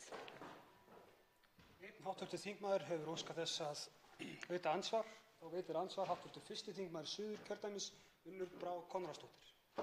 Hæstv. forseti, ég vil þakka hv. þingmanni fyrir ræðuna sem var ágæt. En mig langar að spyrja hv. þingmann aðeins nánar út í 2 atriði. Í fyrra andsvarinu ætla ég að spyrja aðeins út í stjórnarskrána og það sem hv. þingmaður talaði hér það er ein tillagan sem varðar stjórnarskrána, að hér kemur fram að það þurfi að binda enda á stjórnlagaþrautir vegna EES-aðildarinnar og það þurfi annað hvort að gera það með því að viðurkenna að hún hafi áunnið sér stjórnlagasess eins og aðrar óskráðar stjórnlagareglur eða með því að setja inn ákvæði í stjórnarskrá. Og mig langar að spyrja hv. þingmann hvort hún hafi myndað sér skoðun á því hvor leiðin sé heppilegri, hvor leiðin er fær eða færari og hvort að hv. þingmaður sé nú þegar búinn að mynda sér skoðun á því hvor leiðin sé betri. Þá svarar andsvari hv. 3. þingmaður Suðvesturkjördæmis, Rósa Björk Brynjólfsdóttir. Herra forseti, ég vil þakka hv. þingmanni fyrir andsvarið og að leggja akkúrat áherslu á þetta. Já, ég var óhrædd að halda því fram að þetta væru helst tíðindi skýrslu starfshópsins EES-samninginn. Ég verð að játa að ég er ekki sjálf búin að taka ákvörðun það hvor leiðin sé færari. En ég held samt sem áður, og ég var að vísa í þessi 18 opinberu lögfræðiálit sem hafa einmitt hverfst í raun og veru akkúrat þessi atriði og að þau geti verið leið til grundvallar þeirri umræðu og þeirri vinnu við stjórnarskrána sem er í gangi. En ég held að þetta sé samt sem áður það mikilvægt að við þurfum að eiga það virkar samræður. Hvor leiðina við eigum að taka og það verður forvitnilegt að sjá framhaldið og hvort að akkúrat þessi úrbótapunktar hvernig og hvort þá þeir munu rata í þá vinnu breytingar á stjórnarskránni sem nú eru yfirstandandi. Það held ég að geti verið ágætis nesti inn í þá vinnu. Þá veitir andsvar öðru sinni hv. 1. þingmaður Suðurkjördæmis, Unnur Brá Konráðsdóttir. Já, hæstv. forseti, þá minntist hv. þingmaður á umhverfismálin og tengsl þeirra við EES-réttinn og við þekkjum það að íslensk löggjöf á sviði umhverfismála, hún tekur auðvitað, hún er að stórum hluta reist á EES, á regluverki ESB og það hefur verið tekið upp í EES-samninginn og við þekkjum það að við erum hér með umhverfismat, förgun úrgangi, vatnsvernd, eftirlit með mengandi starfsemi og svo framvegis og svo loftslagsmálin.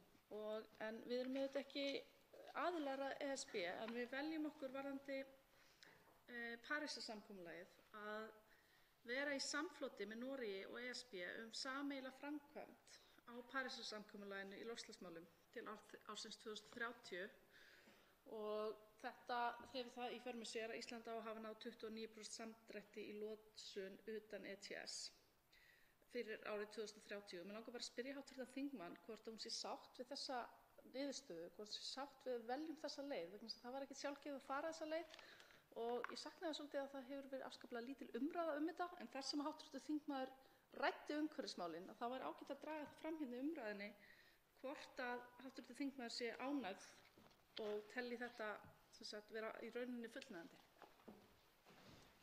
Og svarar andsvar öðru sinni hv. 3. þingmaður Suðvesturkjördæmis, Rósa Björk Brynjólfsdóttir. Þakka hv.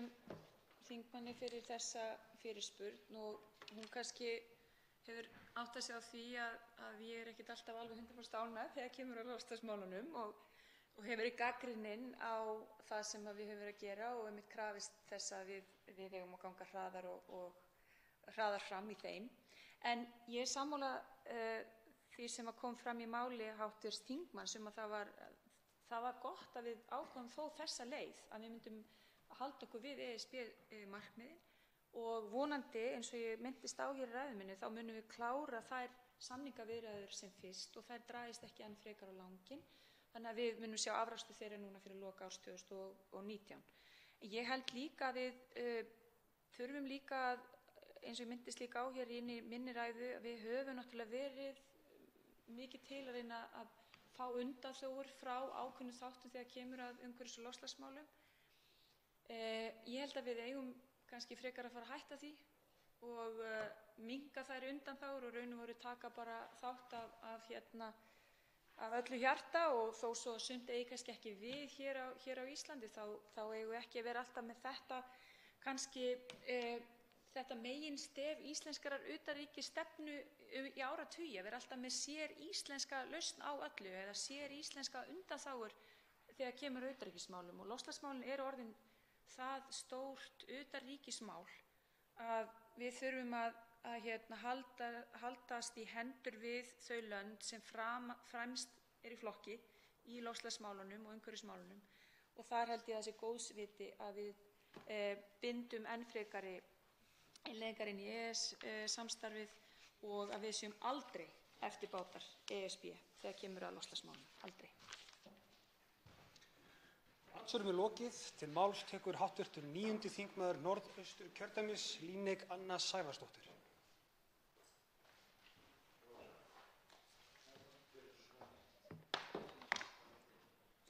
Virðulegi forseti.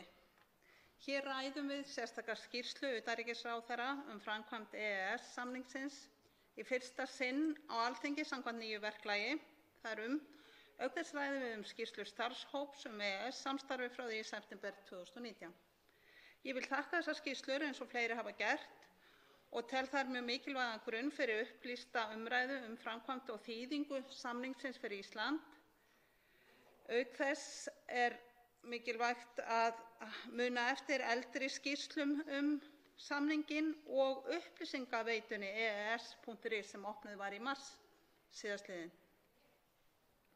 Það er við hæfi að þessi umræða fari hér fram í fyrsta sinn með þessum hætti eftir aldarfjórðungs reynslu af samstarfinu. Ávinningur Íslands af samstarfinu og EES-samningnum er dreginn skýrt fram í skýrslunum sem liggja til grundvallar þessari umræðu. Samningurinn er tvímælalaust mikilvægasti viðskiptasamningur okkar Íslendinga, en hann er líka réttindasamningur réttindi einstaklinga og fyrirtæki, auk þess sem samningurinn rammar inn fjölþætt samstarf menningu, menntun og vísindi. Og eins og ýmsir þingmenn hafa komið hér inn á í umræðunni, hafa þessir rammar tryggt okkur aðgang að tækifærum til nýsköpunar og markaðssetningar og mun fjölbreyttari menntunartækifæri en annars gæfust. Sú sem hér stendur er fulltrúi flokks, Framsóknarflokksins, sem telur hagsmunum Íslendinga best borgið utan Evrópusambandsins, en leggur ríka áherslu á gott samstarf við Evrópusambandið á grundvelli EES-samningsins. EES-samstarfið og fjórfrelsið sem því fylgir á drjúgan þátt í þeirri hagsæld sem við búum við á Íslandi í dag. Hagsældin byggist að miklu leyti á því að við höfum aðgang að innri markaði Evrópu á jafningagrundvelli. Samningurinn hefur líka fært okkur mikilvægar umbætur á lagaumhverfinu og samkeppnisumhverfi sem skiptir atvinnulífið og neytendur máli. Í dag lítum við á margt sem sjálfsagðan hlut sem var það ekki fyrir 25 árum. Þetta eru ýmsir kostir sem samstarfið og samningurinn hafa fært okkur, eins og evrópska sjúkrakortið, Erasmus-samstarfið sem hefur stöðugt áhrif á fleiri og fleiri nemendur og starfsmenn í íslensku menntakerfi, Horizon 2020-samstarfið og fleira mætti nefna. Ég tel að það væri fásinna að kasta þessum ávinningi fyrir róða. Við þrífumst á utanríkisverslun og þurfum að hafa greiðan aðgang að erlendum mörkuðum, auk þess sem virkt samstarf og samvinna á sviði menningar, mennta og vísinda eiga stöðugt þátt í nýsköpun og vaxandi verðmætasköpun í samfélaginu. Ég tel hins vegar fullt tilefni til að skoða hvernig við nálgumst samstarfið og tel það raunar hafa verið og verða áfram viðvarandi verkefni íslenskra stjórnmála. Það eru auðvitað ýmsar áskoranir í samstarfi eins og þessu. Ein er auðvitað í umfangsmiklu samstarfi er ekki alltaf gagnsæi í því hvernig endanleg niðurstaða er fengin. Og það er viðvarandi verkefni að fylgjast með áskorunum og greina hvað raunverulega skiptir máli. Lykilatriði að í þessu samstarfi eins og öðru sem erum við Íslendingar okkar eigin gæfusmiðir. Þó ávinningur okkar af samningnum síðastliðinn aldarfjórðung sé mikill og ótvíræður, þá hefur reynslan kennt okkur að við getum bætt framkvæmdina og við höfum nú nýlega stigið mikilvæg skref í því sambandi eins og fram hefur komið hér í umræðunni. Við þurfum að gæta þess nægjanlega tímalega að sækja undanþágur og aðlögun að þeim ákvæðum sem við teljum eigi ekki erindi við okkur. Okkur ber skylda til að gæta að hagsmunum okkar í hvívetna. Horfum fram á við. Við þurfum að nýta kraft okkar til að skerpa á því hvar hagsmunir okkar liggja og greina EES-gerðir á mótunarstigi með tilliti til okkar hagsmuna.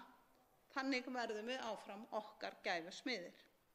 Að sama hátt þurfum við, þegar að innleiðingu og upptöku EES-gerða kemur, að vinna betri greiningar á áhrifum þeirra á samfélagsþróun á Íslandi og nýta öll tækifæri til að mæta fjölbreyttum hagsmunum við innleiðinguna. Þannig tryggjum við áframhaldandi þróun íslensks samfélags til aukinnar sjálfbærni og verðmætasköpunar.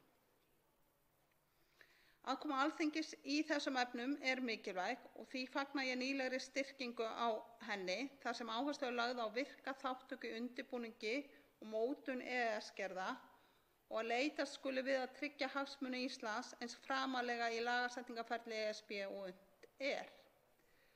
Aukið samráð utanríkisráðherra við þingið, bætt hagsmunagæslu í Brussel og betri greining EES-gerða, meðal annars með fjölgun fulltrúa fagráðuneyta í Brussel, eru öll mjög mikilvæg skref. EES-samstarfið mikilvægt, við eigum að nýta öll tækifæri sem í því felast, greina stöðu tækifæri og áskoranir og aldrei að nota samninginn sem afsökun fyrir mistökum hjá framkvæmdarvaldinu eða í lagasetningu hér á Alþingi.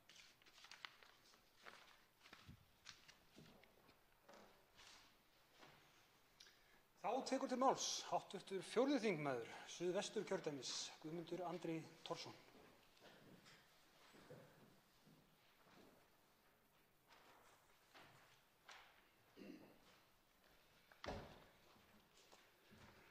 Virðulegi forseti, hér hefur átt sér stað málefnaleg og ágæt umræða þessar skýrslur sem ég þakka. Ég þakka skýrslurnar og þakka þessa umræðu og ég hyggst ekki hér í þessu stutta máli sem ég mun fara með hér vonandi endurtaka það sem að fram hefur komið. En mig langar, virðulegi forseti, til að hefja mál mitt hér á því að fara með nokkrar hendingar úr þekktum sálmi.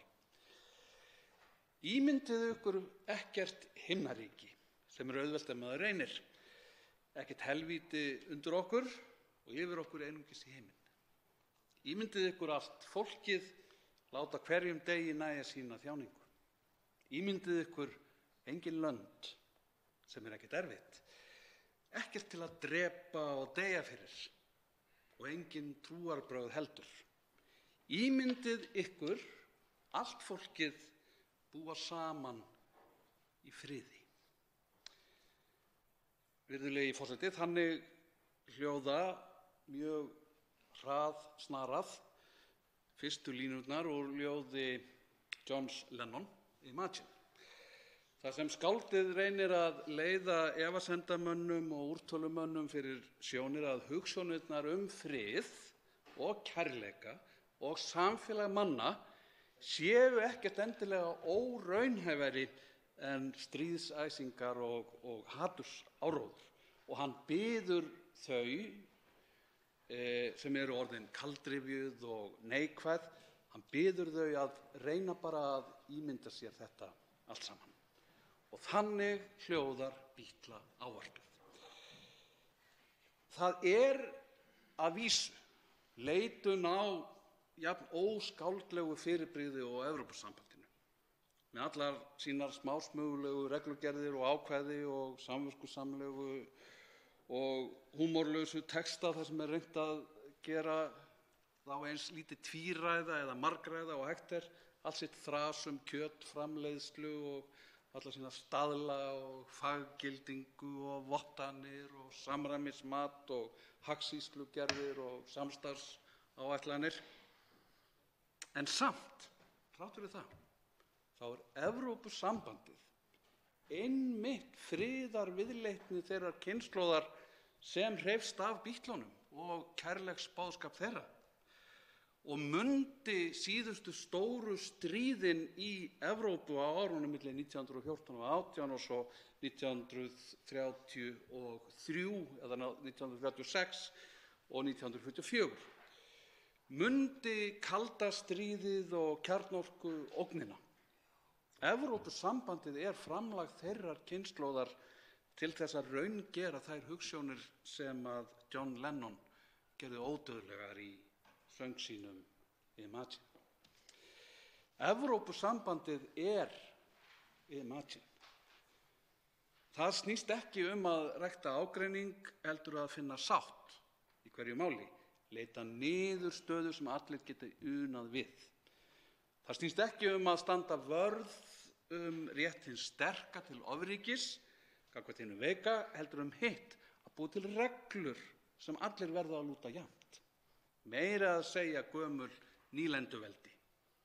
Skapa umhverfi þar sem allir hafa jafna möguleika til að lifa og starfa í samræmi við hæfileika sína.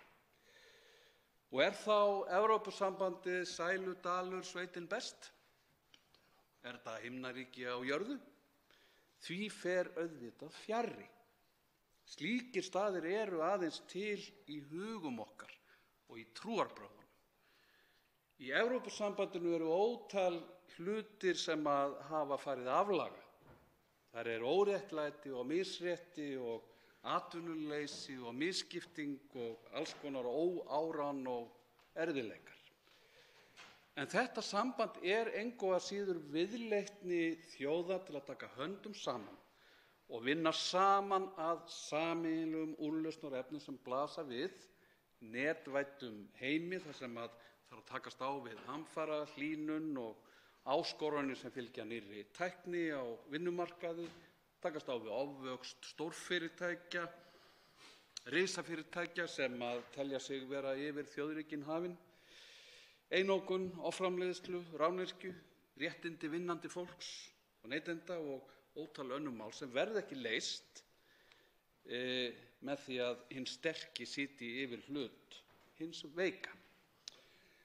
En eins og annað skáld, Megas, orðaði það í öðru kvæði: af hundings spotti höfum við best næmi. Við erum iðulega móttækilegri fyrir afkáralegum og jafnvel upplognum fréttum af bognum bananatilskipunum, heldur en fréttum af því að neytendur og framleiðendur sitji við sama borð þvert yfir landamæri.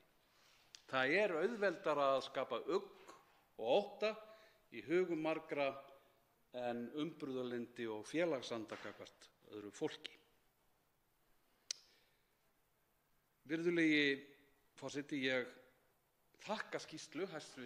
Utanríkisráðherra og þetta öndvegis skýrsla hjá starfshópi EES-samstarfið sem Björn Bjarnason, fyrrverandi ráðherra, hefur leitt og það Kristrún Heimisdóttir og Bergþóra Halldórsdóttir hafa skrifað með honum og Pétur Gunnarsson kom þar líka að málum og það þarf í rauninni ekki að fara ýkja mörgum orðum það hversu mikilvægt þetta samstarf Íslendingum og íslensku, hversu mikilvægt það íslensku samfélagi að tengjast Evrópusambandinu. Þó ekki væri fyrir nema þá sök að EES-samningurinn opna fyrir okkur 500 milljóna markað sem upp undir 80% af útflutningi okkar rennur til og íslensk fyrirtæki þau starfa þannig á milljóna markaði en ekki örmarkaði eins og áður sem auðvitað breytir öllu.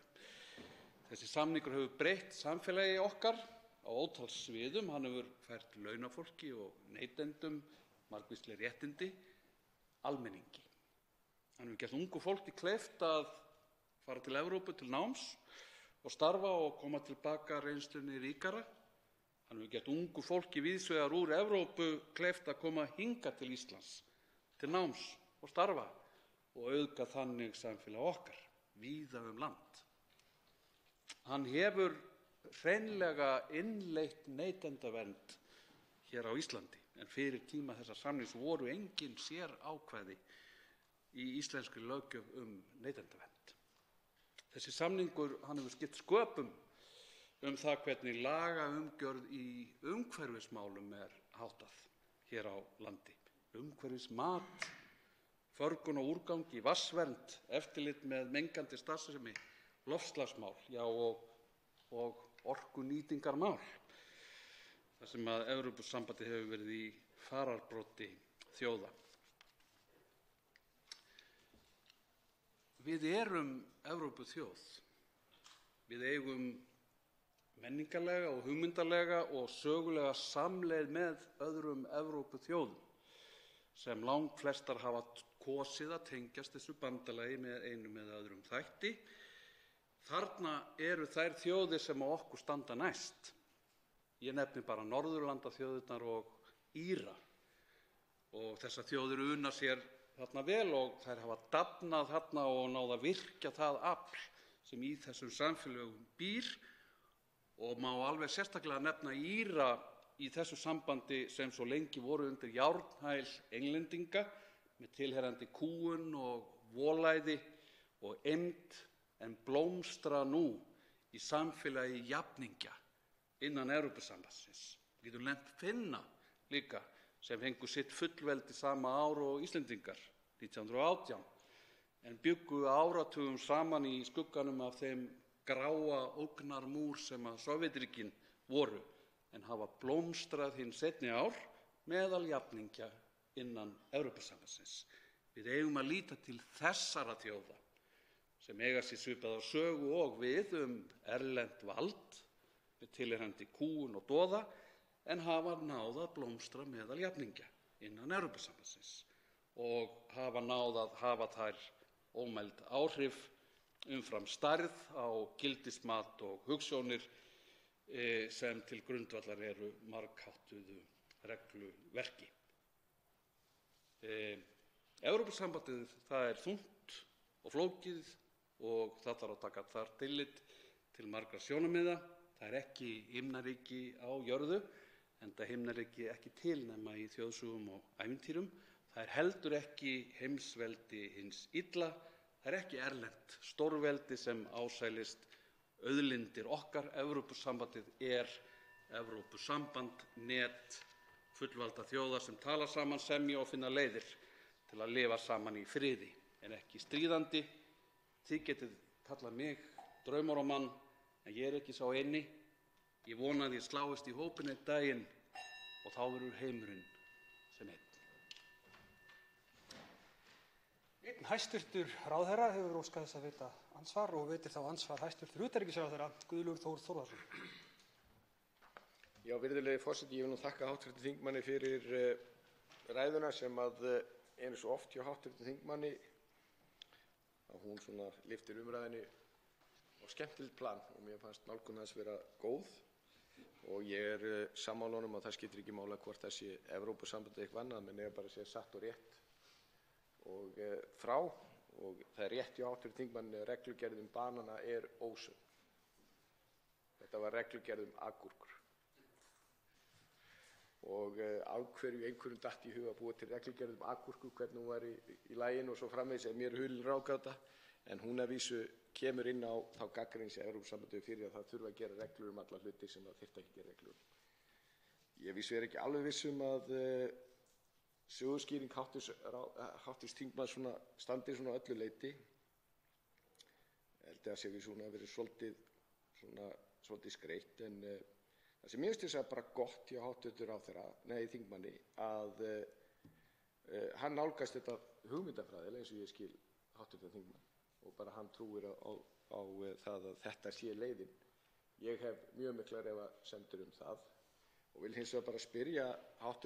þingmann, ég bara segja mína skoðun að ég held að ekkert sé við gagnrýni hafið og það er mjög hættulegt þegar menn þola illa gagnrýni sem hefur fundist. Forsvarsmenn, og ég ekki að tala hv. þingmann, heldur forsvarsmenn Evrópusambandsins séu mjög viðkvæmir fyrir gagnrýni og það held ég sé einn af vanda sambandsins. En hvernig sér hv. þingmann sér fyrir, vegna þess að þeir sem eru að keyra áfram Evrópusambandið, það er alveg skýrt hvað þeir vilja. Þeir vilja sambandsríki Evrópu. Það er alveg kýrskýrt og það er náttúrulega eina ástæðan fyrir því að öll vandinn er að það er þessi einarða stefna þeirri því. Er það sem hv. þingmaður sér fyrir og vill hann að Ísland sé þátttakandi í slíku? Það svarar andsvari hv. 4. þingmaður Suðvesturkjördæmis, Guðmundur Andri Thorsson. Já, virðulegi forseti, ég vil byrja þessu með banana og agúrkurnar. Ég vona að hæstv. forseti áminni mig þá að bera fjarstaddan mann sökum. Vegna þess að ég hef fyrir satt að sá blaðamaður sem bjó til þessar tröllasögur frá Brussel hafi ekki verið neinn annar en hæstvirtur utanríkisráðherra Bretlands, forsætisráðherra Bretlands þessar myndir Boris Johnson. Og hann náttúrulega óskar eins og hann sáði. En varðandi spurningu hæstvirts ráðherra það hvernig ég sé fyrir mér Evrópusambandið og aðild Íslendinga að því sambandi þá reyndi ég nú að útskýra það í þeim kafla ræðu minnar sem ég þurfti að hlaupa yfir sökum tíma. Ég sé Evrópusambandið fyrir mér sem nokkurs konar net.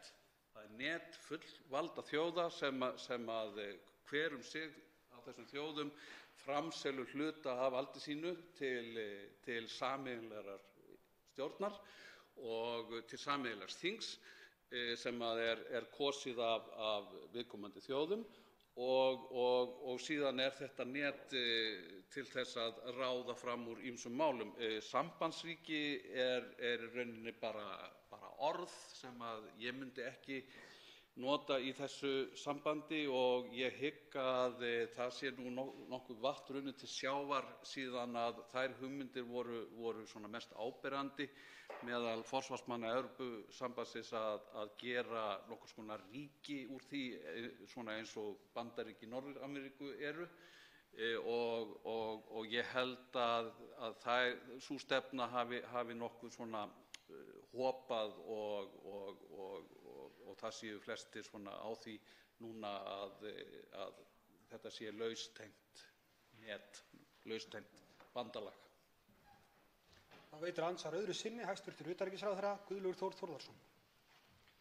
Já, virðulegi forseti, bara svo höldum áfram í agúrkureglugerðinni, hún var til. Það liggur alveg fyrir hvort og það liggur líka að Boris Johnson var eitt sinn blaðamaður í Brussel.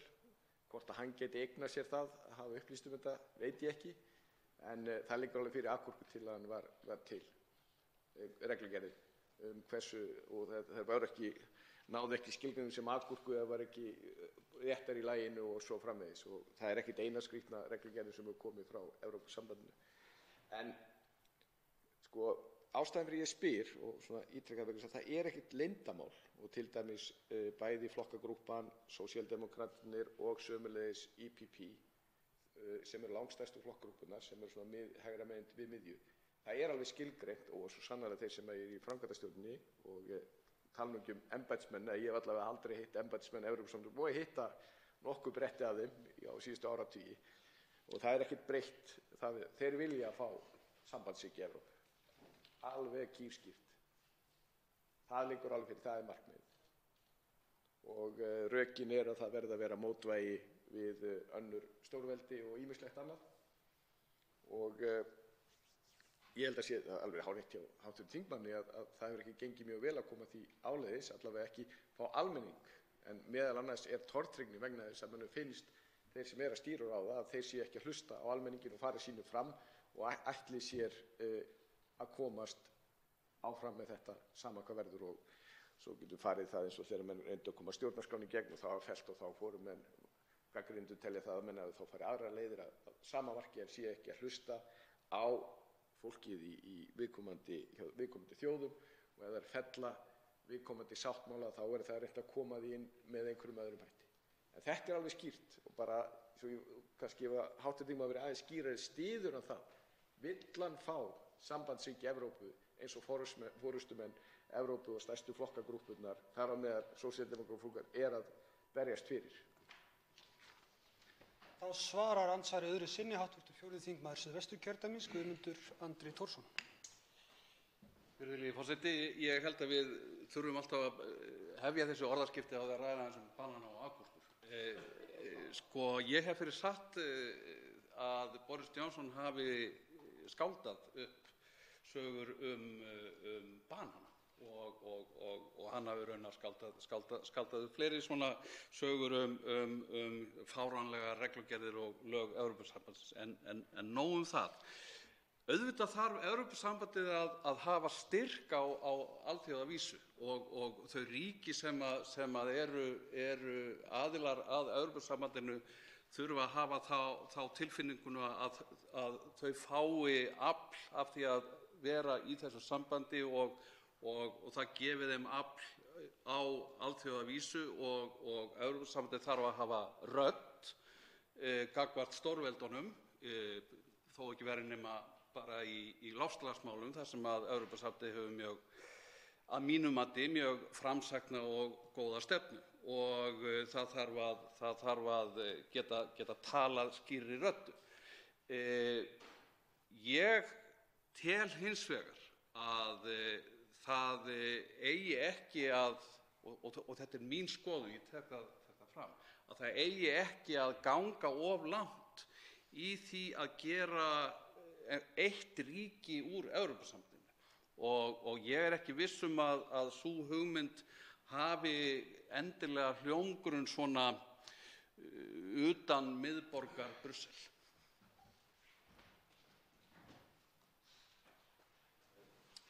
Andsvörum er lokið. Þá tekur til máls hv. 2. þingmaður Suðvesturkjördæmis, Bryndís Haraldsdóttir.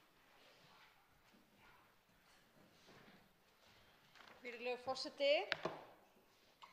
Ég hugsaði að ég þyrfti helst að finna upp einhvern ávöxt eða grænmeti sem til væri asnaleg reglugerðum til að taka þátt í þessari skemmtilegu umræðu hérna. En ég ætla nú kannski bara að byrja á því að þakka fyrir þessa skýrslu. Skýrsla starfshóps EES-samstarfið er gríðarlega góð og mikilvæg inn í þá umræðu sem þarf að eiga sér stað í íslensku samfélagi og hefði kannski átt að eiga sér stað örlítið fyrr. Ég er ein af þeim sem aðhyllist ekki inngöngu Íslands í Evrópusambandið en er algjörlega sannfærð það að þessi samningur er okkur gríðarlega mikilvægur. Og ég reyndar var þátttakandi í skýrslubeiðninni upphaflega sem kallaði eftir þessari skýrslu þar sem hv. þingmaður Ólafur Ísleifsson var fyrsti flutningsmaður. Og ég gerði það á þeim forsendum einmitt að mér fannst mikilvægt að við fengjum svona skýrslu hérna fram í þinginu og við myndum ræða kosti og galla EES-samningsins. Og virðulegur forseti, ef ég vísa aðeins hérna í niðurstöðuorð hjá starfshópnum þá segja þau hér að starfshópurinn telur að við aðild að EES hafi íslenskt þjóðfélag tekið stakkaskiptum og ítarlegur samanburður á því sem var og væri nú hefði kallað á mun víðtækari úttekt á þróun íslensks samfélag en starfshópurinn hefði haft tök á eða tíma til að gera. Þá er gerð grein fyrir því að allir viðmælendur starfshópsins, aðrir en fulltrúar samtaka frjálsst lands hér á landi og Nei til EU í Noregi, hafi talið EES-samninginn lifa góðu lífi og vera til gagns og ávinnings fyrir þá sem innan ramma hans starfa. Tilvitnun lýkur. Ég get mjög vel skilið það og ég hef heyrt einhverja gagnrýni hérna fram á það að skýrslan væri ekki að taka, hvað ef við hefðum ekki gengið inn í EES-samstarfið. En ég tek undir það að það hljóti að vera býsna erfitt og verða að viðurkenna það frá því ég kom hingað inn á þing og í öllum þeim samskiptum sem ég hef átt við, hvort sem það er í atvinnulífinu eða fræðasamfélaginu, embættismönnum eða stjórnmálamönnum, að þá finnst mér hafa verið mikill samhugur það hversu mikilvægur þessi samningur væri fyrir okkur og hvað hann hefði gert okkur mikið gagn. Og ég heyri atvinnulífið segja það algjörlega óhikað að þeir líti á EES-samninginn sem ákveðna líflínu. Ég held þó að það sé ýmislegt sem megi betur fara í framkvæmd samningsins, eins og einmitt kemur hér fram í þessari skýrslu og hæstv. Utanríkisráðherra hefur reyndar líka fjallað ítrekað í sínum skýrslum og sínu máli að hagsmunagæsluna okkar í Brussel getum við og eigum við að bæta. Það hefur líka lengi komið til tals að það sé ekki bara framkvæmdarvaldið sem eigi að huga enn frekar að hagsmunagæslunni, heldur ætti þingið að gera það líka. Jafnvel þyrfti hér starfsmann þingsins út í Brussel. En mér finnst mjög áhugavert að velta því upp í þessu samhengi, því að ég hafði nú svolítið áhyggjur af þessu fyrst ég fór svona að kynna mér þetta, hvað öll þessi hagsmunagæsla okkar ætti að kosta. Að velta því fyrir okkur einhver annar möguleiki og ég held nefnilega svo sé ekki. Og mér fannst mjög áhugavert þegar ég fór að skoða það að það skiptir í rauninni ekki máli hvort þú sért aðili að ESB eða eins og við aðili að EES-samningnum. Og jafnvel þó við værum það ekki, þá held ég við þyrftum alltaf að gæta hagsmuna okkar í Brussel. Og við sjáum það að ESB-ríkin sjálf eru með gríðarlega mikla viðveru og hagsmunagæslu í Brussel og einmitt þá til þess að koma að málunum á fyrsta stigi. Og þá svo gott til þess að vita að þrátt fyrir það, ég get nú tekið undir það að það koma oft alveg ótrúlegustu hlutir út úr vinnu embættismanna í Brussel, að þá held ég svona heilt yfir að það sé gott. En það þó líka mikill kostur hvað öll sú vinna sé opin og gegnsæ. Og ég hafði tækifæri til þess, virðulegur forseti, í upphafi þessa árs að dvelja næstu í 2 vikur út í Brussel og Strassborg og kynna mér innviði Evrópusambandsins. Hitti þar mikið af embættismönnum og þingmönnum og fekk svona frekari fræðslu það hvernig þetta virkar allt saman.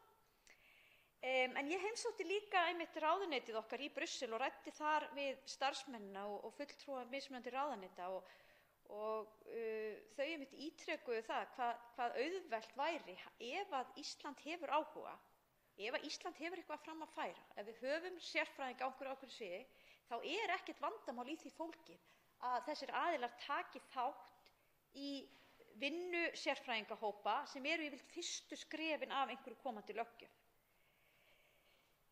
Og við eigum að sjálfsögðu að nota okkur það og höfum gert það, en í þessu máli þá auðvitað þurfum við að forgangsraða og horfa á þau mál sem við viljum leggja sérstaka áherslu á.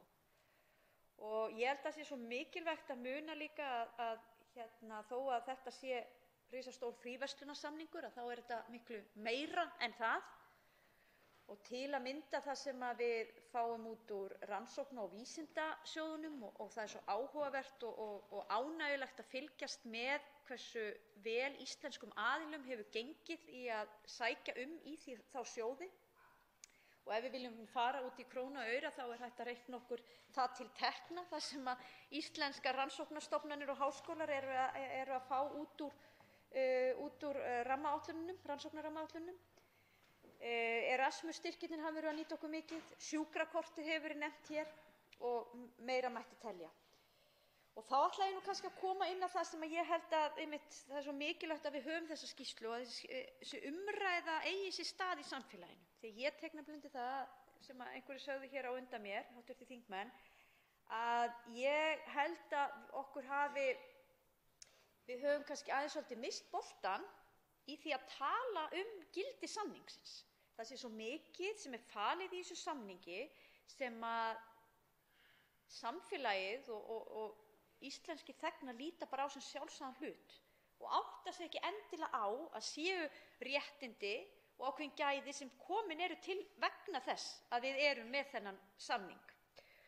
Og þess vegna held ég sé mikilvægt að halda því á lofti og nýleg umræða til dæmis orkupakkann hefur gefið okkur tækifæri til að ræða kosti EES-samstarfsins og það sem að íslenskir ríkisborgarar eru að fá út úr EES-samstarfinu á hverjum einasta degi.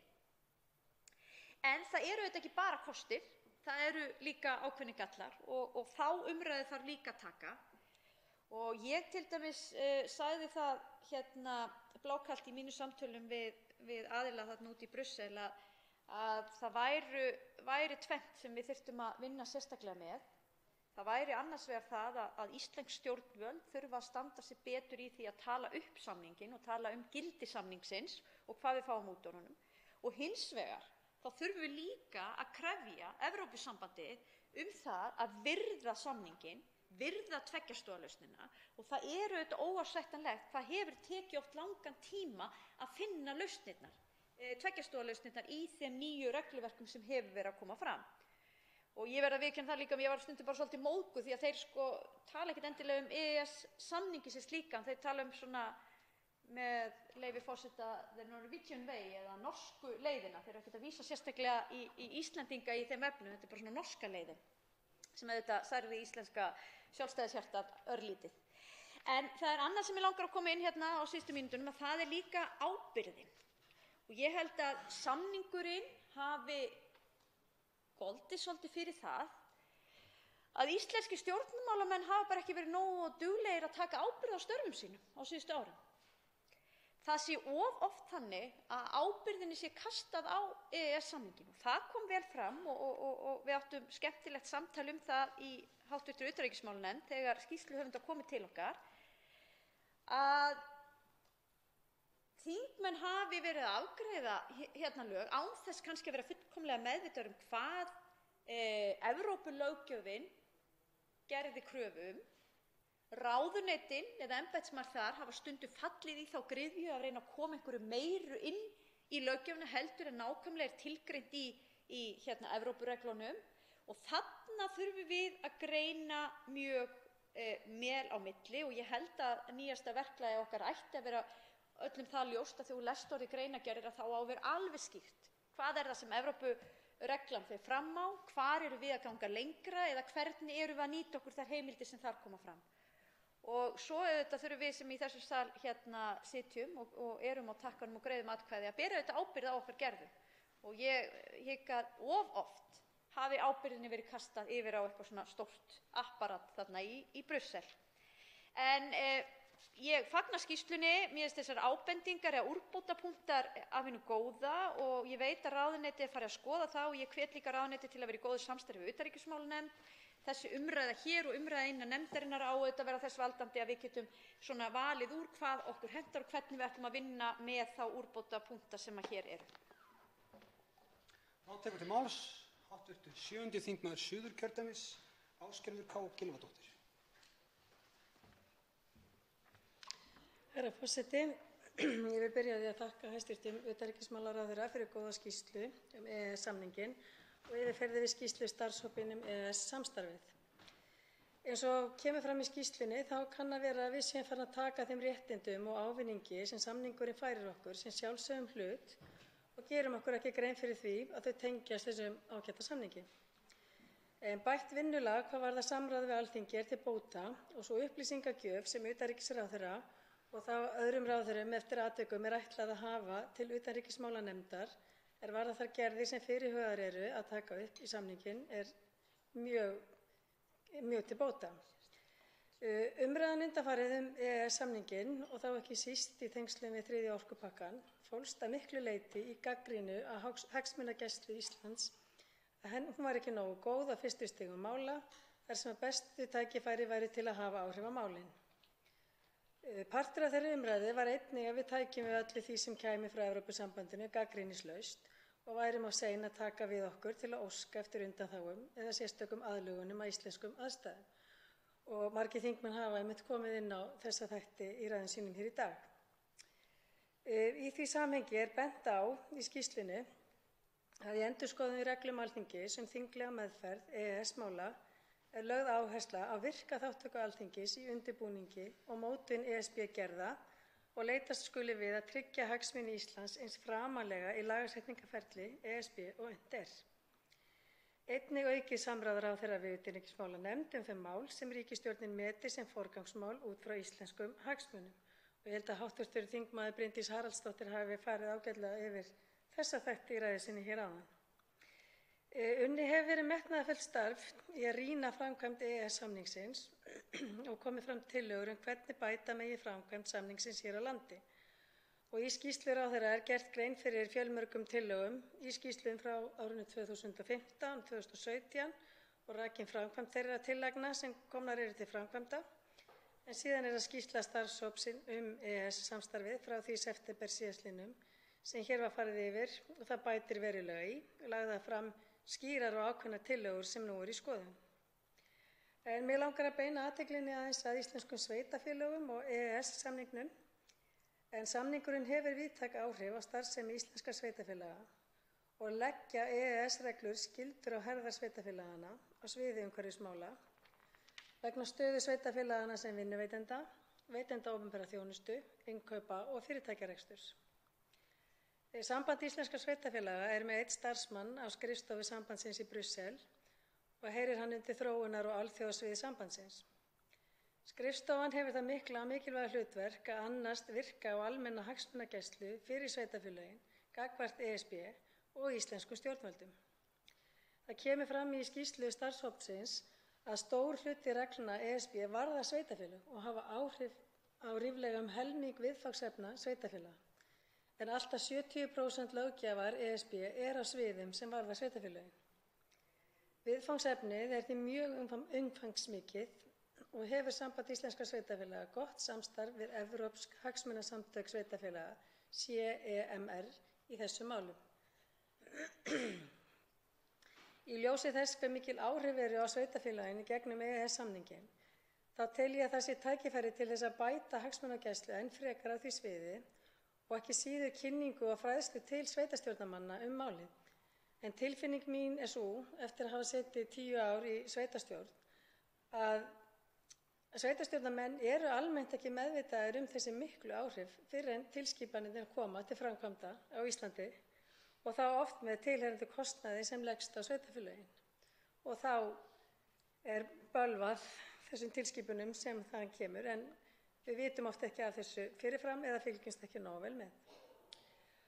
Og þá velti ég því líka fyrir mér hvort við göngum ekki stundum of langt, því samkvæmt til dæmis bara nýjum lögum opinber innkaup, þá þarf sem dæmi að bjóða skólaakstur í sveitarfélaginu Hornafirði út á evrópska efnahagssvæðinu með öllum þeim kostnaði sem því fylgir. Og það er rétt að upplýsa það hér að engin tilboð bárust utan sveitarfélags þrátt fyrir auglýsingu á evrópska efnahagssvæðinu. En það er margt ánægjulegt í þessu starfi og ég vil taka fram að það var mjög ánægjulegt að lesa í skýrslunni að þátttaka Íslendinga í uppbyggingarsjóði ESB er almennt mjög góð. Að 180 íslenskir aðilar hafi tekið þátt í 390 verkefnum í þeim 15 löndum sem sjóðurinn styrkti á síðasta tímabili, sem var tímabilið 2009 til 2014, og að þegar hafa mörg verkefni með íslenskri þátttöku verið samþykkt á yfirstandandi tímabili. Einnig hefur mikið verið talað hér í dag þátttöku Íslands í samstarfsáætlunum ESB og erum við þar mjög umfangsmikil. Þátttaka íslenskra stofnana, fyrirtækja og einstaklinga hefur skilað miklum fjárhagslegum ávinningi til Íslendinga, auk þekkingarauka, nýsköpunar og mikilvægrar tengslamyndunar. Í mínum huga er það mjög ánægjulegt að EES-samstarfið stendur traustum fótum og að ávinningur Íslands af samstarfinu er mikill. Þetta er samstarf sem við skulum efla og halda áfram í. Til máls tekur hv. 3. þingmaður Reykjavíkurkjördæmis suður, Einar Kárason. Virðulegi forseti. Ég vil eins og allir aðrir sem hafa komið hér í dag þakka fyrir þessa ágætu skýrslu sem færir okkur heim sanninn það sem marga hefði grunað, að þessi samningur evrópska efnahagssvæðið hefur haft mikil og jákvæð áhrif á þróun atvinnulífs, menntunar, menningar og fleiri sviðum hér á landi. Og það er að vísu sannindi sem margir þóttust hafa vitað fyrir að ekkert væri mikilvægara afskekktri smáþjóð en að einangrast ekki með tilheyrandi stöðnun og forpokun. Því meira lifandi og gagnvirk okkar samskipti og okkar samband við aðrar þjóðir er, því líklegri erum við til að skapa okkur gróandi þjóðlíf með velmegun og blómstrandi menningu. Ég hef heyrt menn tala það að fyrir það bil 1000 árum þá höfum við tekið upp samband við einhvers konar miðaldaútgáfu af Evrópusambandinu, það er að segja með kristnitökunni í kringum árið 1000, þegar við tengdust Rómarkirkjunni og hennar deildum víða Evrópulönd. Og sá atburður, hvað sem að trúarbrögðum líður, hafði feikilega mikil og jákvæð áhrif eins og allir sem að þekkja söguna á þjóðlíf á Íslandi. Með Rómarkirkjunni þá kynntust við galdraverkum eins og prentuðu máli, lestri og skrift. Við kynntust menningu annarra þjóða, heimspeki og sögu og í gegnum þetta urðu til mikil og jákvæð samskipti Evrópu alla og upp úr þessu varð stórkostlegur blómatími hér á landi sem að náði að sjálfsögðu hámarki með gullöld íslenskra bókmennta á 13. öld þegar hér voru skrifaðar allar þær bækur sem enn eru lesnar og menn undrast víða heim. Það er dálítið merkilegt þegar maður les sögu þessa tíma hversu mikil efnahagsleg velmegun virðist hafa tengst þessu. Íslendingar streymdu til útlanda, fóru niður til Rómar í stríðum straumum og hvort sem að það var til að fá afláti eða einhvers konar leyfi eða bara til að hitta þá heilagleika sem að þar voru. En í það minnsta þá héldu menn sig eins og höfðingjar á þessum ferðum sem stóðu oft árum saman. Eins og ég segi þá í einangrun afskekktra þjóða, ég tala nú ekki fámennra, í einangrun mikil ógnun falin og mér var hugsað til þess að mér var boðið á þing svona af menningarlegra taginu í Kákasuslýðveldinu Kirgistan sem ekki fyrir mörgum árum, þetta var fyrir 5 eða 6 árum og ekki mjög mörgum árum eftir að þeir losnuðu upp úr frystikistu Sovétríkjanna sem að sjálfsögðu var þeim mikill léttir eins og öðrum þjóðum sem að þar höfðu verið þrúað inn. En það sem mér fannst merkilegt var að þeir héldu þetta þing til þess að reyna að ná menningarlegum tengslum við umheiminn á nýjan leik og hver á fætur öðrum komu ráðamenn, forsætisráðherrar, borgarstjórar og svo framvegis og sögðu við okkur að þrátt fyrir allt það sem fylgt hefði því að tilheyra Sovétríkjunum þá hefði þó þeir verið í tengslum við ykkurja meðan á því stóð. Þeir sögðu á þessum tíma ef eitthvað var gert merkilegt, skrifað eða sagt eða hér var einhver atburður í þessu landi okkar sem á milli Úsbekistan, Kasakstan og Kína að þá var það komið í fréttir og það var lesið og það var fylgst með því í heimsborgum eins og Moskvu og Leningrad og jafnvel Varsjá og Búkarest. En núna vill enginn vita af okkur. Við höfum ekki nokkur tengsl við nokkur skapaðan hlut, við þurfum að fara að búa okkur til einhvers konar tengslanet á ný, hér alltaf koðna niður, sögðu þeir í Kirgistan og sögðu að þeir söknuðu jafnframt þess tíma þegar þeir tilheyrðu Tyrkjaveldi nokkrum öldum fyrr. Því að þá hafið þeir líka haft þessi lifandi tengsl við ykkurja í heiminum sem hefðu áhuga á þeim og tengdust þeim.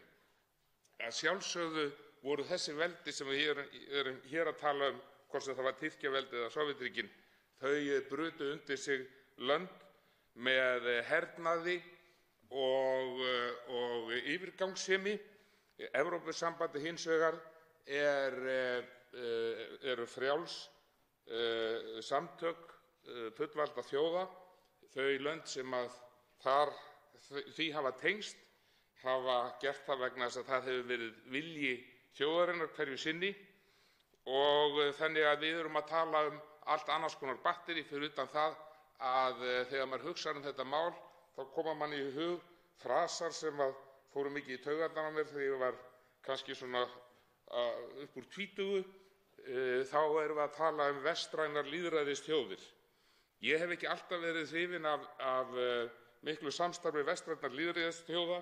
Ég gekk undir fánum og skiltum og hrópaði Ísland úr NATO og herinn burt hér á árunum áður og var svarað af mönnum sem voru í samtökum eins og Varðberg sem samtökum vestræna samvinnu og sagt þetta eru vestrænar lýðræðisþjóðir, þetta eru þær frændþjóðir sem tilheyra okkur og við tengjumst mest og að sjálfsögðu eigum við að vera í samstarfi við þá. Ég er fyrir löngu búinn að sjá að þetta er alveg rétt sem að þessi menn sögðu.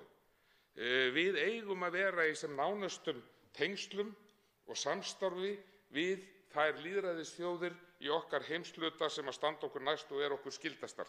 Þess vegna finnst mér þetta dálítið merkilegt að núna þegar ég er komin á þá skoðun og var jafnvel að láta hvarfla að mér hvort ég ætti ekki að ganga í þetta félag, Varðberg, Samtökum vestrænar samvinnu, að þar innanborðs þá eru menn mjög þversum þegar kemur að því samstarfi vestrænnar lýðræðisþjóða sem kannski hefur lukkast best á síðustu áratugum, það er að segja Evrópusambandinu.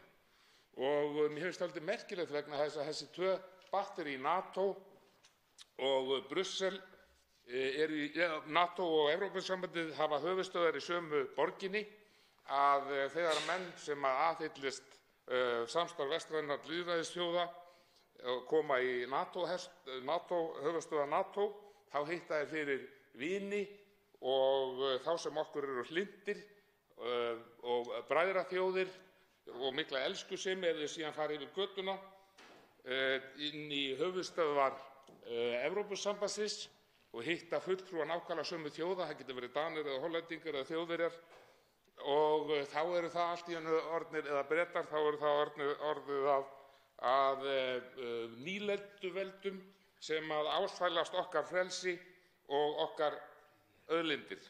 Svoleiðis að svona fer nú fyrir manni að maður verður á endanum kaþólskari heldur en páfinn og er ekki vært í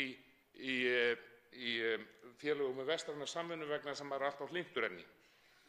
En að sjálfsögðu fjallar þessi skýrsla eða við getum dregið af henni lærdóma kosti þess að vera í Evrópska efnahagssvæðinu. Við getum líka velt á fyrir okkur hvort að við getum lesið út úr þessari stöðu einhverja galla og ég held að þetta eigi að vera einhver áminning því að menn hafa sagt að með Evrópska efnahagssvæðinu í því felist einhvers konar auka aðild að Evrópusambandinu. Því hefur ekki verið neitað, menn hafa jafnvel sagt að þetta sé eins og vera svona 66% í Evrópusambandinu eitthvað slíkt. Við hljótum að spyrja okkur hvort að það sé hugsanlega skynsamlegt á hverju augnabliki að stíga alla leið. Við vitum það að með því að vera í þessu sambandi EES þá höfum við engin áhrif, það er að segja við erum ekki með í ákvörðunartöku mál sem að skipta okkur miklu máli, það eru aðrar þjóðir sem ákveða. Menn hafa í þessu Brexit vandaklúðri sem upp hafa menn stundum verið að tala um það að Bretar getur hugsanlega tekið upp þessa norsku leið EES-systemið, en það held ég yrði upplit á þegnum gamla heimsveldisins ef að þeir fengju að vita það að þeir eru að taka hrátt og gleypa allt sem að Þjóðverjar, Frakkar og Hollendingar væru ákveðið að handa þeim. En þetta er það sem við þurfum að hugsa. Takk fyrir mig. Hv. 8. þingmaður Reykjavíkurkjördæmis norður, Birgir Ármannsson, veitir andsvar. Hæstv. Forseti, ég vil þakka hv. þingmanni fyrir ágæta ræðu. Hún var fróðleg og skemmtileg einkum framan af þegar hann ræddi forna hluti og tengsl Íslands og Evrópu á miðöldum sem hann auðvitað hefur mikla þekkingu á. Ég vildi hins vegar bregðast örlítið við ákveðnum atriðum í síðari hluta ræðu hans, ekki síst til þess að útskýra afstöðu manns sem styður vestræna samvinnu og styður tengsl við Evrópuríki en styður ekki aðild að Evrópusambandinu, því að það er tiltölulega auðvelt að gera það. Það er ekki þannig að þetta sé alveg svart og hvítt. Annaðhvort sértu með alþjóðasamvinnu í hvaða formi sem hún birtist eða á mótinni. Þetta er ekki alveg þannig. Og grundvöllurinn að aðild okkar að Evrópska efnahagssvæðinu byggir einmitt á því að menn eru að tóku þá ákvörðun á sínum tíma fyrir þetta 25 árum að það væri eðlilegt og skynsamlegt að tengjast Evrópusambandinu með tilteknum hætti og á þeim grundvelli EES-samningurinn reistur. Í skýrslunni sem hér er til umræðu er hins vegar hægt að sjá, á henni er hægt að sjá að það er töluverður munur á aðild að Evrópusambandinu og EES-samningnum. Og ég hef ekki, af því að hv. þingmaður nefndi að enginn hefði andmælt í að þetta væri aukaaðild að Evrópusambandinu, þá vil ég andmæla því hér. Ég held að það sé ekki aukaaðild að Evrópusambandinu. EES-samningurinn er tiltekinn samningur sem felur í sér ákveðið fyrirkomulag á tengslum þessara 3 EFTA-landa við Evrópusambandið. Það er ekki um að ræða aukaaðild. Ég held að það sé ekki rétt nálgun. En ef við horfum á efni skýrslunnar þá sjáum við að það er töluvert mikill munur á bæði formlegum og efnislegum tengslum við Evrópusambandið eftir því hvort aðild er að ræða eða þau tengsl sem felast í EES-samningnum. Andsvari hv. 3. þingmaður Reykjavíkurkjördæmis suður, Einar Kárason. Já, ég þakka hv. Birgi Ármannssyni fyrir þetta. Ég ætla ekki að fara út í neinar hártoganir það hvort við köllum þetta aukaaðild eða ekki, að forminu til er þetta sjálfsögðu ekki aukaaðild. Menn hafa talað að það megi upplifa þetta þannig. Það sem ég held að hafi breyst frá því fyrir 25 árum þegar við gerumst aðilar að Evrópska efnahagssambandinu var að þá var það ykkur svo almenn skoðun að það var sorterað undir heilagan sannleik á Íslandi að við gætum ekki verið með í Evrópusambandinu vegna þess að þá myndum við missa yfirráðin yfir fiskimiðum okkar helstu auðlind til einhvers Brusselvalds. Síðan hefur það verið rannsakað og skoðað og fyrir utan það að það hefur mikið vatn runnið til sjávar, að þá þykjast allir sem hafa best rannsakaða mál komist þeirri niðurstöðu að það muni engu breyta yfirráð okkar yfir þeirri auðlind. Ég er ekki að segja að leggja það fram hér að við eigum að ganga í Evrópusambandið umfram það að við höfum sótt og vonandi er sú umsókn ennþá gild og við getum þá tekið tillit til hennar. Það eru ýmsir kostir. Við gætum til dæmis tekið upp miklu stabílli mynt heldur en þá hrungjörnu og hverflindu íslensku krónu sem við höfum búið við. Við gætum notið mjög geðugrar landbúnaðarstefnu Evrópusambandsins eins og sérstaklega hefur sýnt sig gagnvart það sem þeir skilgreina sem heimskautasvæði. Jafnframt er byggðastefna Evrópusambandsins þannig að ég held að myndi gagnast mjög byggðum landsins.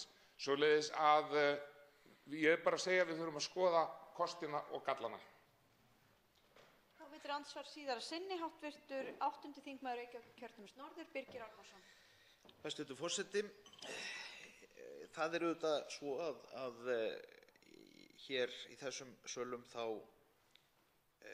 heyrast stundum þær raddir að það beri að sækja aðild að Evrópusambandinu, en það má segja að þrýstingurinn á það hefur nú sjaldan verið minni ef horft er út fyrir veggi Samfylkingarinnar og Viðreisnar, að þá er nú ekki mikill þrýstingur í þessa átt og þeir flokkar sem hafa gert þetta að baráttumáli sínu á undanförnum árum hafa ekki fengið mikinn hljómgrunn.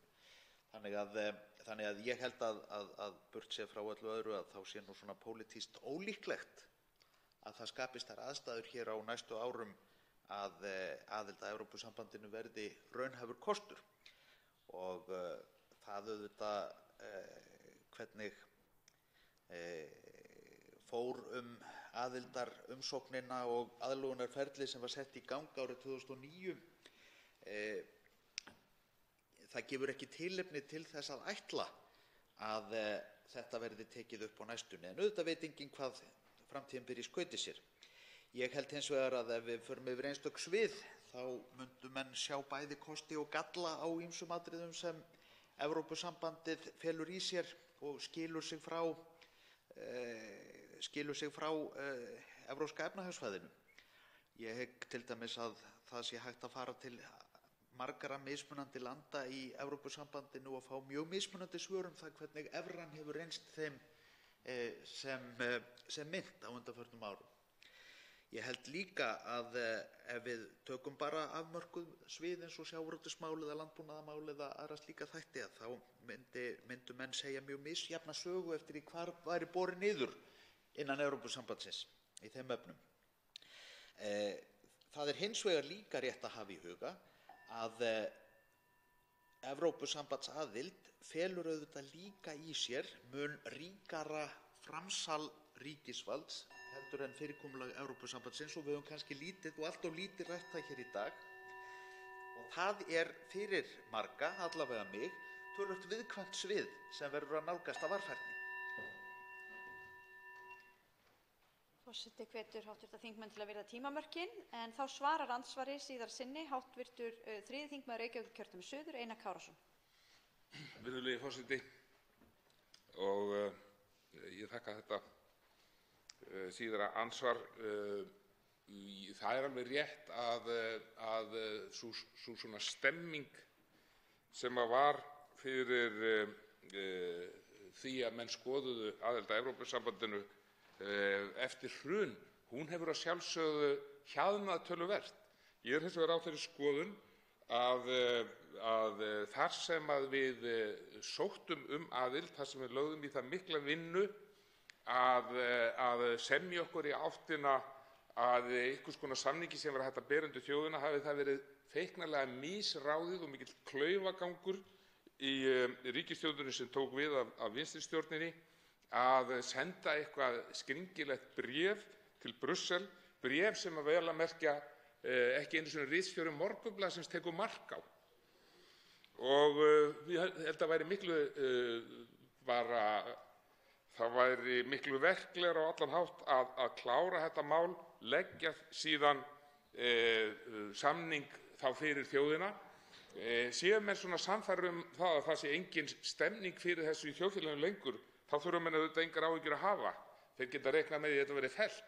Það sem ég held að menn hins vegar óttist sé að fólki muni lítast vel á þennan samning þegar fær að sjá framan í hann. Og fyrir okkur sem að tilheyrum þeim flokkum sem að vilja að þetta mál verði klárað sem við hófum, við náttúrulega þurfum ekkert að guggna og draga okkur í hlé vegna þess að við finnum að stemmingin í samfélaginu hefur eitthvað minnkað fyrir þessu. Það þá okkar verkefni að reyna að píska þá stemmingu upp á ný. Andsvörum lokið. Til máls tekur hv. 3. þingmaður Reykjavíkurkjördæmis norður, Helgi Hrafn Gunnarsson.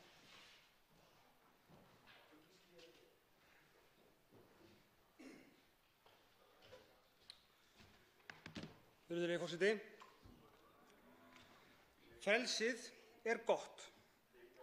Það er ekki gott vegna þess að maður græðir pening á því. Það er bara gott. Á sama hátt og hamingjan er góð og lífið er gott.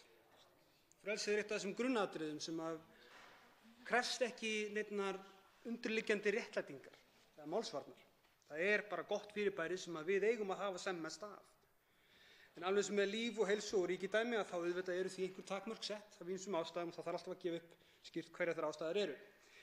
En ég nefni þetta vegna þess að EES-samningurinn er oft ræddur í samhengi við það að hann skerði frelsi Íslands.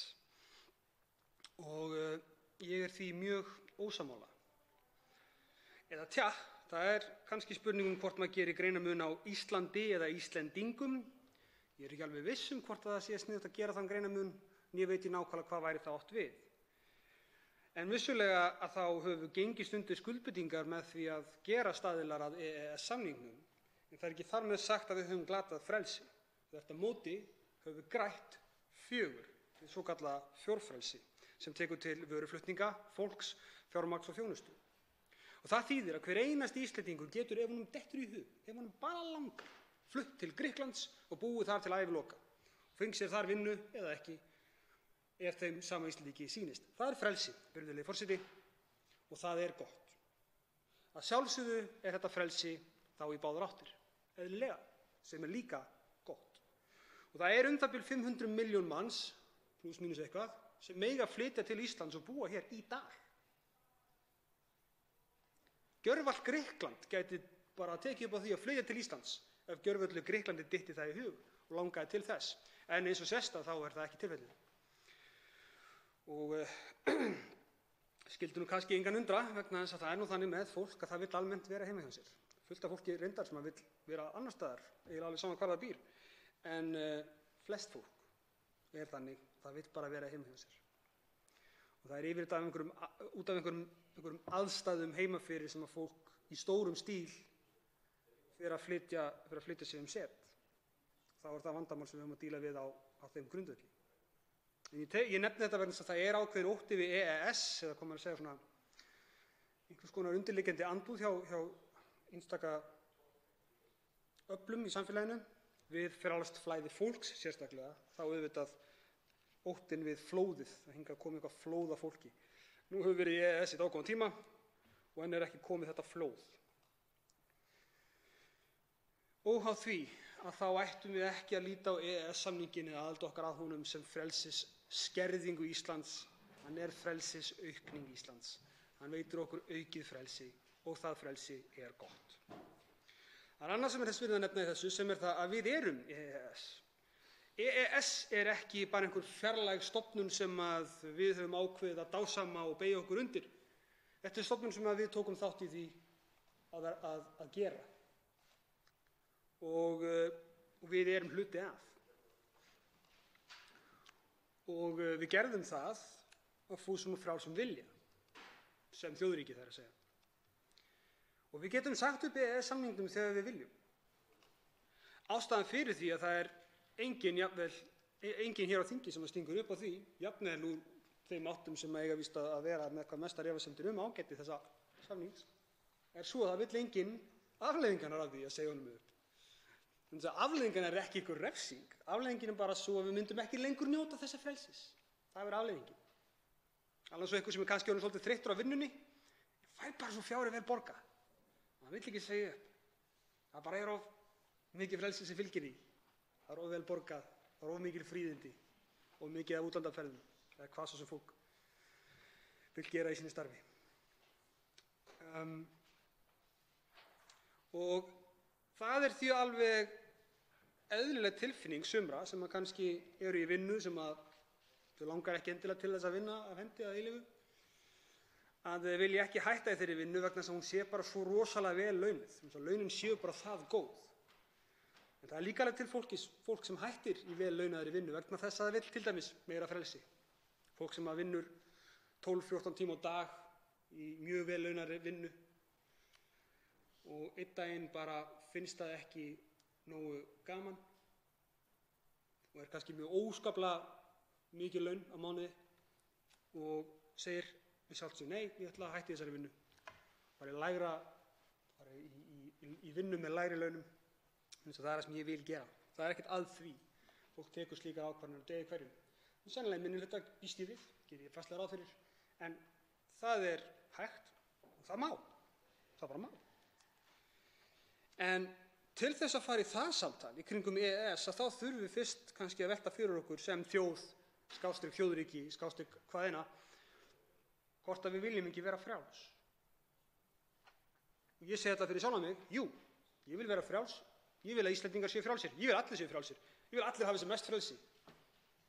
Það sjálfsögðu með þeim takmörkunum sem af einhverjum ástæðum fólki þykir svo mikilvægt að minnast á einhverju einustu andra sem á frelsið er minnst. En það þýðir auðvitað, alveg svo þegar maður ræður sig í vinnu og fær fáránlega vel borgað, að maður þarf að færa einhverja fórnir. Og ef við metum þær fórnir sem við færum til þess að vera hluti af EES-samstarfinu við það frelsi sem við fáum og einfaldlega það efnahagslegu velsæld sem við fáum, sem er þó nokkuð mikil, gríðarleg myndi ég segja, að þá er þetta mjög augljós díll fyrir mér, virðulegi forseti. Mér finnst mjög augljóst að það sé góður díll að vera í EES. Mér finnst það mjög lítið af fórnum sem við þurfum að færa. Það er til, við þurfum stundum að samþykkja löggjöf sem við myndum annars ekki samþykkja. Ég get nefnt dæmi, það er núna í samráðsgátt stjórnvalda er frumvarp neytendavernd, hvar er ákvæði sem mér er mjög illa við lögbann. Við komum til að ræða það hér, væntanlega einhvern tímann á næstunni. Mér er illa við það ákvæði og ég mun sennilega halda einhverja elds- og brennisteinsræðu það og sjáum til hvernig fer með útfærsluna á því öllu saman, en það er fórn, ef svo fer, að mínu mati. En þegar ég ber þá fórn saman hins vegar við þetta frelsi, fjórfrelsi, þá sú fórn samt sem áður ennþá lítil.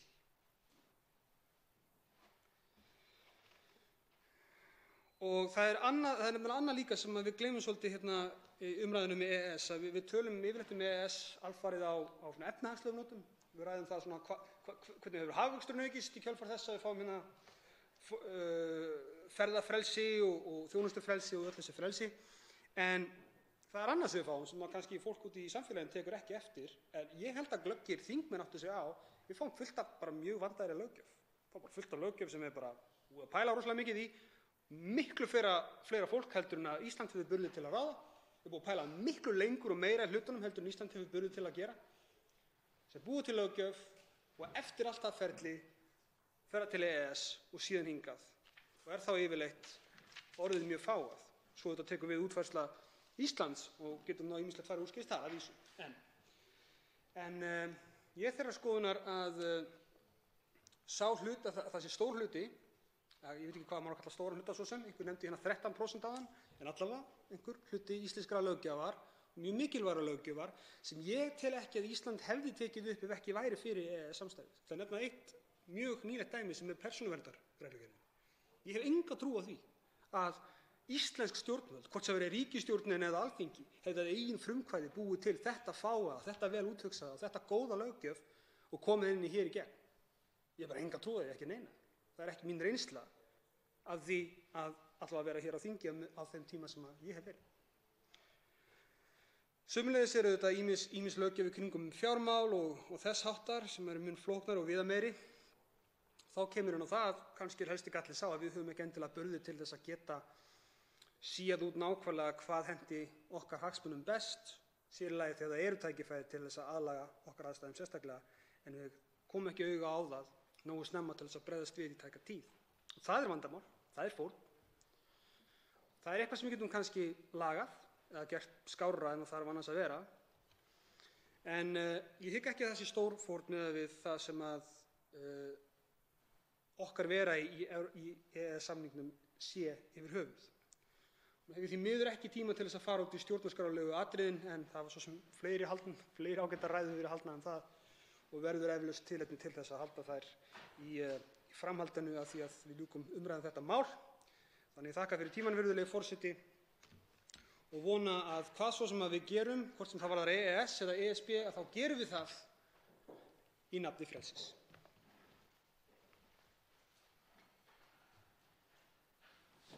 Háttvirtur fyrsti þingmaður Suðurkjördæmis, Unnur Brá Konráðsdóttir, veitir andsvar við ræðu þingmannsins. Hæstv. forseti, ég beið spennt eftir þeim hluta ræðunnar sem myndi fjalla stjórnarskrármálefni og kem því hér upp í andsvar þar sem hv. þingmaður opnaði örstutt á það.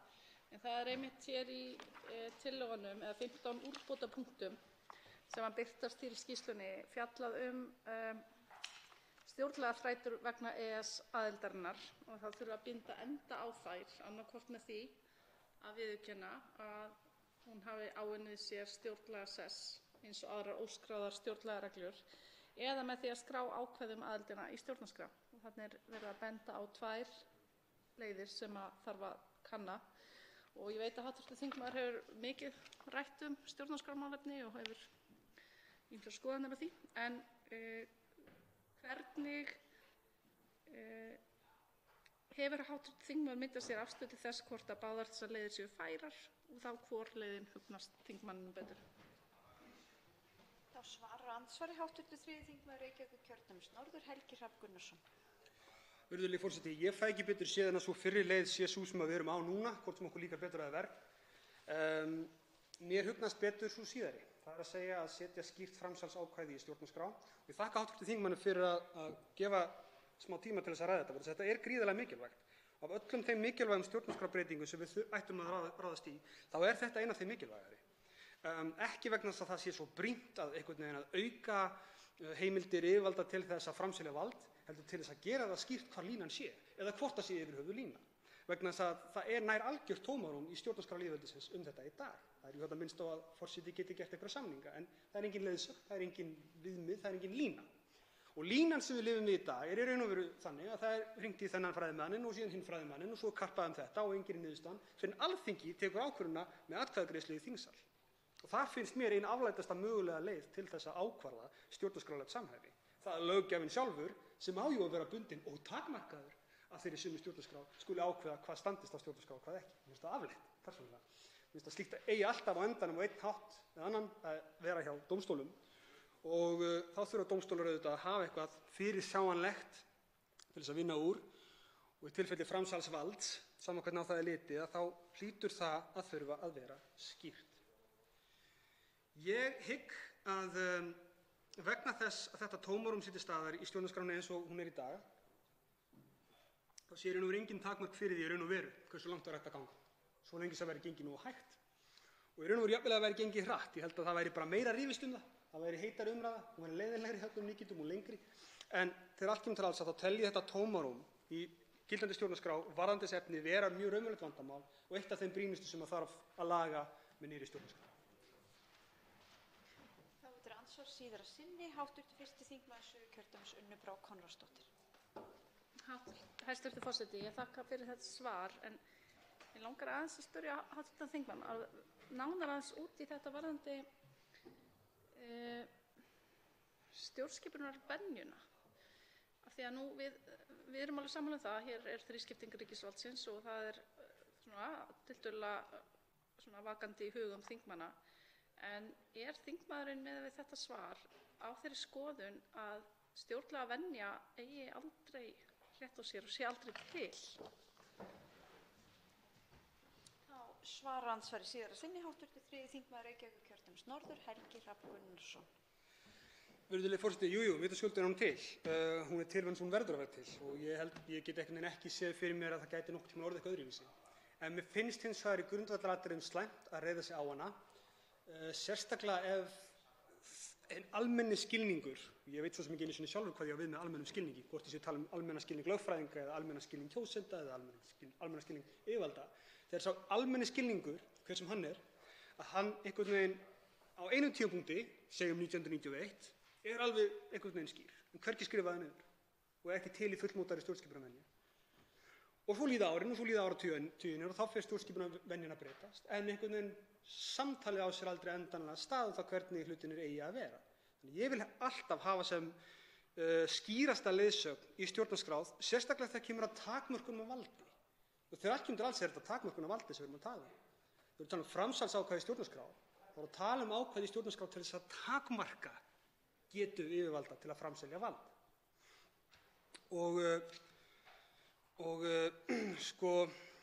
Ég ber fulla virðingu fyrir og þakka fyrir alla þá umræðu sem á sér stað meðal fræðimanna og verður til í gegnum dómsöguna og hvaðina. Það er samt grundvallaratriði að almenni borgari geti lesið stjórnarskrána sína og skilið hana.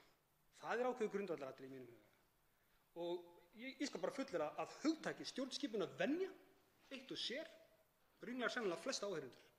Ég myndi fullyrða það sem að hlusta hérna á Alþingi. Það eitt og sér er vandamál. Og það þarf ekkert að vera. Það er að hafa þetta einfaldlega skýrt í stjórnarskrá. En auðvitað verða alltaf stjórnskipunarvenjur, það verða alltaf dómsfordæmi, það verða alltaf hlutir sem að flækja hlutina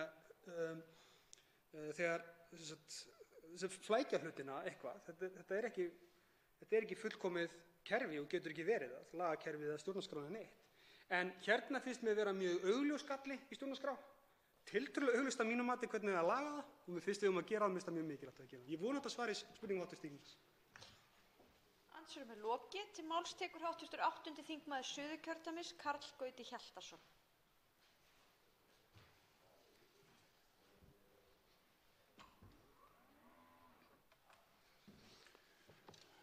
Frú forseti, við ræðum hér skýrslur hæstv. Utanríkisráðherra, annars vegar framkvæmd EES-samningsins og hins vegar kosti og galla aðildar Íslands að samningnum Evrópska efnahagssvæðið, sem ber reyndar heitið skýrsla starfshóp EES-samstarfið. Vil ég í upphafi máls míns þakka hæstv. Utanríkisráðherra fyrir hans yfirferð yfir þessa skýrslu hér fyrr í dag. Herra forseti, ég ætla í máli mínu að fjalla skýrslu starfshópsins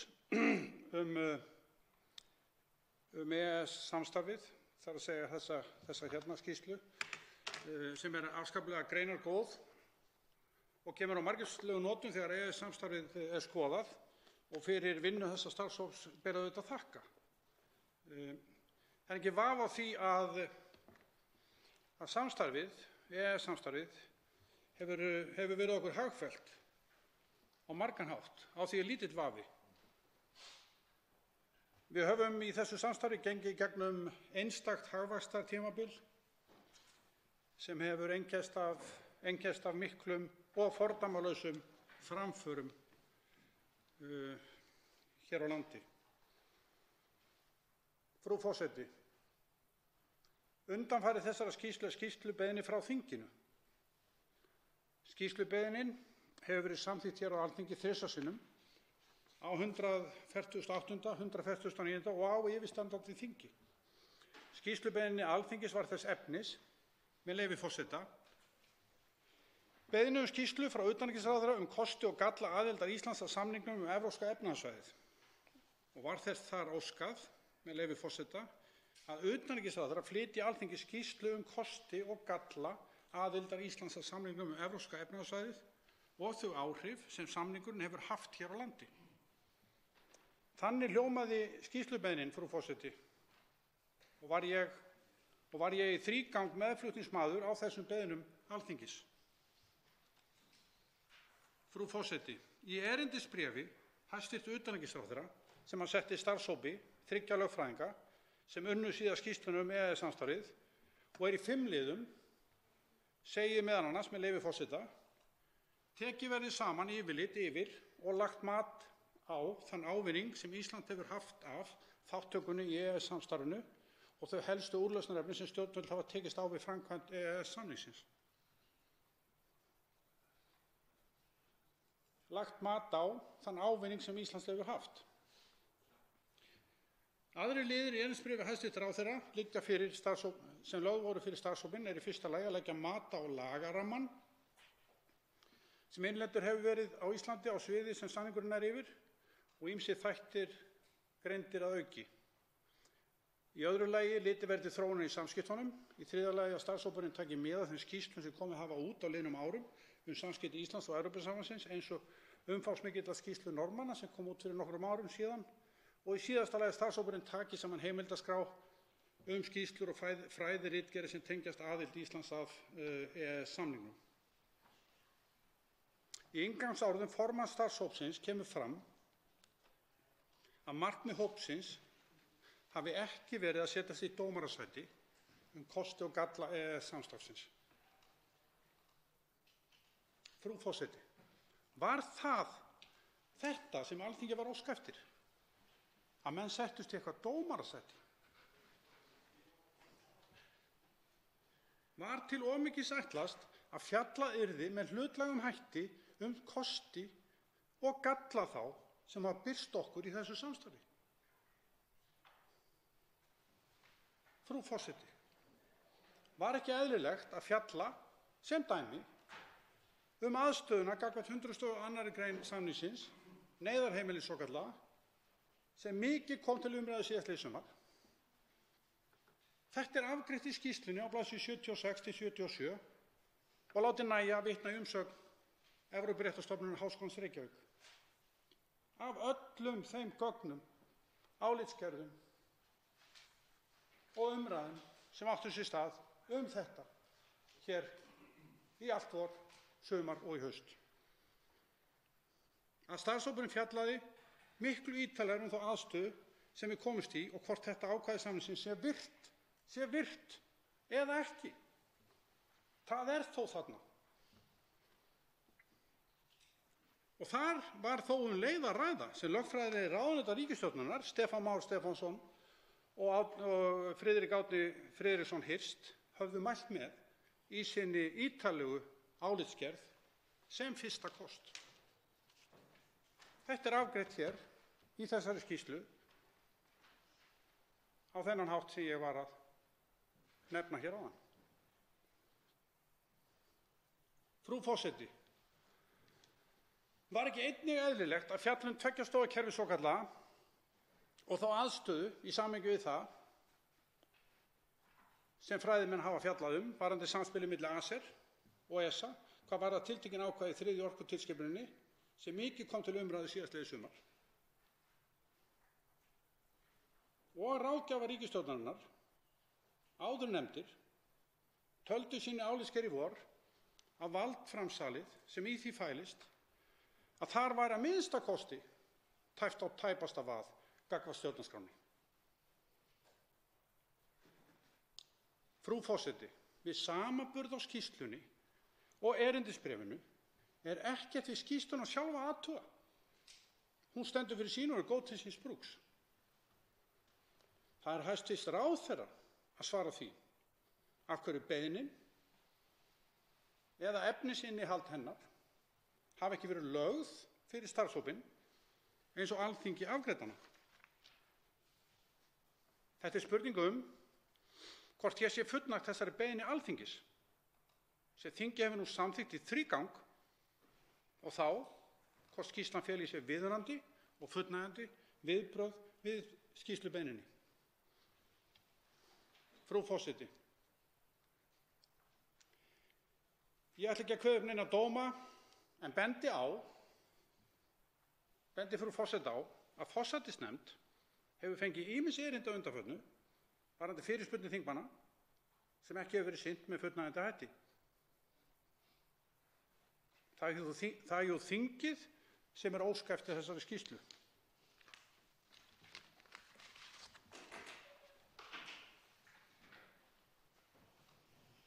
Hafa óskað eftir því að veita andsvar. Fyrstur veitir andsvar hæstv. Utanríkisráðherra Guðlaugur Þór Þórðarson.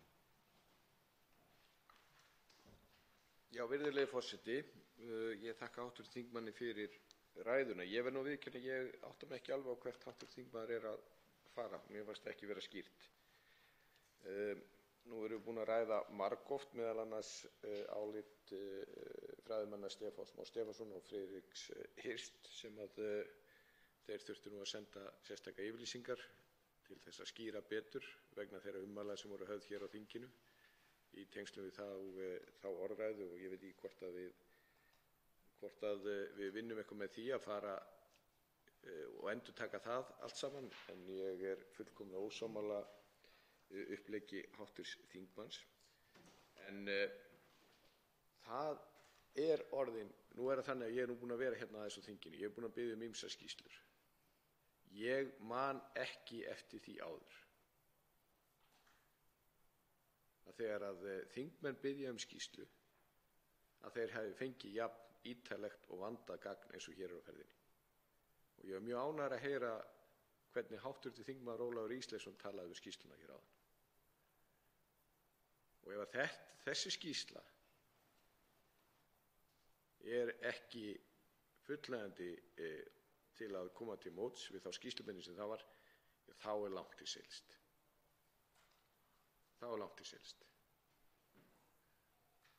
Og nú er það þannig, virðulegi forseti, að það er alveg sama þegar mál eins og þetta er rætt, að það er aldrei þannig, það er ekkert að setja þetta í Excel-skjal og koma með einhverju niðurstöðu. Við heyrum það hér til dæmis í umræðum í þinginu og þannig verður alltaf vonandi að menn hafa ýmis sjónarmið hvað skýrsluna varðar og samstarfið. En ef að ég hefði nú fengið svona skýrslur sem þingmaður í mínum skýrslubeiðnum og svona mikla vinnu lagða í það, ég vil nú viðurkenna það, ég hefði nú verið vægast sagt mjög sáttur. En aldrei fékk ég svona skýrslu þó ég hef þarna beðið ýmsar á mínu ferli sem þingmaður. Svarar á andsvari hv. 8. þingmaður Suðurkjördæmis Karl Gauti Hjaltason. Frú forseti, ég þakka hæstv. Ráðherra fyrir andsvarið. Ef að hæstv. Ráðherra hefur heyrt orð mín þá hrósa ég þessari skýrslu bæði fyrir hversu ítarleg hún er og efnismikil. Þar sem ég er að segja það að mér finnst vant í hana ítarlegri umfjöllun galla samstarfsins og ég las þetta upp hér áðan. Ég las þetta hér upp í ræðustól, vitnaði bæði í erindisbréfið mjög ítarlega og vitnaði orð formanns starfshópsins, hvernig hann hygðist taka á þessu. Eðlilega, gagnrýni mín beinist að því að erindisbréfið inniheldur ekki efnisatriði í skýrslubeiðninni og skýrsla markast eðlilega af því. Þetta er mjög ítarleg skýrsla. Ég tek undir með hæstv. Ráðherra, mjög ítarleg og góð skýrsla. Ég er ekki að finna því. Og hvort þetta sé ítarlegasta eða besta skýrsla, ég veit ekki um það. Þetta er svo fyrsta skýrsla sem ég er þátttakandi held ég að biðja og ég þakka fyrir hana og gerði það áðan. Ég er að segja það skýrslubeiðni Alþingis sem var samþykkt hér í sölum Alþingis í þrígang, efnisinnihald beiðninnar kemur ekki fram eftir því sem ég best sé og las hér áðan upp í erindisbréfinu. Þá veitir andsvar síðara sinni hæstv. Utanríkisráðherra Guðlaugur Þór Þórðarson. Já, virðulegi forseti, ég er ánægður að heyra það og að hv. þingmaður er ánægður með skýrsluna. Það sem að hv. þingmaður fór í sérstaklega áðan, sem að nefndi það að skýrsluhöfundur sögðust ekki ætla að setja sig í dómarasæti. Ég held að það hafi verið skynsamlegt. Því að það er nú bara þannig í lífinu, það sem einum finnst fallegt finnst öðrum ljótt. Og þetta, eins og ég skil niðurstöðu skýrslunnar þetta, að þeir koma hér með skýrslu sem gerir það að verkum að við, í þessu tilfelli þingmenn auðvitað og við alla þjóðina, höfum hér upplýsingar til þess að staðreyndir út frá því sem erindisbréf út á skýrslubeiðninni, hvað beðið að taka saman. Síðan getur hv. þingmaður komið hér upp og sagt að eitthvað sem að þarna inni, það séu bara galla við samstarfið. Öðrum getur finnst að vera kostur. En aðalatriði málsins þetta, við erum hérna með samantekið þær upplýsingar sem beðnar voru Það getur aldrei verið, virðulegi forseti, í svona skýrslubeiðni, ég er þeirrar skoðunar, að það er miklu betra að fá þetta með þessum hætti því að allir þingmenn og auðvitað miklu fleiri og kannski allir geta við lestur skýrslunnar móta sér sína eigin skoðun á því hvort að þetta sé gott eða slæmt. Það geta allir metið það. Og það er núna, í mínum huga, er það þings og þjóðar, þó í okkar tilfelli, að því að við erum hugsa okkar hagsmunagæslu, ef menn komist að þeirri niðurstöðu eftir að lesa þessi skýrslu og við eigum bara ekki að vera þarna inni. Það er líka sjónarmið, eða fara fram á breytingar á samningnum eða eitthvað slíkt. En það er það sem ég skil þegar menn leggja upp með það að þeir eru ekki verið í dómarasæti og mér finnst að vera skynsamlegt því að við getum öll móta okkar skoðanir og svo sannarlega þekki ég hv. þingmann Karl Gauti Hjaltason því að hann verður ekki í neinum vanda með að móta sér skoðun á einstökum köflum og skýrslunni og niðurstöðunni og EES-samningnum í heild sinni. Þá svarar andsvari síðara sinni hv. 8. þingmaður Suðurkjördæmis Karl Gauti Hjaltason. Frú forseti, ég þakka hæstv. ráðherra enn og aftur fyrir andsvarið. Það er til of mikið smælt, frú forseti, að þegar Alþingi samþykkir hér skýrslubeiðni, þrígang, og hún er orðað með þessum einfalda hætti, eins og ég las upp hér áðan, er til of mikið smælst að hæstv. ráðherra endurómi það í sínu erindisbréfi og þannig að skýrsluhöfundar sem vinna síðan skýrsluna geti fjallað það án þess að setja sig í neitt dómarasæti, frú forseti. Fjallum það með hlutlægum hætti þau ágreiningsefni sem hafa verið hér uppi og ég nefndi 2 dæmi hér áðan. 2 dæmi. Það verið fengur í því að fá umfjöllun, ítarlegri umfjöllun, þetta ég nefndi hér áðan, í þessari skýrslu til dæmis þessi 2 dæmi, þessi 2 ágreiningsmál og þetta efni sem ég nefndi þar, 102. grein og 2 stoða kerfið. Heldur en erindisbréfið, frú forseti, með leyfi forseta, tekið verið saman yfirlit yfir og matlagt á þann ávinning sem Ísland hefur haft af þátttökunni í EES-samstarfinu. Þetta er besta mál. Það vantar bara helminginn af beiðninni. Kosti og galla. til andsvar hv. 1. þingmaður Suðurkjördæmis Unnur Brá Konráðsdóttir. Hæstv. forseti. Það er nú þannig að það sem einum finnst gott finnst öðrum slæmt og það sem einum finnst vera kostur finnst öðrum vera galli. Og þegar rakin eru staðreyndir mál og hvernig hlutir hafa þróast til dæmis eftir að EES-samningurinn kom til, að þá auðvitað eru ýmsir sem að sjá þessar staðreyndir sem hér birtast á blaðinu sem galla. En það er ótrúlegt, finnst mér, að heyra þennan neikvæða tón gagnvart upplýsingum og í rauninni gagnvart þessari vinnu sem að birtist hér í rauninni í ræðu þingmannsins. Og ég get ekki séð annað en að það sé til dæmis fjallað hérna eitt af þeim atriðum, bara með alveg ágætum hætti, höfnunarvaldið, þó það sé kannski ekki gert með nákvæmlega því orðalagi sem að hugnast hv. þingmanni. Það er nú ekki þannig að þingið geti sent skýrslubeiðni og pantað niðurstöðuna, pantað orðalagið sem að menn vilja fá. Þannig virkar þetta ekki. Hins vegar liggur hérna fyrir gríðarlega ítarlega og vel gerð að mínu mati og held ég allra sem að takið hafa þátt hér í umræðunni í dag, skýrsla sem að mun nýtast okkur vel til þess að kortleggja hvað við ætlum að gera í framhaldinu. Það eru hér tillögur það sem að betur má fara, sem að sjálfsögðu til staðar, sem að mætti þá kalla galla á okkar framkvæmd, galla á því hvernig tekist hefur til við að framfylgja ákvæðum samningsins. Þá svarar andsvari hv. 8. þingmaður Suðurkjördæmis Karl Gauti Hjaltason.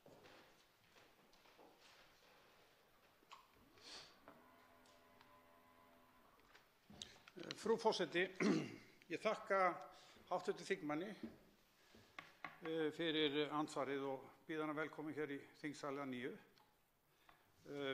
Ég heyrði kannski ekki nákvæmlega hvað spurningin var, en tek þá hennar athugasemdir í þessari spurningu.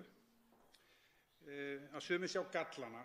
Þetta er algjör misskilningur hjá hv. þingmanni. Ég er ekki að tala gallana í þessari skýrslu. Ég er alls ekki að tala það. Ég er að tala það hvernig beiðnin sett fram hér á Alþingi. Síðan er ráðherra að framfylgja henni, hæstv. ráðherra, með því að útbúa erindisbréf fyrir starfshópinn sem síðan á að vinna. Ég er að tala það að þarna er klippt á milli. Ef orðalagið er skoðað í skýrslubeiðninni og síðan orðalagið í erindisbréfinu, að þá er ekki samhljómur þar á milli. Þá er ekki samhljómur á milli. Og skýrslan ber þess merki. Hún ber þess merki. Það er ekki fjallað nógu ítarlega þessi ágreiningsefni sem ég hef margoft nefnt hér uppi í ræðustól, ágreiningsefnin eins og 102. grein samningsins, nefndi hana. Það er afgreitt í skýrslunni á mjög stuttu yfirliti og einungis vitnað til einnar stofnunar, álits einnar stofnunar, og síðan tveggja stoða kerfið. Ég hefði viljað sjá meiri umfjöllun það. Ég tel að ef erindisbréfið hefði fylgt orðalagi skýrslubeiðnina sem við samþykktum hér á Alþingi, að þá væri skýrslan kannski eilítið ítarlegri eða öðruvísi og við fengjum þá kannski ítarlegri umfjöllun þessi efni sem við höfum hér rætt mjög mikið á Alþingi síðustu mánuði. Það er þetta sem ég er að tala. Ég sé ekki bara gallana, alls ekki, alls ekki. Ég nefndi það minni ræðu til dæmis hversu samstarfið hefði verið okkur hagfellt. Ég sé að skýrslan er mjög ítarleg. Þá veitir andsvar síðar að sinni hv. 1. þingmaður Suðurkjördæmis Unnur Brá Konráðsdóttir. Hæstv. forseti, ég skildi ræðu hv. þingmanns þannig að honum þætti vanta eitthvað í þessa skýrslu. Honum þætti vanta umfjöllun það sem hv. þingmaður telur kannski vera mestu gallana.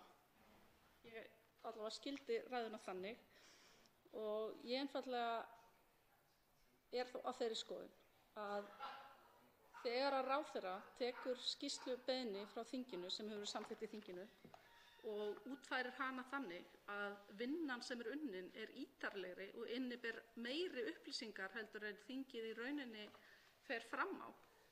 Og ég verð að segja að þetta er nú með ítarlegri skýrslum sem að ráðherra hafa lagt í eftir skýrslubeiðni frá Alþingi, að þá hlýtur það bara að vera gott að þingið fái hér meiri upplýsingar, vandaðri vinnu til þess að byggja á í sinni vinnu í framtíðinni. Þannig að Ég ætla að líta á þetta bara sem kost en ekki galla. Svarar andsvari síðara sinni hv. 8. þingmaður Suðurkjördæmis, Karl Gauti Hjaltason. Frú forseti, ég þakka fyrir þetta síðara ansvar sem ég held að ekki falið í sér spurningu frekar en svo fyrri. En ég nefndi það í minni ræðu, í lok minnar ræðu, að forsætisnefnd Alþingis hefði tekið við kvartanir þingmanna varðandi fyrirspurnir hér á þinginu, skriflega fyrirspurnir, að þeim hafi ekki verið svarað eða svarað mjög seint.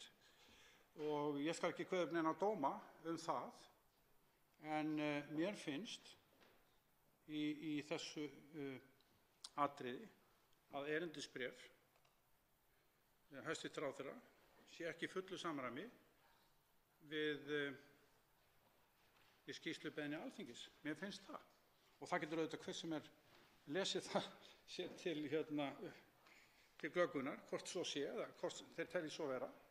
Skýrslan í sjálfu sér mjög góð. Já, nú hlæja menn í hliðarherbyggjum, það ágætt, en ég bara geri þá kröfu að Alþingi sé tekið alvarlega og þegar við samþykkjum, tala ekki í þrígang skýrslubeiðni með sama orðalagi, það hefur ekkert farið á milli mála, það hefur ekkert verið nein breyting á orðalaginu, að ráðherra, hæstv. Ráðherra fari að samþykktum Alþingis og komi þeim áleiðis út í stjórnkerfið með réttum og fullnægjandi hætti.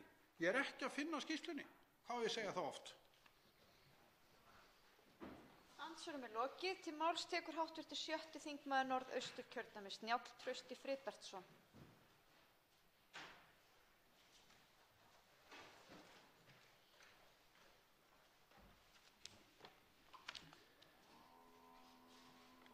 Frú forseti,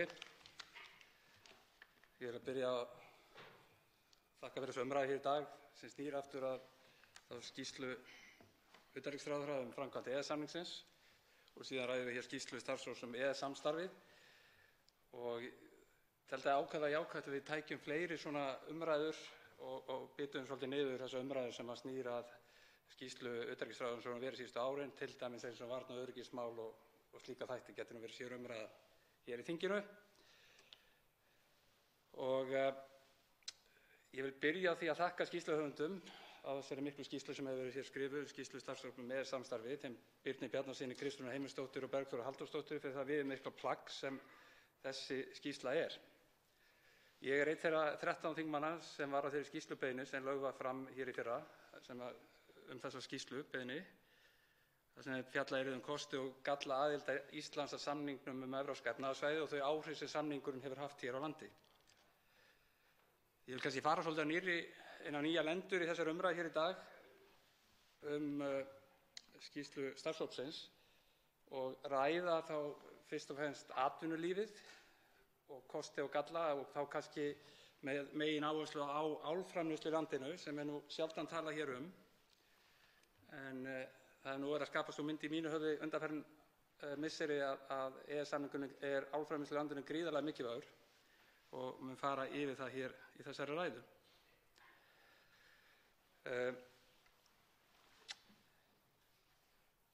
EES-samningurinn leikur mjög stórt hlutverk í samkeppnishæfni álframleiðslu hér á Íslandi. Í skýrslu starfshópsins EES-samstarfið sem við ræðum hér kemur fram að álframleiðsla í Íslandi njóti mjög góðs af aðild Íslands að EES. Í skýrslu starfshópsins kemur meðal annars fram, með leyfi forseta, að sameiginlegi EES-markaðurinn sé markaðssvæði íslenskra álvera. Þau eru þar innan tollamúra en tollar á ál sem flutt inn á Evrópska efnahagssvæðið á bilinu 4–7%. 1. júlí síðastliðinn var því fagnað að liðin var hálf öld frá því að álframleiðsla hófst í Straumsvík. Fyrstu árin voru framleidd 40.000 tonn í verksmiðju Ísal. Hægt og rólega varð reksturinn umfangsmeiri og eftir 25 ára í rekstri var framleiðsla komin í 100.000 tonn. Þannig þróaðist vöxturinn fram að gildistöku EES-samningsins 1. janúar 1994. Hvað hefur síðan gerst í álframleiðslu hér á landi á gildistíma EES-samningsins, það síðastliðin 25 ár? Það áhugavert að velta fyrir sér tímalínu í vexti álframleiðslu hér á landi og í beinu framhaldi af EES-samningnum. Álver Norðuráls á Grundartanga var gangsett árið 1998, 4 árum eftir gildistöku samningsins. Í fyrstu var ársframleiðsla Norðuráls 60.000 tonn. Á næstu 15 árum var mikill vöxtur í framleiðslu Norðuráls og ársframleiðslan komin í 290.000 tonn árið 2013. Í Straumsvík kom til stækkun álvers Ísal úr 100.000 tonnum í 160.000 tonn á sama tíma og starfsemi Norðuráls hófst. Fjarðarál í Reyðarfirði var síðan komið í full afköst 2008 með 350.000 tonna ársframleiðslu. Í fyrra var heildarálframleiðsla hér á landi því rétt tæp 900.000 tonn. Í upphafi gildistöku EES-samningsins, eins og ég kom inn á, var 100.000 tonn. Þannig að framleiðslan hefur margfaldast á þessu 25 árum. Og sú mikla framleiðsluaukning sem hefur orðið hér á landi á síðustu 25 árum, eða frá því EES-samningurinn tók gildi, hefur haft mikil áhrif á íslenskt efnahagslíf. Umræðan hér í þingsal mikilvægi álframleiðslu fyrir íslenskt atvinnu og efnahagslíf hefur verið mjög takmörkuð. Ég vil því nota þetta tækifæri þegar við ræðum kosti og galla EES-samningsins að ræða þetta mikilvægi sem snýr efnahagslífi þjóðarinnar. Stóriðjan á Íslandi og raforkuframleiðsla hefur byggt öflugan grunn undir íslenskt efnahagslíf sem mögulega hefur ekki notið sammælis í umræðinu hér á landi. Til dæmis mikilvægi álframleiðslunnar í framhaldi af bankahruninu. Það sem gjaldeyristekjur álframleiðslunni ásamt vextinum í ferðaþjónustu og auðvitað gleymum við ekki sjávarútveginum kom okkur Íslendingum á undraskömmum tíma út úr erfiðri kreppu. Heildargjaldeyristekjur vegna vöru- og þjónustuviðskipta voru 1.323 milljarðar á síðasta ári. Á síðasta ári fluttu íslensku álverin út afurðir fyrir 220 milljarðar króna og stærsti markaðurinn álveranna er Evrópa. Innflutningurinn á Evrópumarkað frá löndum undan markaðarins er tollskyldur upp að 4–7% en sökum aðildar Íslands að EES-samningi, EES-svæðinu, er Ísland fyrir innan tollamöruna eins og ég minntist á fyrir þessari ræðu. Þessi staðreynd, það sem er framleidd í álframleiðslu er frekar lág, er raunverulega grundvallaratriði að rekstri álvera á Íslandi. En það er sjaldan fjallað þetta í því samhengi og því vildi ég ræða þetta hér í dag. Raforkusala til stóriðjunnar á Íslandi er 50 milljarðar eða yfir 50 milljarðar á ári. Ég vil líka í þessu samhengi sem snýr að samkeppnishæfni álframleiðslu á Íslandi, sem er þá EES-samningurinn og er stór hluti af, þá vil ég benda á það að á síðasta ári var ársframleiðsla í heiminum 70 milljónir tonna. Og yfir helmingur allra álframleiðslu í heiminum í dag fer fram í Kína. Kínverjar framleiddu rétt rúmlega 40 milljónir tonna árið 2018 eða 57% heimsframleiðslunnar. Og í þessu samhengi er rétt að benda á að aldamótin síðustu þá var hlutdeild Kína ekki í neinu líkindum við það sem við erum að sjá í dag. Það hefur verið gríðarlegur vöxtur í framleiðslu áls í Kína á síðastliðnum 20 árum. Og því að þegar ég fer að hugsa þessi mál og búin að gera undanfarin misseri að þá sé maður það hver EES-samningurinn er verulega grundvallaratriði í öllu þessu máli sem snýr að þessu. Álframleiðslan er í dag 15% af heildarútflutningstekjum þjóðarinnar eins og við þekkjum síðustu árin. Og kostnaður álvera á Íslandi í fyrra nam 86 milljörðum innanlands, sem eru beinharðar gjaldeyristekjur fyrir íslenskt þjóðarbú. Og eins og kom áðan alls nam útflutningur íslenskra álvera 220 milljörðum.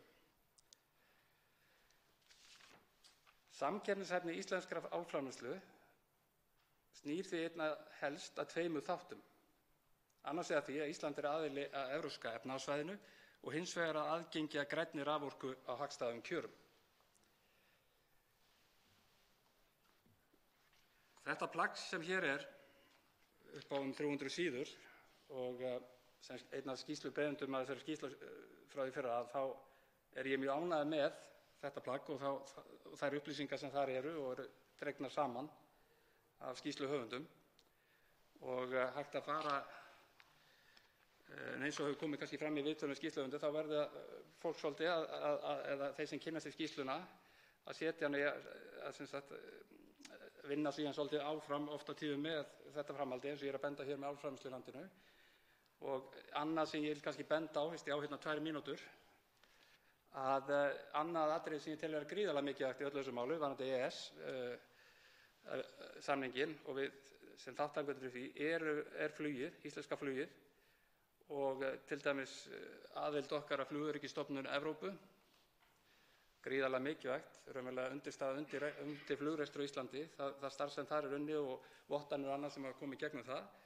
Og síðan ekki síst er rétt að benda á það að Íslendingar og Norðmenn í gegnum EES-aðildina gerast raunverulega aðilar á Open Skies samningnum á milli Evrópusambandsins og Bandaríkjanna. Evrópa og Bandaríkin sömdu 2009 þennan samning sem er kallaður Open Skies samningurinn. Og Ísland og Noregur ganga inn í þann samning 2011. Það er sjaldan talað það sem ég tel vera síðan grundvallaratriði í flugrekstri á Íslandi og þeirri miklu aukningu í ferðaþjónustu á Íslandi að þetta er einn af þeim stóru þáttum í öllu því máli.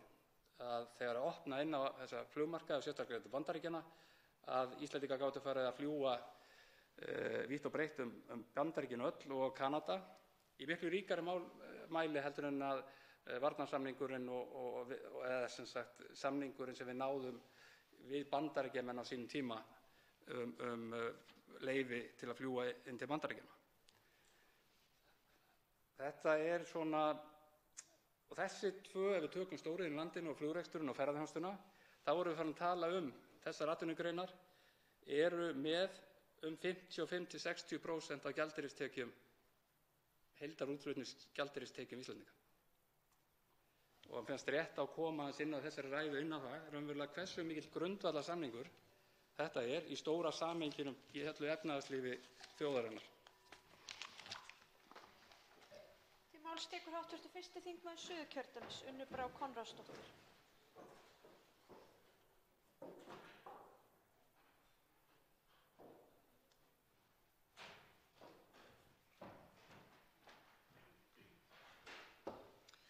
Hæstv. Forseti. Ég vil þakka hæstv. Utanríkisráðherra fyrir þessa skýrslu og þessi starfshópur EES-samstarfið skilar hér inn mjög heildstæðu yfirliti yfir EES-samninginn og með hvaða hætti honum hefur verið framfylgt hér á landi, með hvaða hætti hann hefur haft áhrif á íslenska löggjöf og einnig koma hérna fram upplýsingar það hvað mætti gera enn betur. Og það er mjög athyglisvert að grípa hér niður í skýrsluna. Margir þingmenn hafa hér lagt út frá þessum 15 úrbótapunktum og það er mjög ágætt og gott að vekja athygli á því. En mig langar að tala aðeins áhrifin sem EES-aðildin hefur haft á íslenskt hagkerfi og íslenska þjóðarbúið. En með samningnum þá komu til sögunnar reglur sem tryggðu fullt frelsi í viðskiptum með vöru og þjónustu, frjálsa för fólks, frjálsa fjármagnsflutninga, auk þess sem alþjóðlegar reglur samkeppnismál voru leiddar í lög hér á landi. Hér höfðu verið gjaldeyrishöft og Samkeppniseftirlitið tók í rauninni við af verðlagshöftum. Íslenskur sjávarútvegur er kannski sá geiri sem hefur notið mests ávinnings af EES-aðildinni og þar af leiðandi íslenska þjóðarbúið. En við þá breytingu sem gerðist árið 1999 þegar ákvæði matvælalöggjafar ESB sem sneru að sjávarafurðum urðu að lögum hér á landi, að þá varð markaðssetning vöru og þjónustu erlendis einfaldari. Sjávarútvegsfyrirtækin fengu markaðsaðgang og tengsl þeirra við markaðinn gerbreyttust. Og það er þannig að Evrópska efnahagssvæðið er langmikilvægasti markaður Íslands og hér kemur fram í skýrslunni að árið 2018 fóru 77,3% alls vöruútflutnings frá Íslandi á það svæði og jafnframt að frá ríkjum ESB og EES að þá komi hingað inn 60,6% alls vöruinnflutnings til landsins. Ég hef áður fjallað það hér í dag hvaða breytingar samningurinn hefur haft á neytendavernd og eins má ekki gleyma því hvað áhrif hann hefur haft á vinnuvernd. Og við þekkjum það vel sem höfum starfað hér í þinginu að það eru tilskipanir sem okkur berast varða í rauninni hvað eina. Rafmagnstæki á heimilum meðal annars, ryksugumáli stóra sem að tröllreið þinginu hér fyrir nokkrum árum verður lengi í minnum haft, ljósaperurnar og okkur finnst þetta stundum vera svolítið hjákátlegt en þegar á heildina er litið þá erum við með samræmdar EES-reglur í gildi öryggisbúnað til dæmis í samgöngum, gagnvart bílum og flugi og siglingaöryggi og þetta hefur þýðingu fyrir okkur. Við og okkar íbúar geta búið, ferðast og unnið hvar sem innan Evrópska efnahagssvæðisins og okkar námsmenn njóta styrkja til að mennta sig á svæðinu. Jafnframt þekkjum við það hvaða afleiðingar fjármálahrun getur haft og það er mikilvægt fyrir okkur að vera hluti af eftirlitskerfi með fjármálastarfsemi sem að gildir á svæðinu. Og þetta hefur allt saman mótað okkar samfélag og í rauninni erfitt að hugsa sér hvernig lífið væri hefðu við aldrei gerst aðilar að EES-samningnum. Í skýrslunni fjallað í talsvert ítarlegu máli hagræn áhrif aðildarinnar. En við þekkjum það að hagsæld þjóðarbúsins hefur verið mikil ef við tökum undanfarin 25 ár. Milliríkjaviðskipti Íslands jukust talsvert eftir að Ísland gekk í EES og sumir óttuðust það að þegar að lítið land með sérhæfðan markað myndi gerast aðili að samningnum að þá myndum við tapa okkar sérkennum og kannski tapa á því að vera með. En frjáls viðskipti og aðgangur á mörkuðum hefur skipt okkur gríðarlega miklu máli og við þekkjum hversu mikið samfélagið okkar hefur breyst. Það er ekki bara þannig að neytendur eigi nú aðgang að ítarlegri og fjölbreyttari vörum til að kaupa í verslunum, heldur eru kröfurnar sem eru gerðar til þeirra sem eru að selja og reyna að koma sér fyrir á markaðnum mun meiri. Og við þekkjum það til dæmis bara varðandi eftirlit með raftækjum og þetta skiptir máli. Í skýrslunni vikið talsvert að niðurstöðum þýsku rannsóknarstofnunar Bertelsmann Stiftung sem að reyndi að meta hagrænan ávinning sameiginlega markaðsins fyrir Evrópuríki og svæði innan Evrópu og þeir tóku Ísland, Noreg og Sviss með í þessa úttekt og tilgangur þessar rannsóknar var að meta sameiginleg áhrif sameiginlega markaðarins á verga landsframleiðslu á hvern íbúa, það er að segja reikna þetta niður á ábata per íbúa. Og hér kemur fram hagrænn ábati Íslands vegna þátttöku í sameiginlega markaðnum sé mikill. Velferðarávinningur hvers Íslendings mælist samkvæmt þeirra athugun ríflega 1000 evrur á ári eða 140.000 krónur. Og miðað við þeirra niðurstöðu Ísland einn þeirra þjóða sem hefur hagnast hvað mest þegar að litið á ávinning per mann á því að vera aðili að sameiginlega markaðnum. Og við hljótum að vera ánægð með þetta. Þessar niðurstöður fara saman við niðurstöður Samtaka atvinnulífsins sem gerði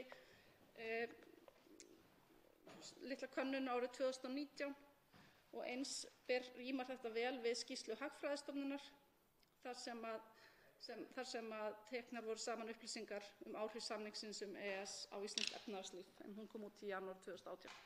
Þannig að í heildina tekið þá hefur þessi aðild haft gríðarleg áhrif á okkar hagkerfi til hins betra og það er ánægjulegt að sjá það hér í ítarlega rökstuddu máli.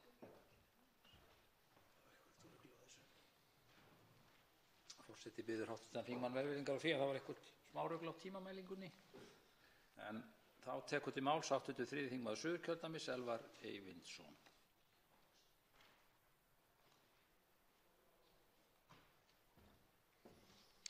Hæstv. forseti. Ég vil byrja á því að þakka fyrir þessar skýrslur og utanríkisráðherra fyrir flutning á þeim og ágætar umræður. Mér finnst svona í gegnum að hafa hlustað á umræðurnar í dag að þá eru nokkur hluti þingmanna sem sækir svolítið í að búa til skotgrafir þannig að sumir séu með EES-samningi og aðrir séu á móti. Mér finnst ekki rétt að taka þannig á þessu. Samningurinn sem ræðir er náttúrulega mjög flókinn og viðamikill og óvenjulegur vegna þess að það er sífellt verið að bæta við hann og það er þá annar aðilinn sem er alltaf að bæta við þennan samning og við hljótum alltaf að vera á tánum og á varðbergi gagnvart honum. Það hlýtur að vera hin eðlilega afstaða að vera á varðbergi. Maður er aldrei alveg með eða alveg á móti. Margir hafa farið yfir margvíslegan ávinning sem samningurinn hefur leitt af sér og á fjölmörgum sviðum sem sýnir það hversu mikilvægur hann er og þar af leiðandi líka flókinn. Mér finnst erfitt að dæma það beinlínis hvað hafði samningurinn gott í för með sér og hvað vont, því að við getum aldrei sagt við getum ekki fullyrt að við hefðum ekki gert góða hluti án hans og við hefðum líka getað klúðrað ýmsu þrátt fyrir að hann væri ekki til staðar. En spurningin er bara hvert er framhaldið og mér finnst svona ef maður tekur það bara aðeins saman að það hlýtur að þurfa að halda áfram að ræða samninginn og að vinna í honum og það sem margir hafa komið inn á hérna að það sem við höfum svona kannski brugðist mest það er að fylgjast betur með málum frá upphafi. Og þá vil ég taka það fram að það er ekki bara nóg að embættismenn fylgist með málum vegna þess að sumt af þessu er hrein pólitík. Og pólitíkin þarf að fylgjast með og taka afstöðu, kannski miklu fyrir en gert er, til mála og vita hvað er að vera. Það þarf að skilgreina framsal fullveldisins og hvernig það fer fram og hvar mörkin eru. Það er ljóst og það var margir sagt það líka. Og mér finnst líka mjög mikilvæg spurning hérna hvort að raunverulega er hægt að taka í neyðarheimilinn. Við þurfum að svona hugsa það og láta reyna á það, einhvern tíma þurfum við þess eflaust. Sérstaklega hlýtur það að vera erfitt þegar að skrefin eru stutt sem tekin í hvert sinn og kannski hvert skref er ekki nógu stórt til þess að fólk staldri við. En hvenær eru þá og hvar er hægt að draga línu í sandinn? Þetta er mikil áskorun. Og svo þurfum við að treysta dómskerfinu gagnvart samningnum og við höfum lent í því núna nýverið að það sem menn héldu að væri sameiginlegur skilningur reyndist ekki vera þegar dómurinn dæmdi og þetta dregur aðeins úr tiltrú á samningnum og veldur smá erfiðleikum hjá mörgum. Hvenær erum við vissum það að það sem við héldum að við höfum samið heldur. Þetta er bara það sem ég vildi segja í stuttu máli og beina því til utanríkisráðherra og annarra og þingsins að það verður að halda áfram að vinna í þessum málum og skilgreina samninginn og átta sig á honum. Það er grundvallaratriði. Þá tekur til máls hæstv. Utanríkisráðherra Guðlaugur Þór Þórðarson.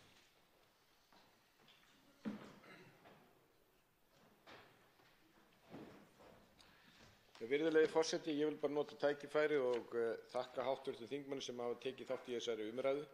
Mér hefur fundist hún vera góð og málefnaleg og það vekur vonir að framhaldið getur verið gott. Þegar að við tölum það að við ætlum að vinna þessa hluti saman og hafa samvinnu og samráð við þingið, þá er það mín skoðun að við höfum gera þetta með þessum hætti. Ég var spurður að því hvað ætlar ríkisstjórnin að gera varðandi þessa 15 útgangspunkta. Ríkisstjórnin er að tala við þingið og þingnefndir til þess að fá líka sjónarmið þeirra. Og því að ef við kæmum hér og segjum við ætlum að gera þetta allt saman, ef við ætlum að gera 10 af 15 eða hvað það er, þá er það í mínum huga er það ekki eiginlegt samráð. Og ég vonast til þess að ég get ekki heyrt annað að hér sé samhljómur EES-samninginn að langstærstu hluta og kannski öllu, að við getum náð saman það að núna rýna þetta gagnmerka rit, þessa skýrslu, og taka síðan ákvörðun það hvaða skref við ætlum að taka til þess að styrkja hagsmunagæsluna. Því að niðurstaðan í skýrslunni er í mínum huga þessi, í fyrsta lagi, augljós ávinningur. Og sumt kom mér á óvart sem hérna kemur fram. Ég gerði mér til dæmis ekki grein fyrir því að árið 2018 voru útgefin 62.753 sjúkratryggingakort. Og ég myndi nú ætla það að mjög stór hluti því væri eldra fólk sem dvelur til dæmis á suðrænni slóðum í Evrópu, en örugglega yngra fólk líka. En að því við þekktum það og vissum það að yngra fólk nýtur góðs af þessu varðandi ýmislegt sem að snýr að mennta- og vísindasamstarfi, fyrir utan alltaf þennan stóra einstaka ávinning sem bara einfaldlega þessi, að við hér getum verið með fyrirtæki, til dæmis í Reykjavík, sem að keppa á þessu markaði, en þurfum ekki að flytja til Rotterdam eða Hamborgar eða annað í Evrópu til þess að keppa á þeim markaði. Og við gleymum því stundum að það er gott fyrir alla að hafa almennar leikreglur á markaði, en það er sérstaklega mikilvægt fyrir litlu aðilana sem geta ekki beitt valdi ef að þeim er beitt órétti eins og stærri ríkin hafa stundum gert. Þetta þýðir það að þýska ríkisstjórnin getur ekki farið fram með óeðlilegum ríkisstyrkjum í samkeppni við okkar fyrirtæki, svo bara dæmi sé tekið. Þetta er ekki lítilmál, þetta er risamál. Og ef að menn skoða umræður EES sem voru þegar EES-samningurinn fór í gegnum þingið, þá er það mjög áhugavert. Því að hvað töluðu menn þar? Það kemur svo spegla svo hvernig íslenskt þjóðfélag var á þeim tíma. Þegar menn tölum útflutning, menn tölum bara tvennt. Fisk og ál. Það er bara fisk og ál. Og sem betur fer erum við komið miklu fleiri stoðir undir atvinnulífið og sem betur fer er atvinnulífið orðið miklu fjölbreyttara. Í öðru lagi að valkostirnir sem til staðar, þeir eru ekki góðir. Og margir hafa talað stundum það eins og að Sviss sé með eitthvað sérstaklega gott fyrirkomulag, en það er ágætlega sem ég var svo sem alveg meðvitaður í skýrslunni það hvernig það fyrirkomulag er. Og ef menn eru ósáttir við það að við höfum ekki nógu mikið það að segja leikregluna hér, þá vilja menn örugglega ekki vera á sama stað á Sviss. Því að þeir verða bara að taka það upp eða ætla að vera með á þessu markaði það sem er lagt fyrir þá. Síðan í þriðja lagi að við erum okkar eigin gæfusmiðir. Og það sem kemur mér á óvart er það sem menn hafa gagnrýnt og haft áhyggjur af varðandi breytingunni á þessum 25 árum. Það er að segja að sumir þessi, og þá eru flest af þessu, þó að menn geta alltaf deilt hvað sé tæknilegt og hvað sé pólitískt, en það sem að menn hafa þurft að þróa, að því að menn benda réttilega á, þess vegna er EES-samningurinn ennþá í gildi og ennþá virkur, vegna þess að hann er alltaf að breytast. Ef EES-samningurinn væri eins og hann var fyrir 25 árum síðan, þá myndu allir á þessum sal segja að hann væri fullkomlega gagnslaus. Hann var gerður fyrir 25 árum þegar voru ekki einu sinni tölvur, allt annað umhverfi og hér var ekki þetta viðskipti á evrópska efnahagssvæðinu vegna þess að þetta var algjörlega úreltar reglur. En hann er lifandi til þess að þessi áfram virkur markaðurinn. Og tæknibreytingarnar eiga ekki að koma í veg fyrir viðskipti, heldur er reynt að koma því inn í samninginn. En hins vegar, eins og kom til dæmis fram hjá síðasta hv. Þingmanni, við þurfum að fylgjast með þessu. Það er stjórnmálamennirnir, því að sumt er pólitík. Hagsmunagæsla og hagsmunagæsla er ekki það sama.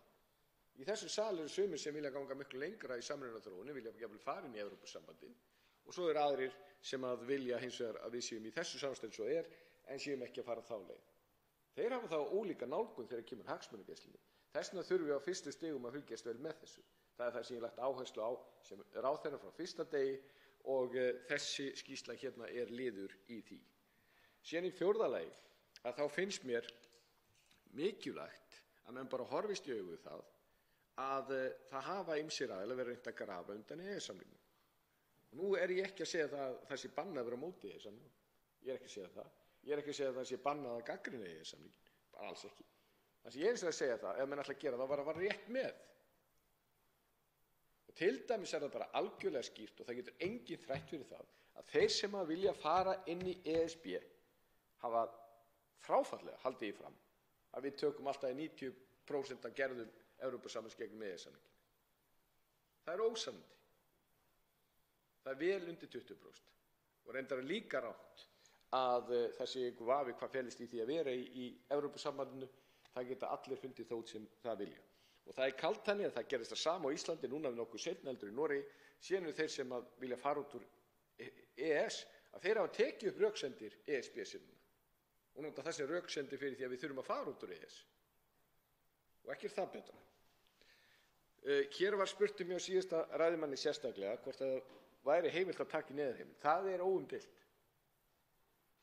Og við getum aldrei, það er óumdeilt að við getum alveg tekið í neyðarheimild. En þá gerum við það vegna þess að það er síðast úrræði og við höfum málefnilega rök fyrir því.